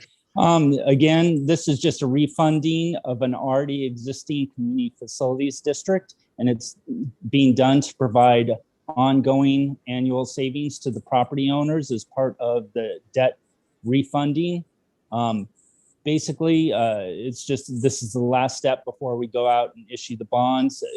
It's going to be the same life, and all the information's in the report. It's primarily to achieve interest savings over the time, which will save the property owners money. And we have Jim Fabian available from Fieldman Roll-Up to address any questions. And if you're interested in a presentation, he can do a presentation, but basically he's been assisting bringing the bond lawyers, the underwriters, the special tax consultants together in order to get these issued. So again, we can do a presentation, but I'll leave that up to council's discretion. If not, we're just asking for to adopt the resolution. So, anyone need a presentation? I understand this is going to save $61,000 a year for the property owners, and the bonds will be. Is that correct, Mr. Fabian? That is correct, Madam Mayor. So I have a motion to adopt resolution number 21-25 entitled the Resolution of the City Council of the City of San Clemente, California, acting for itself and as the legislative body of Community Facilities District number 99-1 of the City of San Clemente, authorizing and providing for the special tax refunding bonds of Community Facilities District number 99-1, approving the form of fiscal agent agreement, escrow deposit and trust agreement, bond purchase agreement, preliminary official statement, and continuing disclosure agreement, and authorizing other actions in connection therewith. Motion is second, and Madam Clerk, there's no cards. Councilmember Duncan. Aye. Councilmember Noblock. Aye. Mayor Pro Tem James. Aye. Mayor Ward. Aye. Thank you for all your work on this. Thank you, Jim, and thank you, Nora, for participating. Have a good night. Thanks. Next report from the city manager concerning adoption of the fiscal year 2021-22 budget. Good evening. I'll be very, very brief. I know we still have more items to go. So Jake has a very, very brief presentation. However, if there is a council member that wanted to make a motion, we could proceed on. But of course, staff is ready for any questions and or presentation if you wish, Mayor. Well, I have a comment. Please. I will vote in favor of budget. However, I would like, and we spoke about this last week. I'd like the city manager and the finance director to come back to us in September as I look at with a plan to pay down our unfunded pension liability. When I look at that, we're at 68% funded right now. That number is problematic. However, it may not be as steep of a hill to climb as we think it is, because as I research and read, you don't want to be funded over 90%. Somewhere between 85 and 90% is probably the sweet spot.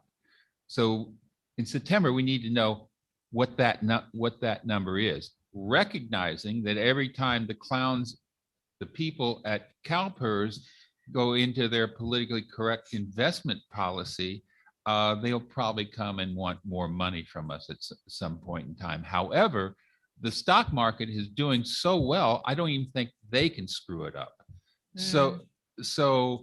But we have a 2-year lag. So we're not going to benefit from that for another year of what the stock market has done in the past year. But I would like to have a report on how we are going to take 68% and get to 90% funding. Additionally, the 2 properties we're looking at selling is going to get us most of the way there. And I would, if we do sell property, I would absolutely insist on maybe 100% of those proceeds going to paying down our unfunded liability. But you're not making a motion on that. I'm not tonight. making a motion. I'm asking for a plan my motion is for a plan to come back in September on how we get from 68% to 90% and how long it's going to take us to get there. Look forward to bringing that plan to the council in September. That won't be a problem at all. I would second the sentiment and ask that you use a sharp pencil and avoid issuing bonds to cover that cost. So I'm not going to bring back a solution that brings debt to the city. I will bring a solution that works within the framework of our existing fiscal budget. And I would just add on that, and I'd like to see some creative revenue generating ideas, and not taxing our residents, but other type of revenue generating ideas, that could help us along the way as well. Absolutely. Okay, so anyone like to make a motion on I'll the make budget? a motion to adopt resolution 21-26 entitled Resolution of the City Council of the City of San Clemente, California, adopting and approving the budget at the fund level for the city of San Clemente for the 2021-22 fiscal year and the commitment of fund balance. Second. Second by, or motion by Mayor Pro Tem and second by Councilmember Duncan. Councilmember Duncan. Aye. Councilmember Noblock. Aye. Mayor Pro Tem James. Aye. Mayor Ward. Aye. Carries We 4-0. got a budget. Just And wanna- I'd like to thank staff. I know you should probably do that, but I was going to, but I No, go appreciate ahead. you immensely bringing it up. First, I want to thank the council for adopting the budget, but secondarily, I really want to give a specific shout out to Jake Ron. Jake Ron has done an amazing job with our LTFP and the budget kind of during a pandemic. And so all the credit goes to Jake. So well done, Jake. And I believe if we do this plan in September, that will be just before our new LTFP, right? Yeah, so that's the great thing is that we'll be basically entering into the winter as our LTFP process kicks off. And so that presentation in September really will segue nicely because we have an ongoing pension paper in our long-term financial plan. Good timing.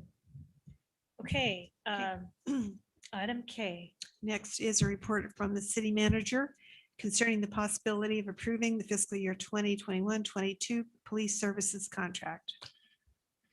So this is standard operating procedure. We bring this item, the police contract, to the council post budget adoption. Obviously, tonight we're timing it and such. We've gone over the presentation as to what the change is within the police contract, and that's the additional CSO that's being added. So with that, I would take any questions from the council. Otherwise, I would look to see a motion to approve. We'll know more about it. Okay, so why does it say the possibility? It's so strange. I put that in italics because I was like, it was funny. I was going to make a comment to that, but I didn't want to, but I don't know why it says the possibility. It's the intent of seeking council's approval of this contract tonight. Okay, I'll make a motion to approve and authorize the mayor to execute contract C 21-25 by and between the city of San Clemente and the county of Orange, providing for police services for 2021-22 fiscal year in the amount of $18,059,144. Second. motion by Mayor Pro Tem and second by Councilmember Noblock. Councilmember Duncan. Aye. Councilmember Noblock. Aye. Mayor Pro Tem James Aye. and Mayor Ward. Aye. Carries 4-0. Okay, Madam Mayor, I'll make a motion on item M before the city clerk gets there. Let's, that was brought forth by Councilmember Ferguson. Let's kick that over to the meeting. second meeting of July. Second meeting in July. I think Well, that's it's- actually a good time because It's we'll the know more then. only meeting in July. It's the It only is the meeting only in meeting. July. But we have to say that for the clerk, Okay. you know, Yeah. just that we acknowledge that it's the second meeting. Okay. Yep. So are you seconding that Second. motion? Okay, so second by Councilmember Duncan. Councilmember Duncan. Aye. Councilmember Noblock. Aye. Mayor Pro Tem James. Aye. And Mayor Ward. Aye. Carries 4-0. Report from the Human Resources Manager concerning fiscal year 2021-22 staffing changes. Good evening, Mayor and council members. My name is Hannah Thordahl, the Human Resources Manager. And so this item tonight is a request to adopt a resolution that will approve the proposed staffing changes in the fiscal year 21-22 budget. In addition, this resolution will also approve revised salary schedules for both benefited positions and part-time positions. So with that, I'll keep it brief and I'm available for any questions. I don't have any questions. I move we adopt resolution 21-27 entitled a resolution of the City Council of the City of San Clemente, California, adopting revised salary schedules and new classifications, amending resolution 21-04 and any other resolutions in conflict therewith. Second. Second by Mayor Pro Tem. Councilmember Duncan. Aye. Councilmember Noblock. Aye. Mayor Pro Tem James. Aye. And Mayor Ward. Aye. Carries 4-0. And I Thank you, believe this Hannah. is the first time Hannah has presented to council, right? As our new HR manager. Yes, as the HR manager. I was going to say Thank you. before I like she the fact we can presented, hear and her. she also has to get her back name drop on the back of her screen so that we know who she is. Yes. Yeah, I know. Well done, Hannah. Thank you. Thank you very Thanks, much for all Hannah. your work. Thank you. Good night.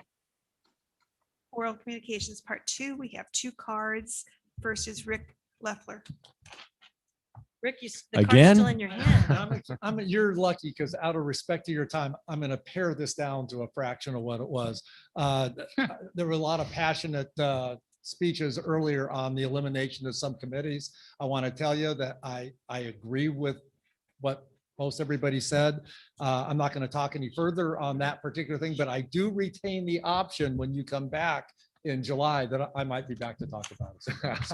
So that's. So he's that. reserving his right. I'm reserving my right, to but speak. I do want to bring up a point that wasn't brought up as much, and I think is really, really important. It wasn't so much the elimination or combining committees, but it was the way the process went.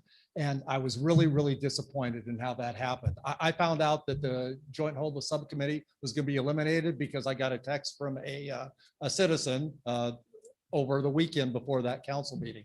I called Gary Walsh, our chairman, because I thought he could tell me more. and he hadn't heard anything about it. I was super disappointed at that. And then at our meeting, we had some conversations between all of our members. I think all of our members were very disappointed. That I know 4 out of 5 of the council people, I think fairly well. I know council member Knobloch recently from conversations. I know you're all better than that. That's not how you would treat people. The people that you know, volunteer their time, do tons. And way I would have liked to have seen it done is maybe this contact the chair people of these committees and say, hey, here's what's in the works. Here's what's going to happen. It just is not acceptable. I would request that all of the council members, whoever wants to do it, call or contact Gary Walsh, Tyler Bowden, and Bill Ewing, who were on that joint summits committee with me. I think, and apologize for the way that it happened. Maybe there's some way to ensure that these kind of things don't happen in the future. Maybe we need an assistant city manager of fun or something who can have some people skills and maybe see that these things are done better. That's all. And like I say, this is not a comment on the council. I know all you people, and I know that this isn't how you would have done it. But I'm asking that you ensure that when things like happen like this again with volunteers, committees, whoever, that there's things that are done better. That's all. Thanks a lot. So Madam Clerk, can I ask, weren't all our committees ending we extended them, everything was ending because of what we did 2 years ago. That was the Yes. Last problem. year Was it last yeah. year? But it was Dan Bain and I the year before. I mean, it was like a 2-year thing, and then last year we changed it. So every committee was actually ending. And I think that's the miscommunication with COVID and all that. We knew it was happening and everyone was going to have to reapply. I mean, there was there no were one more going forward. changes to the commissions and committees this year. Right. We did. All right. But they were all sunsetting. I mean, not the committees, Yes. but every member They was all- over. Yes, Okay. they all expire Thank you. this year. It's just the Before way it Dan happened. left, we voted to extend all the commissions. For like a year. For- Everyone was until on for an now. extra year. Right. Exactly. Right. But, because of COVID and no one meeting, we just did not communicate that, I think. But, I know we're going to honor them in September. In September, Okay. correct? All right.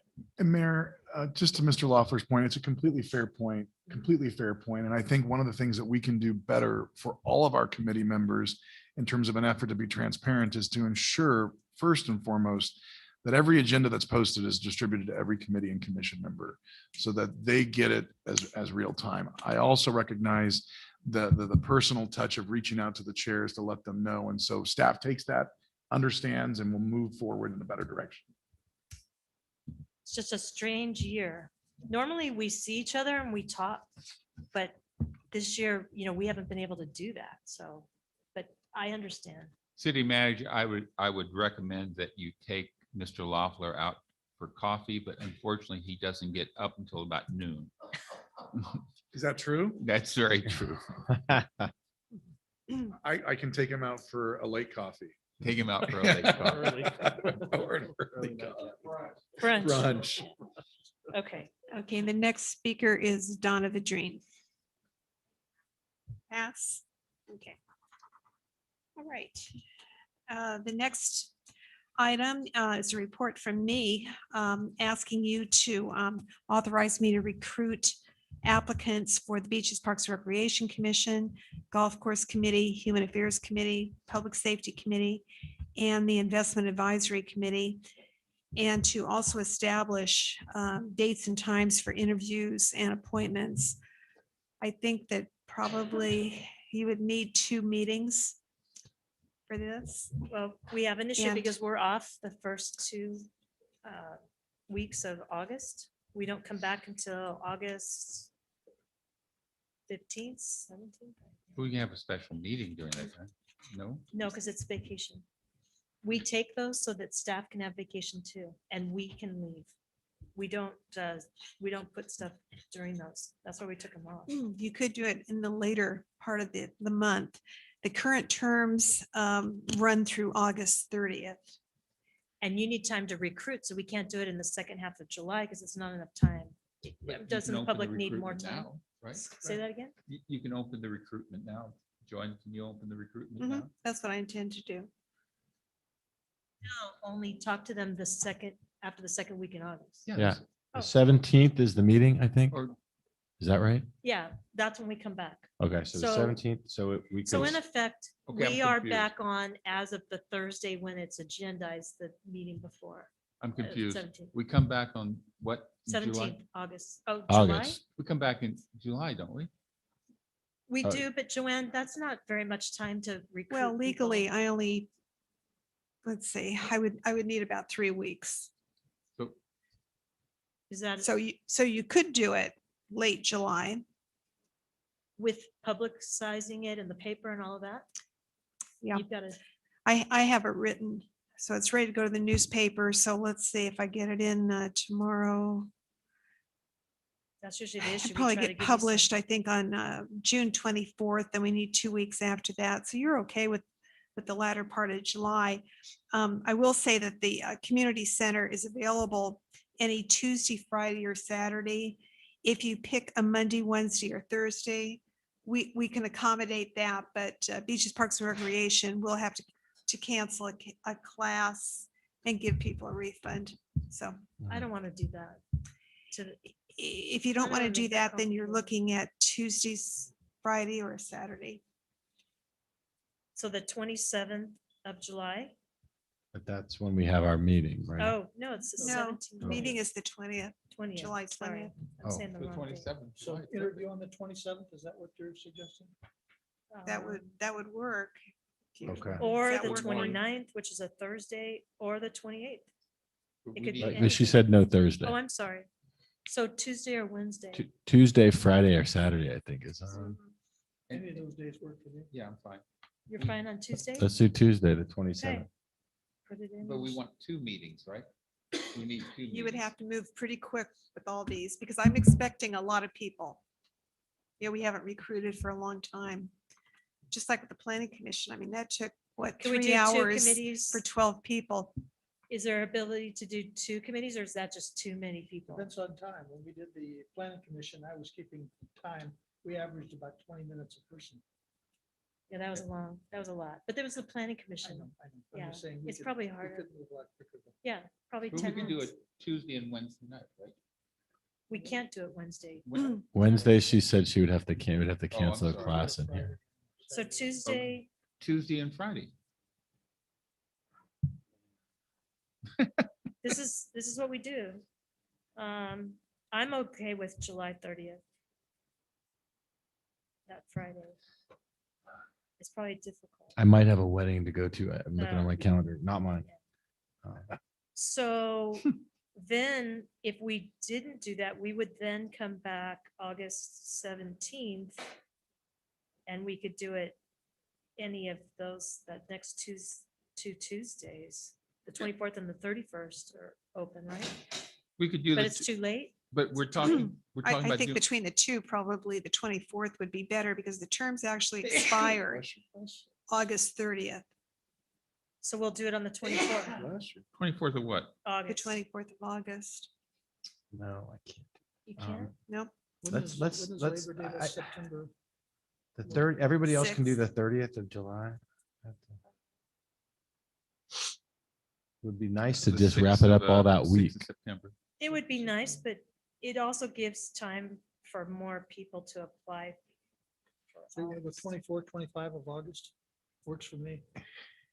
Yeah, And I'm good fine. for the 24th. City clerk, you don't have to do it in the community center either, because you're not going to be filming it as you did the other one. So you have some other facilities that we could utilize. City Hall? City Hall would be, I mean, We're I don't not have a bringing big enough people room, in. but we could do potentially the Friends at Vista Hermosa Sports Park. There's a large conference room there.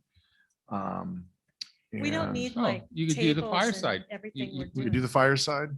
Yeah, we could do that with Yeah. tables. Let's, Yeah. Or I mean, chairs. can we do like 27th and 28th, like was suggested of Of July, August? of July? Of July. I'd like to get it done sooner rather Yeah. than later.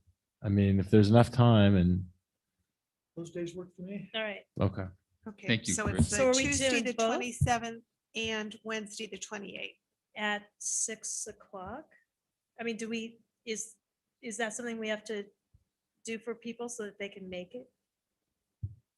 When do you, I wouldn't recommend any earlier than that because, they people can't. work. So So can we do, when we say a date, can we say the month? Because I'm getting confused. Yeah, July. July July. 27th, 28th. Okay, I'm good. Okay, I'm writing Okay. interviews. all right, done. Okay. So the applications go out right away. And what's the deadline for them to get the? I don't know when the deadline is going to be yet. application? I will probably, if it's July 27th, I will probably ask to have the applications by about July 12th. That gives them a couple weeks. So can I make the motion? We Do we ready? need a motion? I think we need a motion yet. Okay, we do. Joanne, we Go ahead. need a motion on this, Yep. right? Authorize city clerk to recruit and fill upcoming vacancies on the city's beaches, parks and recreation commission, the golf course committee, human affairs committee, public safety committee, and investment advisory committee. Establish two dates, July 27th and 28th, 2021, for council to interview and make appointments to the above referenced city bodies. Second. Motion by Mayor Pro Tem, second by Mayor Ward. Councilmember Duncan. Aye. Councilmember Noblock. Aye. Mayor Pro Tem James Aye. and Mayor Ward. Aye. Carries 4-0. City manager. No comments. Sorry. City attorney, Nothing more tonight, thanks. council members. I have one. And that is, I would like to make a motion to direct the city attorney and city manager, bear with me, look at the feasibility financially and every other way of annexing planning area 5. Second. Do you need- do you Is need a that third a- for staff report? Is that an actual staff If report or If I white get paper? 2, I just bring the title back for discussion, but if I Yeah. get 3, we can put some staff time into it. Yeah, I'll agree with that. Thank you. So it's more than, it's just not a white paper, it's an actual. No, we'll draft agenda. When can you bring it back? I think it's reasonable. I'd First say meeting in August? That would be nice. Thank you. Yeah, I don't want to see it in July. I don't want to see it in July. I Fair really enough. want to get through some And other by the stuff. way, we've communicated with RMV about this. Oh, Rancho Mission Video. We have communicated that. just as far as giving him some notice. I giving think you notice. that's, So we're going, just look at the feasibility. I think that's. It's in our appropriate. sphere of influence. I think LAFCO would go with it, go for it. But there's a lot of hurdles there and I'm not too sure what the financial impacts are going to be. And that's why we need to look at this. Okay. So I had a couple things, but I'm going to wait because this is the end of the year and the things that I'm going to bring up can wait. Sure. I just think we're going off on vacation and we have Okay. enough to do next month Um, for July. I I don't just- want, I don't I want, just have a quick, I'm sorry. no, we're right at 11. Should we Right, do a 11. motion Make or the can we? motion. I'll speak quick so you don't have to make a Okay. motion. Thank you. City manager, how are we doing on the Mariposa geo So study we on are, the we hillside? correct. So we are interviewing geotechnical firms. And we have identified the property owner and we are working with the city attorney and the JPI to put the property owner on notice of the concern of any further damage to our property. They would be held liable. And then we're going to begin the discussions of working with them on a mitigation plan. Yeah, I don't know if the visibility is, my visibility's off, but it looks like that hill is moving even more. The bridge is even more impacted than it was a couple weeks ago. So I look at that and I go, yikes. Understood. I had 2 things. One, I neglected to mention the deputies' activities at the bike rodeo. They were an integral part as well. The kids loved it and they were awesome. And setting up and grading the kids on their obstacle course. Rico did excellent, my son, on his obstacle course. So that was fun. And looking forward to the deputies being involved on our e-bike education program once we get that going with our kids so they understand the rules of the road. Last thing is I'd like to ask for support to have staff bring back on the issue of outdoor dining, a graduated step increase of operational hours. So starting with fewer days than 6 with 8 hours a day to help those businesses that are having trouble fully staffing. The idea is by August, they would be potentially up to the 6 days a week, 8 hours a day, but I'd like to see if we can start them by the end of August, I guess, but start them at a somewhat lower number of days to help those businesses again that may not be able to get fully staffed right away. I'm willing to support you on this, but by the time we meet again. I know. And I was thinking Jonathan, about that. You can just give staff direction to kind of, I mean, he's going to be working with them on it. If they've got a valid reason, but I don't want to give it to people that, restaurants that aren't using it at all. And we're going to give them extra Okay, well, time, and they're just not even. using How it. about this then? Yeah, let's wanna see have what's let's have them report back perhaps on what they're hearing from businesses about their ability to get fully staffed up to our 6 day a week. And if there's some major trouble, maybe we can revisit it then.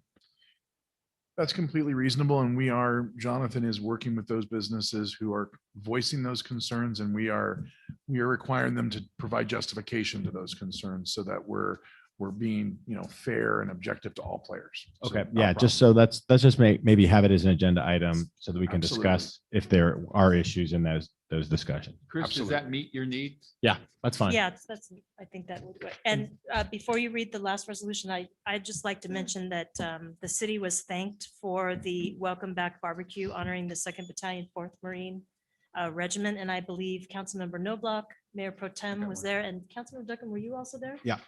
I saw a picture and I thought all three of you there, and it looked like a great time, but we got a letter saying thank you for doing that and honoring our troops. And I think they appreciated the lunch very much. It was a great event, and thanks Rod's Tree Service for being there too. And Fisherman's and the Chamber. Yep, that was a great event. Yeah. One thing that was interesting at that meeting, Colonel Redding, we were talking about how they were helping the city, and we were talking about the need for our on-ramps to look better. Yeah. And Oh, they'll come. Colonel said, I got 1,000 guys. If you need me up there, just let me know. So I know we've talked about this, Eric.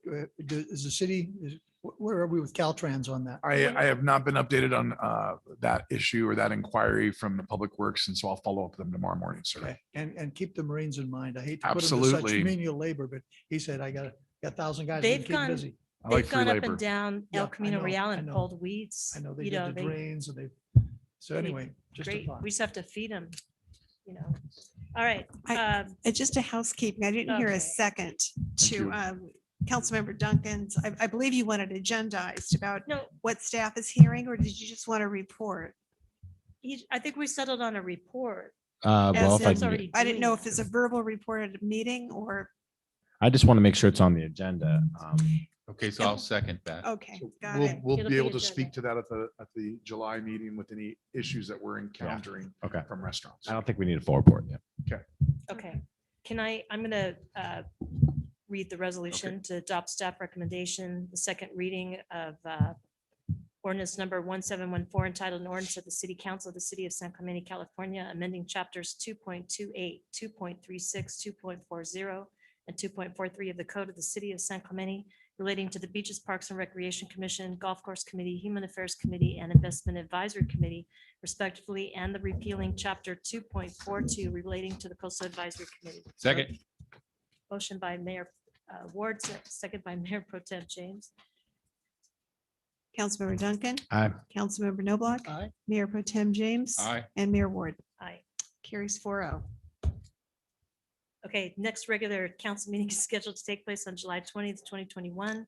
Closed session items will be considered at 5 o'clock PM, and the regular business meeting will commence at 6:00 PM. The meeting will take place in the Community Center Auditorium located at 100 North Calle Seville, San Clemente. Second. And just to note, the regular city council meeting of July 6, 2021 was previously canceled for the public. Second Councilmember- by Mayor Pro Tem. Councilmember Duncan. Aye. Councilmember Noblock. Aye. Mayor Pro Tem James. Aye. Mayor Ward. Aye, carries 4-0.